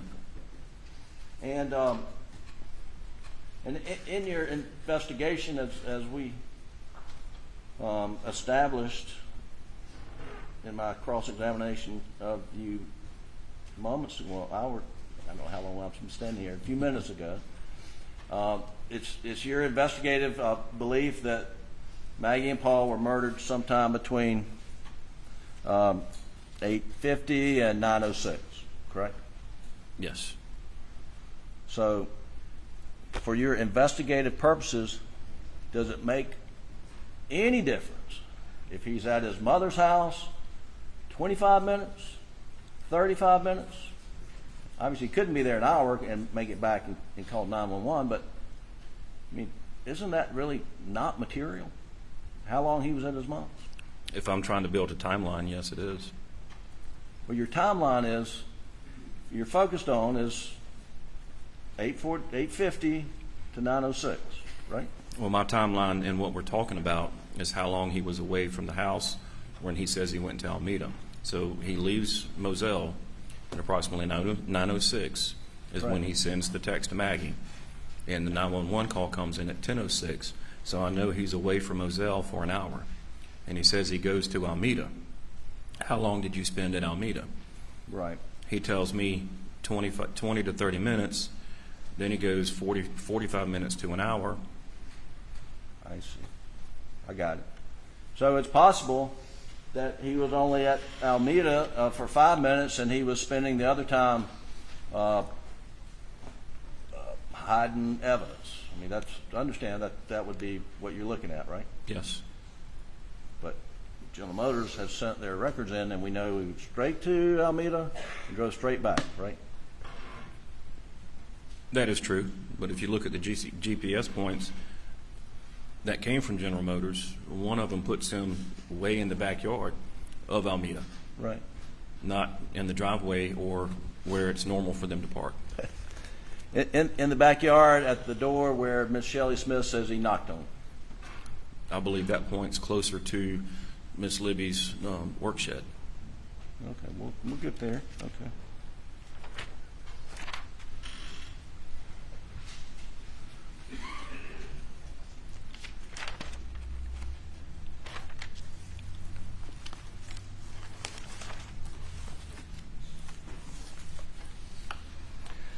But we know from phone records essentially when he got there, like 9:22, correct? Yes, sir. I believe that's the time, yes. And we know from the GM telemetry data and the GM in OnStar and other records what time he left, about 9:45, right? Yes. And so we know exactly how long he was there. Yes. But the fact that he couldn't recall whether he and Paul rode around for an hour and a half, two and a half hours, you found that significant in your investigation? Yes.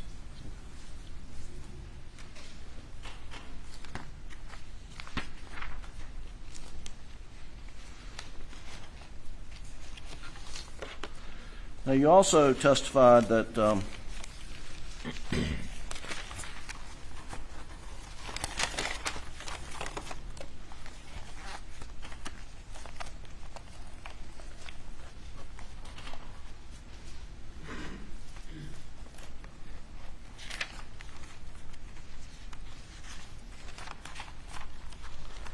that in the fall of 2021, there started up a financial investigation into Alex financial dealings. Is that correct? Yes, sir. And you said that overlapped and fed off each other with what your murder investigation was doing? Yes, it involved Alec. Right. So we were looking at the totality of the circumstances and seeing if there was any paths that crossed or. Okay. Well, I tell you what, I'll skip one part. In your interview, as of August 11th, you told us that you had excluded everyone from the circle who had come into the circle except for Alec, and he was your one and only suspect at that point in time. Yes. And you talked about interviewing C.B. Rowe and him telling you where he was on June 7th, right? Yes. But he later, you found out, he lied to you about where he was on June 7th, right? Yeah, he came forward and was honest with us without us even approaching him. All right. But he was initially told you one thing about where he was, subsequently told you I was not honest about where I was. Yes, he didn't want Mr. Murdaugh to know that he was looking for another job in fear of being fired. Okay.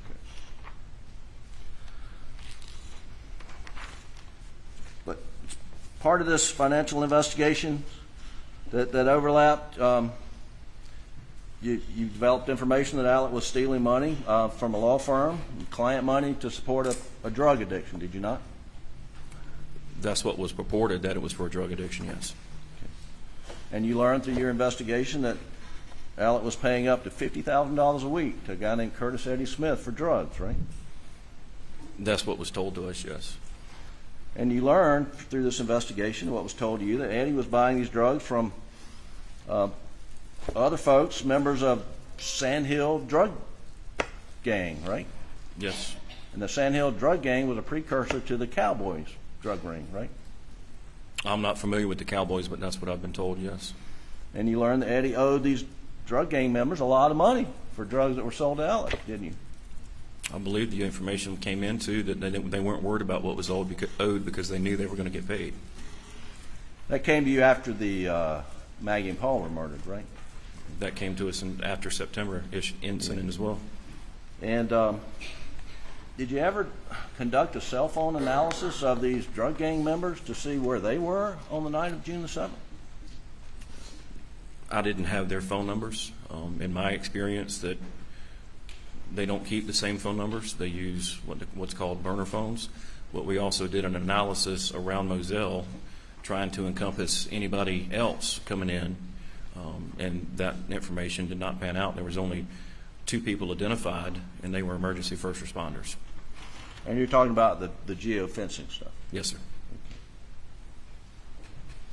Well, did you ever obtain any DNA samples from these drug gang members to see if they matched Maggie's fingernail?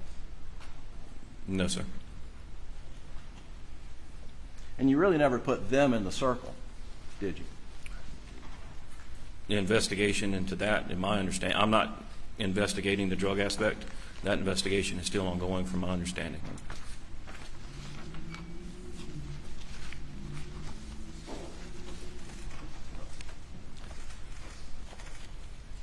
One second, Your Honor.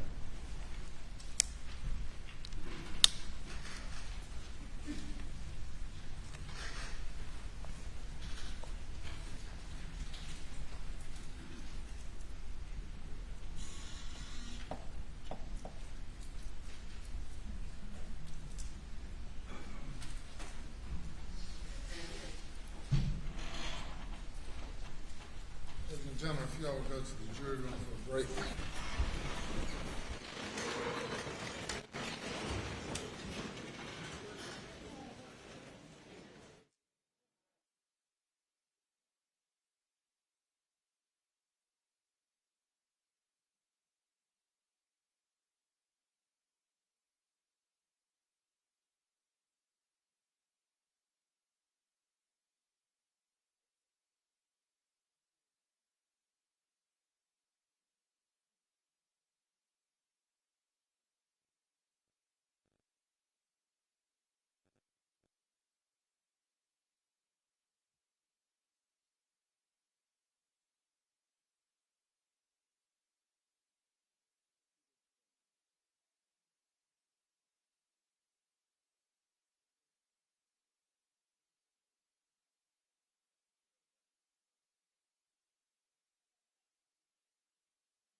Yes, sir. Your Honor, and I know we've been in trial 4 weeks. I certainly don't want to mistry this, and I don't think anybody in the world does. But it's the state's belief on his last questions that they opened the door to the roadside shooting. Before I ask, Question this witness about that? to follow up when Eddie Smith came into the, how he came in the investigation. He's in the middle of cross-examination at this moment. Okay, can I ask him when Eddie Smith came into the investigation? You want to ask him questions? Well, I didn't want to do anything to mistrial, and I was surprised that came up. I understand, and I agree with you. But now is not the time for you to, in the middle of his cross-examination, to bring the jury.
You may continue.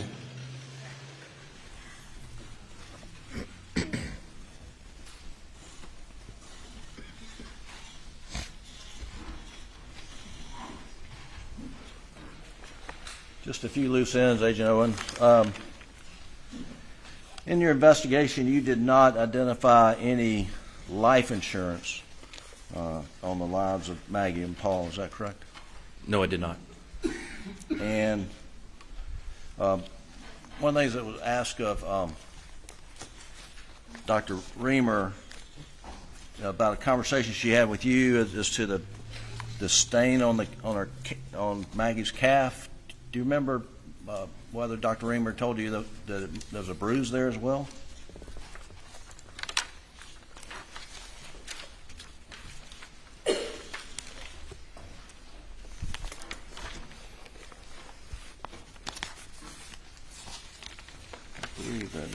It's in my notes. Hang on just a moment. According to my notes, we talk about believes first shot was to Maggie's legs, then abdomen, followed by the wrist to headshot with final rear headshot. There was a bruise on Maggie's left calf that coincided with possibly shoe print, but Dr. Reimer did not feel someone intentionally stood on her leg. Okay. And that's according to my notes. Yes, sir. And your notes related to there was a muddy thing on the back of her calf, and Dr. Reimer noticed there was a bruise there as well. Is that right? Yes. Okay. Lastly, fingerprints. Were there any dusting for fingerprints done in the feed room at Moselle? I am not aware if there was or not. I wasn't in the feed room with the crime scene the entire time. Okay. And and we talked about the DNA swabs. I mean, one of the people that was supplying Curtis Eddie Smith is in custody, is he not? He is in custody, yes, sir. Have you gotten a DNA swab from him? I have not, but I know one has been obtained, yes. Okay. And you know if it's been cross-checked against? It was not obtained in this case. I don't know. I believe it has been cross-checked. Okay. I don't have that report in front of me. Yeah, another point, just understand you were not made aware of the negative hemotrace confirmatory blood test until sometime in November of 2022. Is that right? That is correct. How is it that the lead case agent is left out of the information channel for something so significant? From what I was able to figure out, when the lab issues reports, pursuant to my case or any other agent's case, we have email notifications to go in and find that report, or there's a new report available. Once I figured out that report existed, I searched my emails and I did not have an email notification that report was there.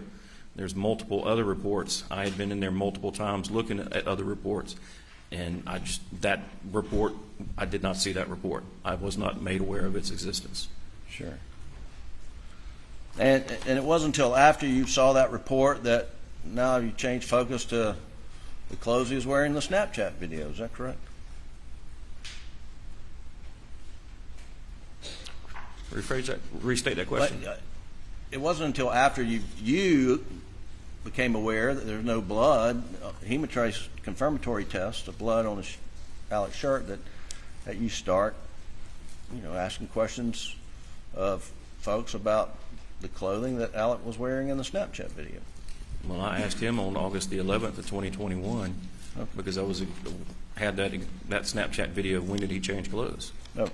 And he said he didn't know. He didn't know. Okay.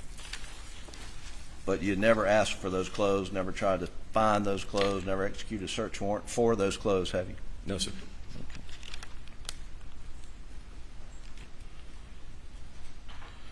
Did you develop any information that Eddie Smith was skimming money, that Alex was paying him for the drugs, that he wasn't paying the Sandhills gang everything they were due? I am not aware of that information. Okay. And the last thing, you had mentioned that part of your, and on the tape interview with Alex, you had mentioned that the blackout cartridges that were found near Maggie's body matched, or they were extracted from the same firearm as used to extract cartridges at the house and the shooting range.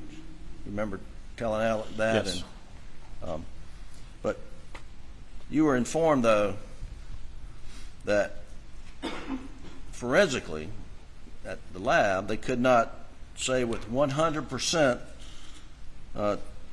confirmation that they did actually match until the missing firearm is recovered. That was my understanding, yes.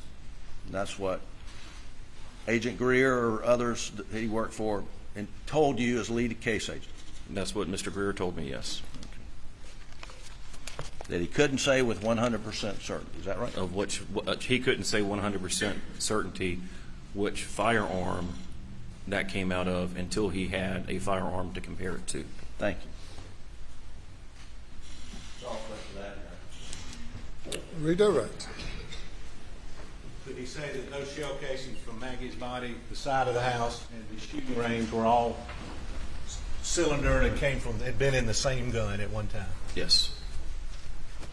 And when you asked the defendant on that in the third interview, they said this was told him Jackson what I told you. So it was a family-owned gun, right? Yes.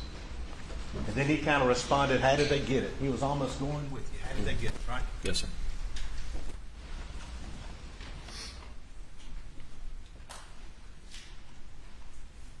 Now, is one of the ways you get somebody out of the center by asking them to give statements? Yes, sir. Tell me what happened. Yes, sir. And on June 7th, did you say, tell me what happened? Yes, sir. And on June 10th, did you say, tell me what happened? Yes, sir. And on June 10th, I wanted more detail. I'm sorry. I wanted more detail on June 10th.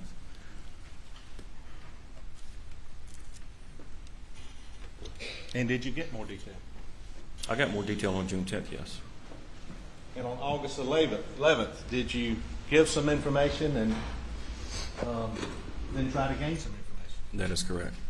And Mr. Griffin asked you about that shirt and all. Did he say, Bo, hold on, let me go get that thing and bring it back to you right now? The shirt? No, sir. He didn't say, hold on, I'll go and get that shirt right now. Talking about the white T-shirt? No, sir. No, the I'm blue talking shirt? about on August 11th. Oh, no, sir. He was talking. No, sir. And he tried to describe it. Did this, what is described as a seafoam shirt? Were you familiar with that? Leading and misleading. How would that shirt be described? Do you know in your investigation by the witness who saw it? Ms. Blanca Simpson? Ms. Blanca described to me that she saw him leaving the house that Monday morning in a seafoam pullover. I believe she characterized it as a Vinnie Vine shirt. She said a polo shirt leaving that morning. Yes. On this video he showed you with the tree, how would she describe that shirt in the tree? A blue button-up she described as a Columbia-style shirt. Columbia. Seafoam. Seafoam color? We don't need the witness. Did she tell you what color she thought it was? The one leaving that morning. No, sir. No, The one on the tree. Blue.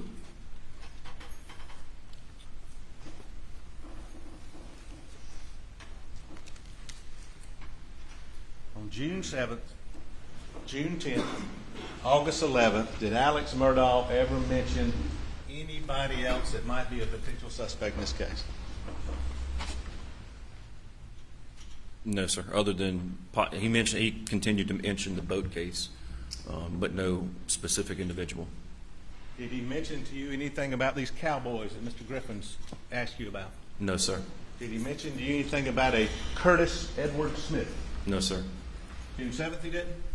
No, June sir. 10th he didn't? No, sir. August 11th he didn't? No, sir. When did he ask you about Curtis Edward? Or when did he bring in Curtis Edward Smith into this investigation? He being Alex Murdaugh. September 4th, 2021. September 4th, 2021. And could you tell us how that came about? Objection overruled. Continue. How did it come about that Mr. Murdaugh told you about Curtis Edward Smith?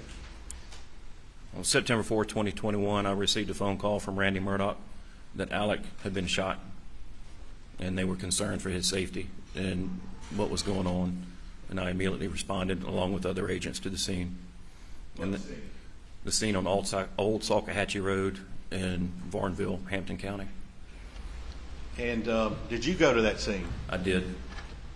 And did you see the defendant, Alex Murdaugh, at the scene? No, I did not. He had been transported to the hospital. And do you know where he was transported? I believe it was Savannah, a hospital in Savannah. Okay. And at that point, did you or another SLED agent go to Savannah Hospital to interview the defendant? 2 other agents went to the hospital to interview Alec. And was one of those agents Neil? No, Agent Kelly. Agent Kelly? You in the courtroom? Yes. Will you please stand? Is that him? Yes, sir. Okay. Thank you. And in the hospital, and what day was this? September 4th, 2021. September 4th, 2021. And at that point, did the defendant, or did you learn through an investigation, did he say somebody shot him on the side of the road? Yes, through the investigation, that's what's told to us. Well, did he identify anybody on September 4th who shot him? Not by name, he gave a description. He gave a description? Yes. Did he attempt to pick somebody out of a book? No, sir. There was, I believe, a SLED forensic composite artist went down and did a composite drawing with him. So he helped get a sketch of the person who shot him? Yes, sir. Describe the person? Yes, sir. Did they actually do a sketch? Yes, sir, they did. And at that point, had he mentioned anybody's name else in the investigation that you ought to go back and look at about Paul and Maggie's murder? No, sir.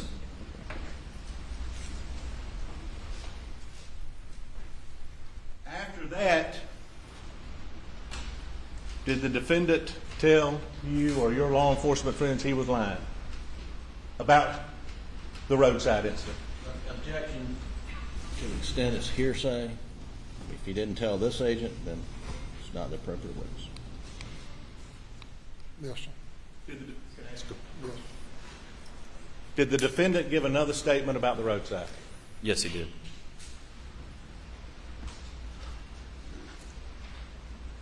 Did he admit he was lying? Objection. Statement to you or to someone else? Statement to someone else, sir. Objection sustained. At what point, in response to their question, did the defendant bring in Curtis Gady Smith's name to this? I don't believe he ever brought Curtis Smith's name into it. It was through investigation that we developed him as a suspect or a subject involved in the shooting. And did the defendant give an interview with Mr. Harpootlian and Mr. Griffin via audio phone call where they mentioned Curtis Edward Smith? Objection's overruled. I know an interview was conducted. I don't know who was present. I was not present for that interview. Did Curtis Edward Smith come through this chief investigator's name come out of that interview? I do not know, sir.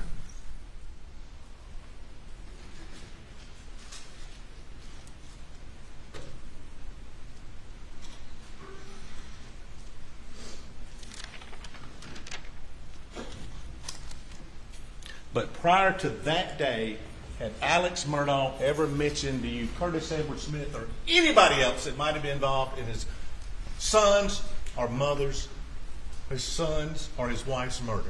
No, sir.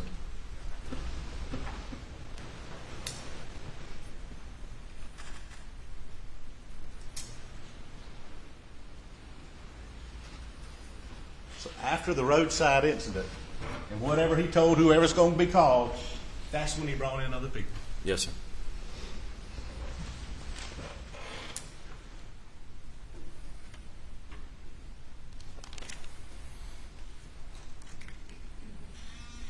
Now, Mr. Griffin's asked a lot of questions about the search. The crime scene where the two bodies was that secure? Yes, it was. Was evidence gathered? Yes, it was. Were swabs taken? Yes, they were. And I think he asked you about the Suburban, his Suburban, and whether or not there was anything wet in the back of his car. Are you familiar with what's known as a cooler? Yes. A good old cooler? Yes, sir. Could you put wet garments in a cooler? You can, yes. You can? Yes. Okay. Can you ask you about anything in the car? Was there blood on the steering wheel of Suburban, that car? There was blood found on that steering wheel, yes. And that DNA from that blood came back to whom? Maggie Murdaugh. Maggie Murdaugh. Yes, sir. And he asked you about some guns. Did the defendant hand you a gun? He handed first responders the gun, yes, sir. What type of gun was that? It was a 12-gauge shotgun. When I say you sometime, I mean law enforcement. I Understand. apologize. And as a result of swabs, was blood identified on that gun? Yes, sir. And whose blood, whose DNA was that? Maggie Murdaugh. Maggie Murdaugh. Yes. And was that 12-gauge shotgun consistent or inconsistent with the weapon that killed Paul Murdaugh? It was the same gauge, being a 12-gauge, and firearms examiner was not able to exclude the gun. Which means he could include it but not exclude it. Correct.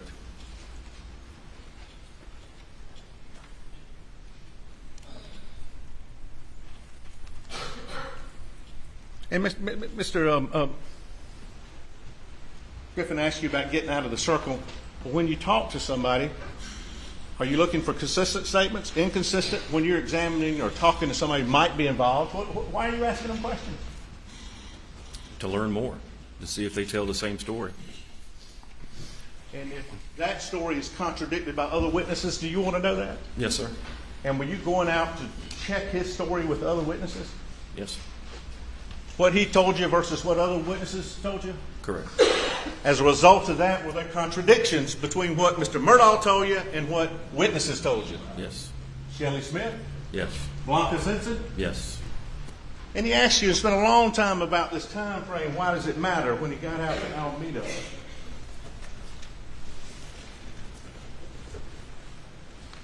Would it matter if somebody's hiding guns somewhere on Alameda?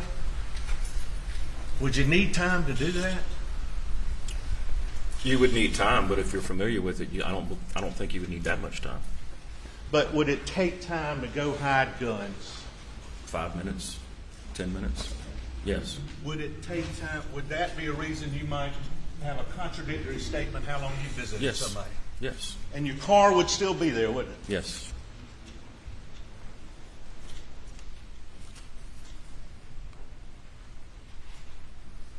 Did he asked you about CB Road? Did he ever identify did he ever tell you about a cooler that was found out there at some point that wasn't usually there?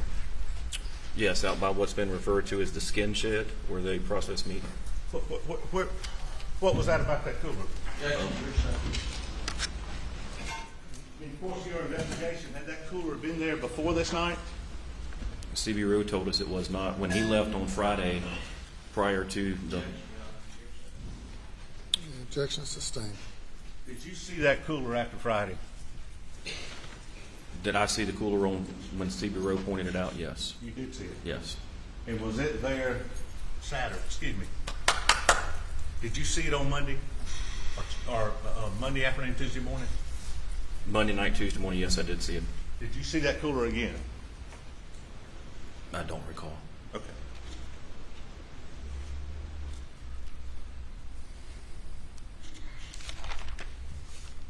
He asked you about the rain jacket, the tarp, and asked you if was there any blood or notes everybody's giving me.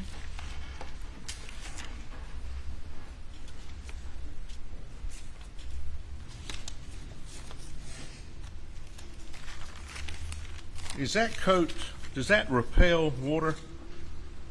That jacket, the rain jacket? Yes, I would think so. Being a rain jacket.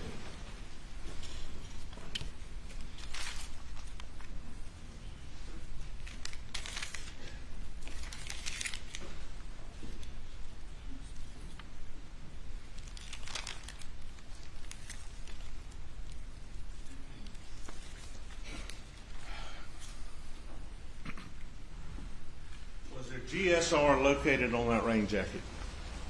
On the inside of it, yes. Say it again, on the where? On the inside.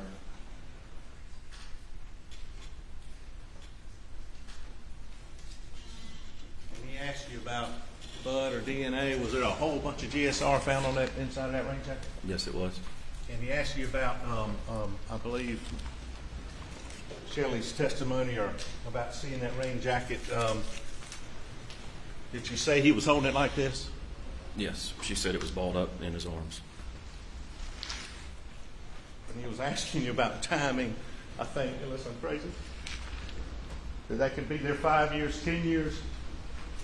When did Blanca System, when did Shelley Smith, I'm sorry, tell you your investigation, hey, I saw him with this blue vinyl coat? When was that in relation to the murders? Was that 5 years, 10 years? How long was that? Objection, Your Honor. He's misstating the Objection is overruled. in the record. She told us she saw it the day after Mr. Randolph Murdaugh's funeral, which through my investigation, Objection is overruled. which would have been June 14th, the following Monday after Paul and Maggie were murdered. So 7 days.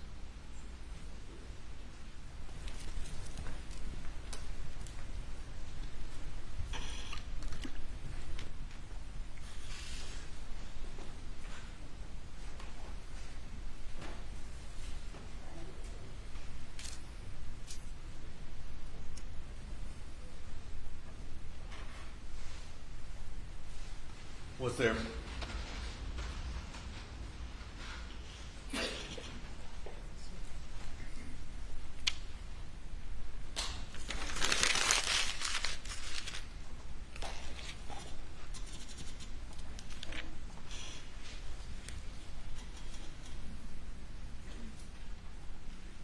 he asked you about your testimony to the Colleton grand jury. Yes, sir. I didn't know it was out there. Did you give them a summary of the case? The grand jury, yes. And Did that include timeline? I believe so, yes. Some of his financial crimes? Yes, sir. Background? Yes, sir.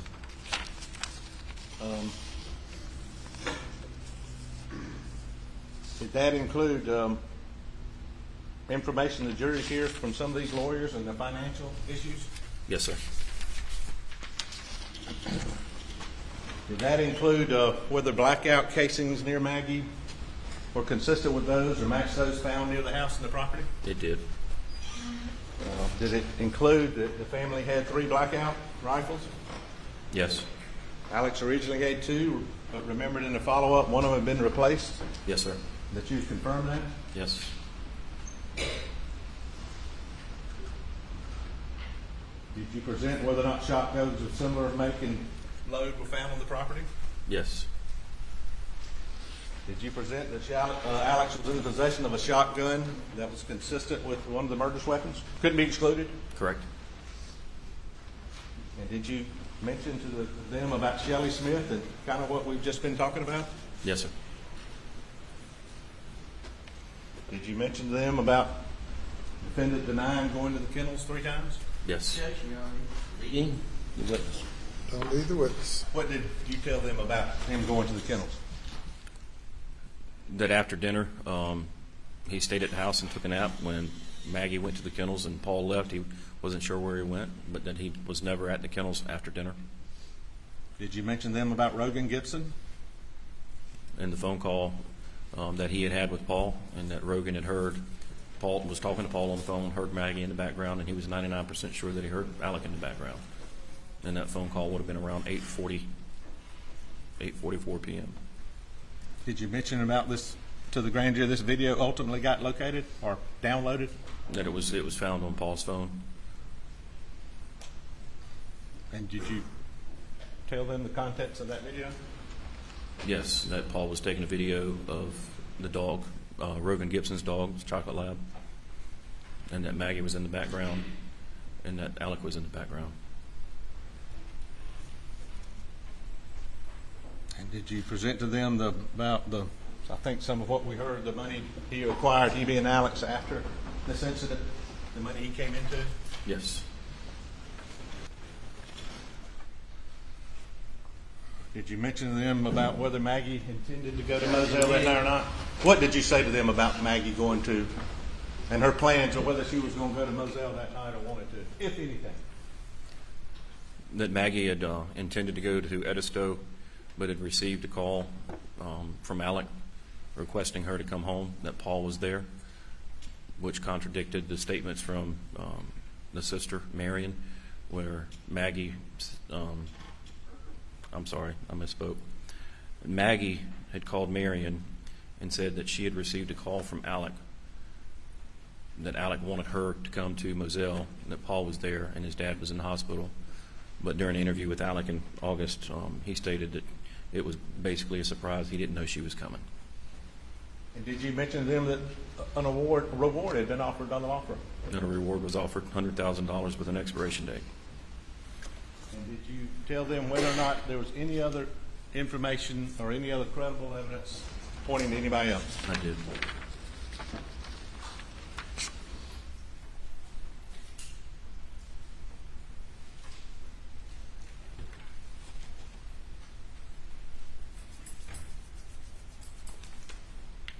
Mr. Griffin asked you about the scene. It was bloody? Very bloody. Defendant said he had touched and rolled, tried to move Paul. Yes, sir. Did you see any evidence of that on him? No. Your eyes? I did not see any on Alec, no, sir.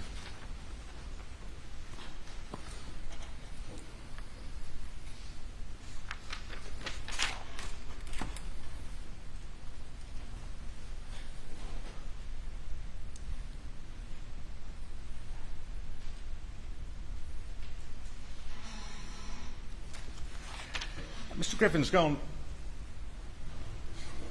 I don't know if it's a good question or not. Did they say go to Alameda? Who? Him. No, sir. Alex Murdaugh. Any of the lawyers there? No. They give you consent to search Alameda that night? No, sir. They said go search Alameda. No, sir.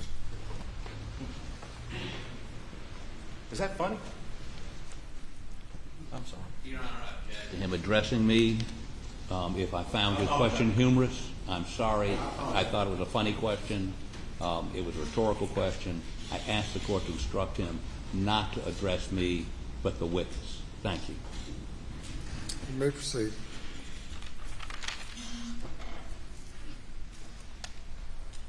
I guess the point that Griffin said they were bending over, wanting to help, wanting to do all this. He never mentioned Curtis Smith or anybody else until September, right? Leading. Can't lead the I'm witness. sorry. I apologize. Did he ever mention anybody else who could have done this, who could have been involved with, who could have killed my wife and my son from June 7th, 2021 until September of 21? Did he ever mention anybody else? No, he did not. He's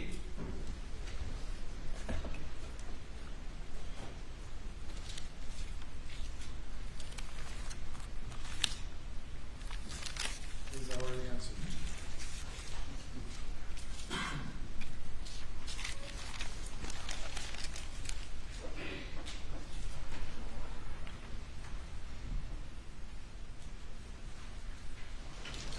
Thank you.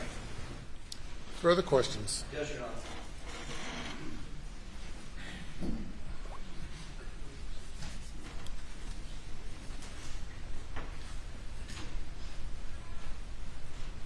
Is it police procedure that the suspect of your investigation is supposed to solve the crime? No, it's not. But it helps to have information from other sources. And you were asked a number of what ifs. One what if was like, what if he hid the guns in Alameda? How long would that take? And you said 5 minutes, right? I said 5 or 10 minutes, depending on if you know the area. What if you'd gone over there that night and searched Alameda? How long would that have taken? Quite some time. Large property. And we would know today that there were no guns hidden on the property.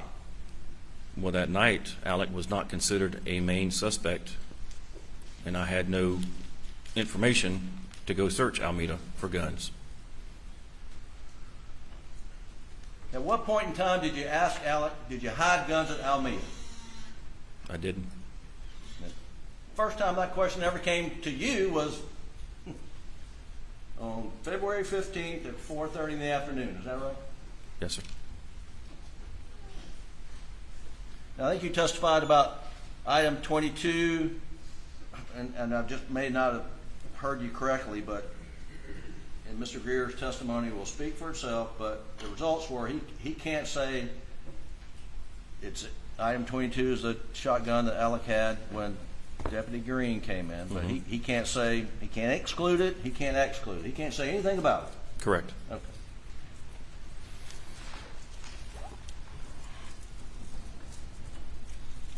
Now, you mentioned what Shelley Smith told you in an interview, I take it.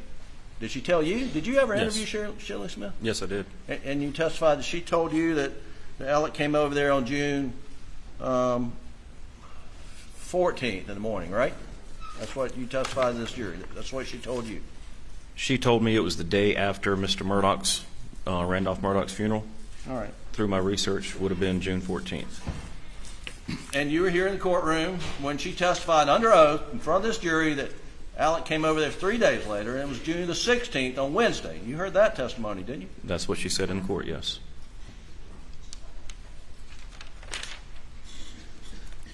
That was her sworn testimony, correct? Yes. That's all the question I have. You may step down.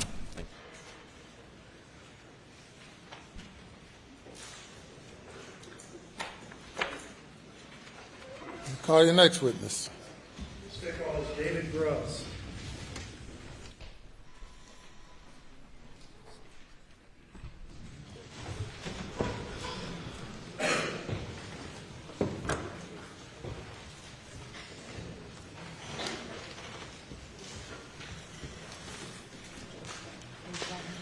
Do you swear or affirm that any testimony you give today will be the truth, the whole truth, and nothing but the truth, so help you God? I do. If you would, please, sir, be seated, state your full name for the record, spell your last name.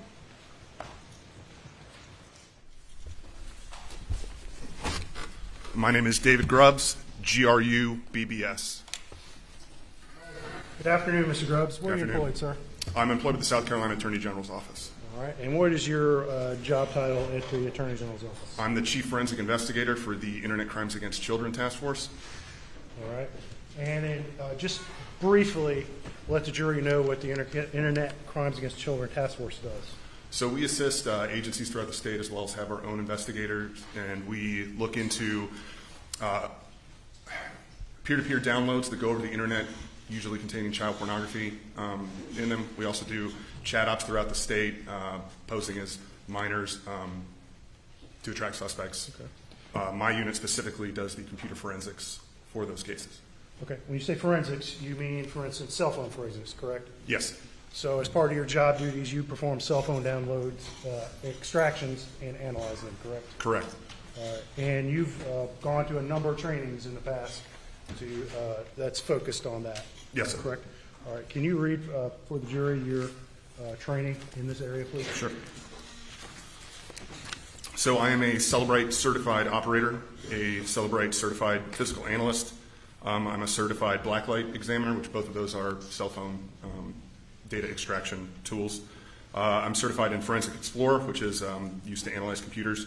Griffi, analyze training. Detigo, in the area of magnet forensics, which is Magnet makes the tool Axiom, which is one of our primary tools that we use. I've received advanced iOS and Gray Key training, advanced iOS examinations, Magnet Axiom advanced mobile forensics, Axiom-based computer forensic examination, and Axiom advanced computer forensics.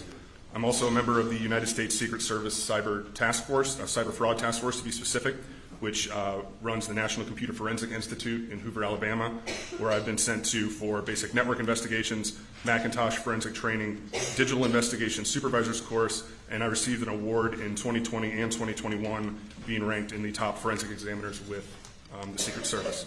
I've had training from the National White Collar Crime Center, which is called NW3C, in basic data recovery and acquisition, intermediate data recovery and acquisition, basic cell phone investigation, cell phone interrogation, advanced wireless network investigations, GPS interrogation, Windows artifacts, social media, identifying and seizing electronic evidence, encryption, and legal concerns for digital evidence responders. I've also been to the SANS Institute for multiple trainings for advanced network forensics and analysis, advanced digital forensics and incident response, hacker tools, techniques, exploits, and incident handling. I've taken a course with Texas A&M Engineering Service for information security, and then for other forensic softwares, I have had Access Data Bootcamp, Access Data Mac Forensics, Encase Computer Forensics, and in addition to that, pretty much every year except for when COVID was going on, we'll go to a national training for law enforcement on child exploitation in Atlanta. All right, thank you. At this time, State would move to enter Investigator Grubs as an expert in cell phone forensics. No objections. So qualified. And Investigator Grubs, there are 3 cell phones in evidence in this case, and the data associated, you've analyzed some of it, haven't you? Yes, sir. All right. Let's talk specifically about Paul's phone. And to your knowledge, was that originally extracted by, I believe, John Van Outen of the Secret Service? Yes, sir. And then that information provided to Lieutenant Brick Dove? Yes, sir. All right. And you've received that cell phone information from him, and you've analyzed it as well, correct? I did. Okay. And you were asked to focus on a couple of specific areas in your analysis of Paul's phone, correct? Yes, sir. Okay.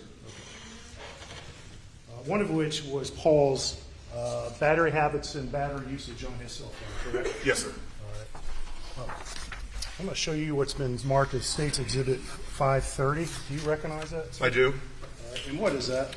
That is a report that I generated concerning Paul's phone and battery and shutdown time with the phone. Okay. And you looked, in the week prior to the murders, you looked at how many times Paul's phone died because of its battery ran out, correct? Correct. You identified those times, right? Yes, dates sir. And times. Yes, sir. So how many times that week did his phone die in total that week from the battery? 4. All right. And what days were those on? It looks like June the 3rd, twice on June the 5th, and then on June the 7th. And June 7th, it died when? It is 10:34 p.m. 10:34 p.m. Okay. And one of the pieces of information that cell phones log is when a phone is plugged back in after it's died to charge, correct? Yes.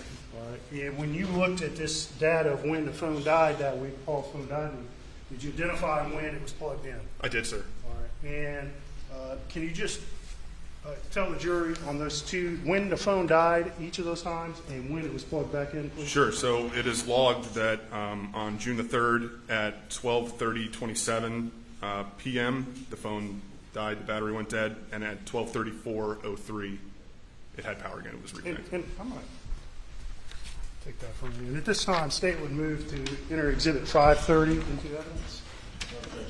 Submitted.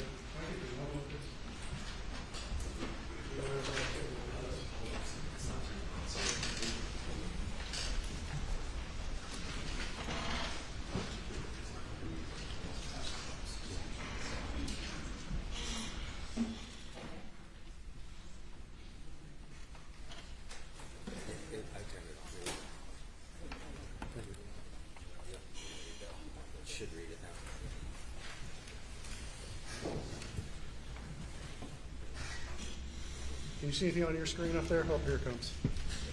All right, sorry about that. Okay, so can you zoom in a little bit?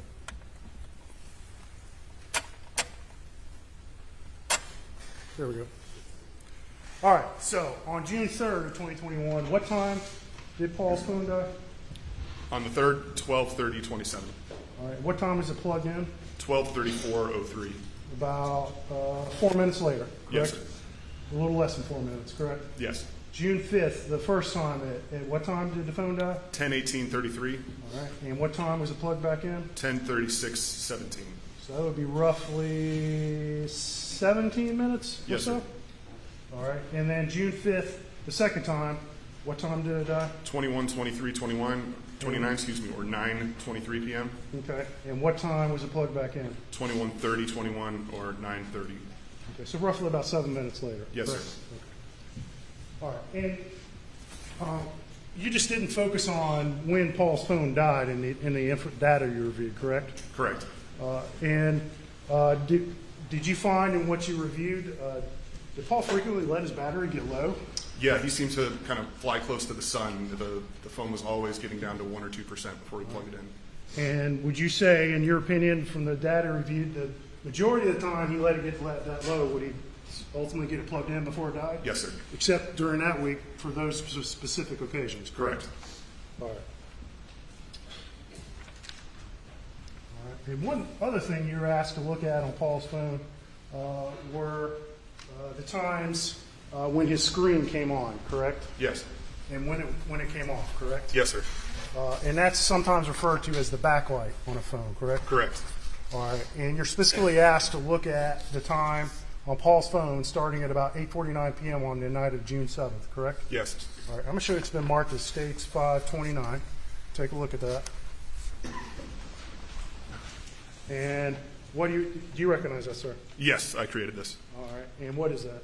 It shows the backlight for the phone when it's kind of going on and off throughout that night. For what time period? From the period of 8:49 and then the final time of 10:34. Okay. At this time, State would move to enter Exhibit 529 into evidence. No objection. Submitted.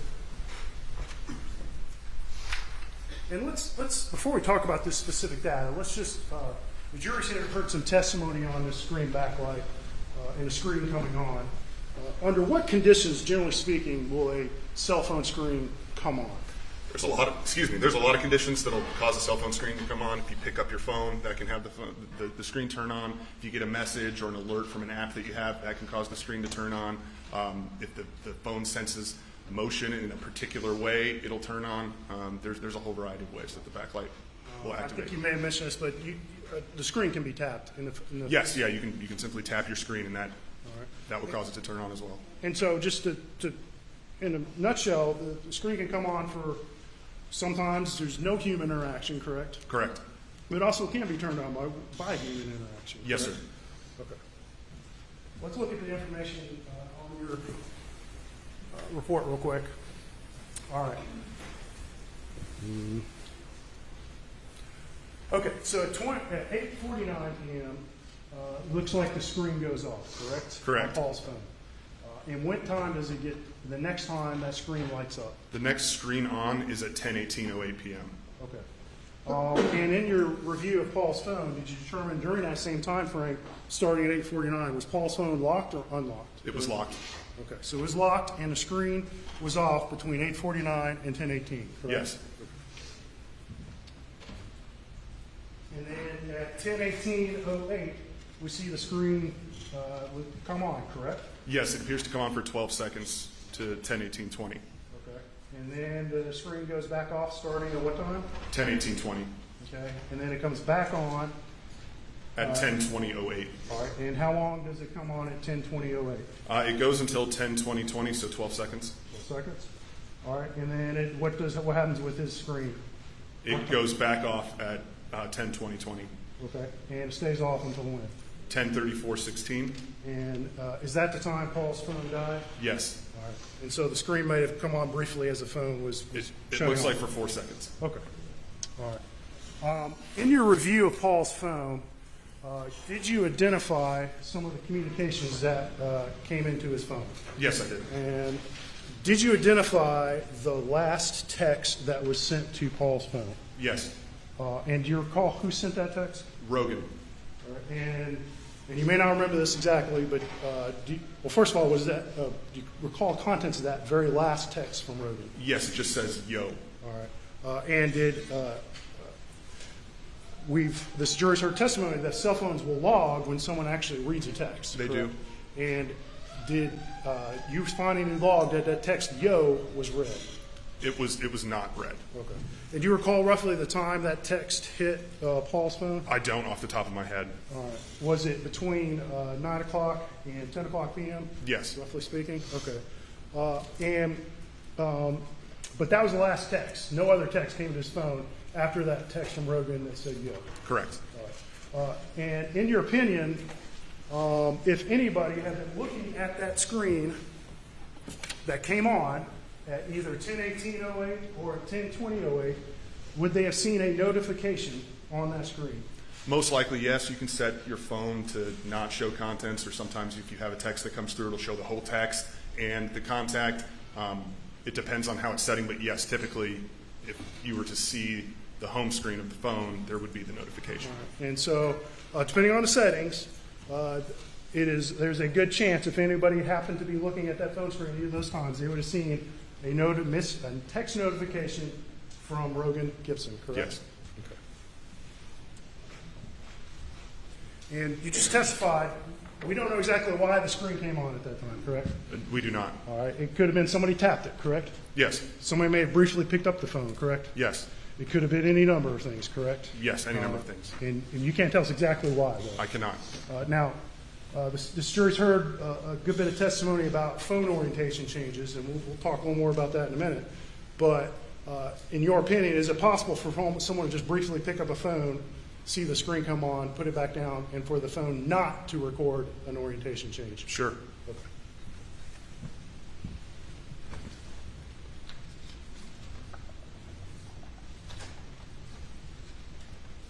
Okay. Moving on. And you're also asked to look at Maggie's phone, correct? Yes, sir. And specifically, what database were you asked to take a look at on Maggie's phone? Knowledge C. All right. The jury's heard some testimony on the Knowledge C database, but just please refresh our memories what that is and what kind of information is contained in a Knowledge C database on an iPhone. Sure. So Knowledge C database is something that Apple uses in the background to kind of track things that you're doing. It tracks your battery level, it tracks when you plug your phone in and when you unplug it, a whole bunch of stuff that is going on in the background that typically people have no idea is even running. Okay.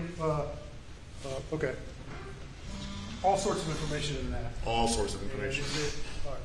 Would some folks be surprised if they saw the amount of information a phone was recording at any given time? It can hold millions of artifacts. I'm going to show you State's Exhibit 528. I'm going to ask if you recognize that, sir. Yes, sir.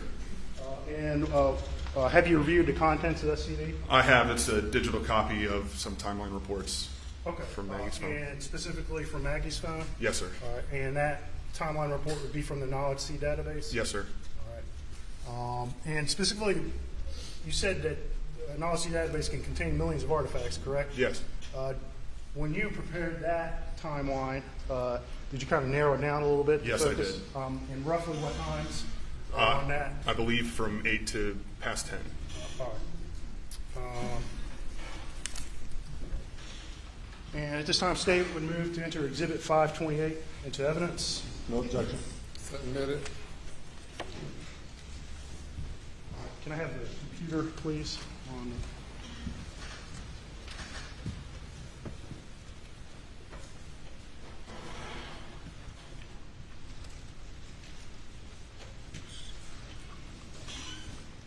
Okay, I'm going to pull up this spreadsheet on the computer that's in evidence on the CD.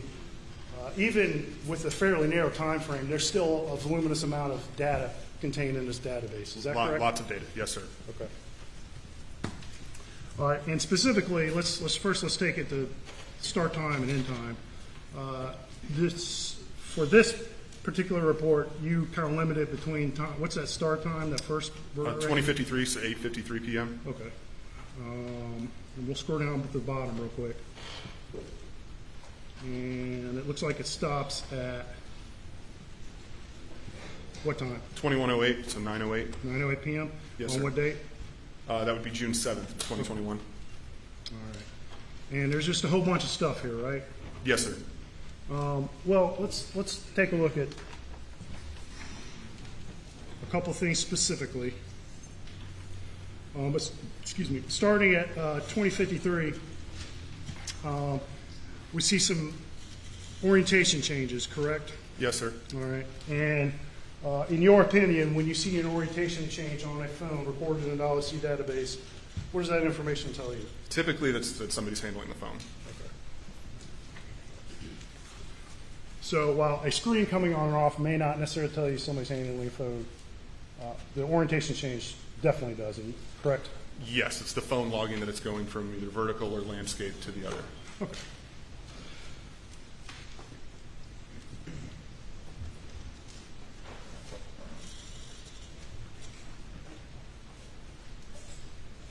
All right, so let's look at line 1149 starting down to about 1154. You see what I'm talking about there? Yes, sir. These lines here. And it says camera. What, in your review of this information, can you draw any conclusions about what's going on, why that camera pops up at about 854 in this database? All I can say is that the phone is interacting with the camera in some way. All right. Did it interact for a significant period of time? No, sir. Do you recall roughly how long the interaction took place? I believe it's 1 second.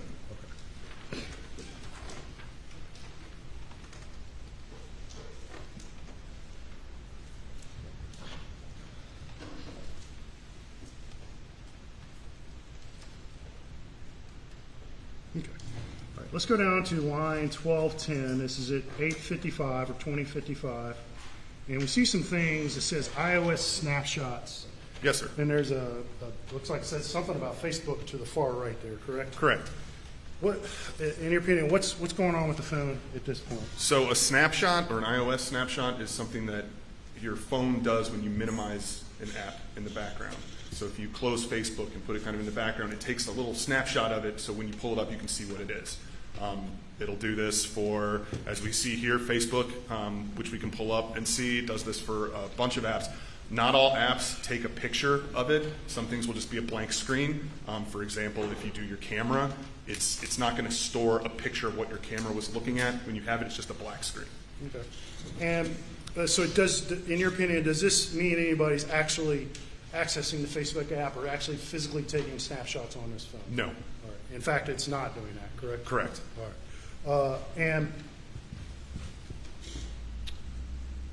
In fact, in your view, the time frame on this report's 8:53 to approximately 9:08 p.m., correct? Yes. And during that time, in your review, was Maggie's phone locked or unlocked? It was locked. Okay. And it remained locked starting at what time?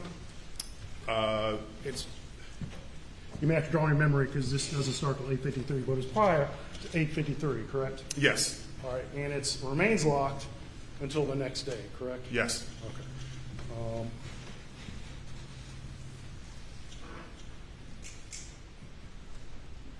All right, and then we're going to scroll down, starting at line 1243. I see a whole bunch of stuff here. And just generally speaking, what is all this stuff in this database at this time? It's just background processes that your phone's running. Okay.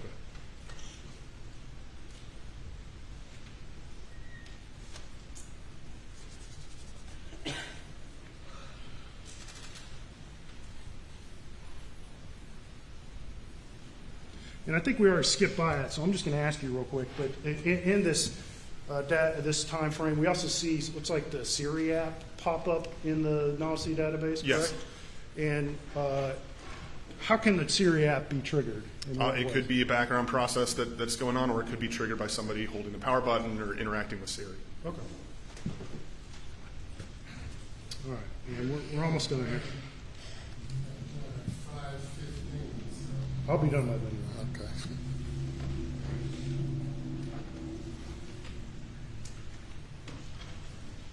Okay.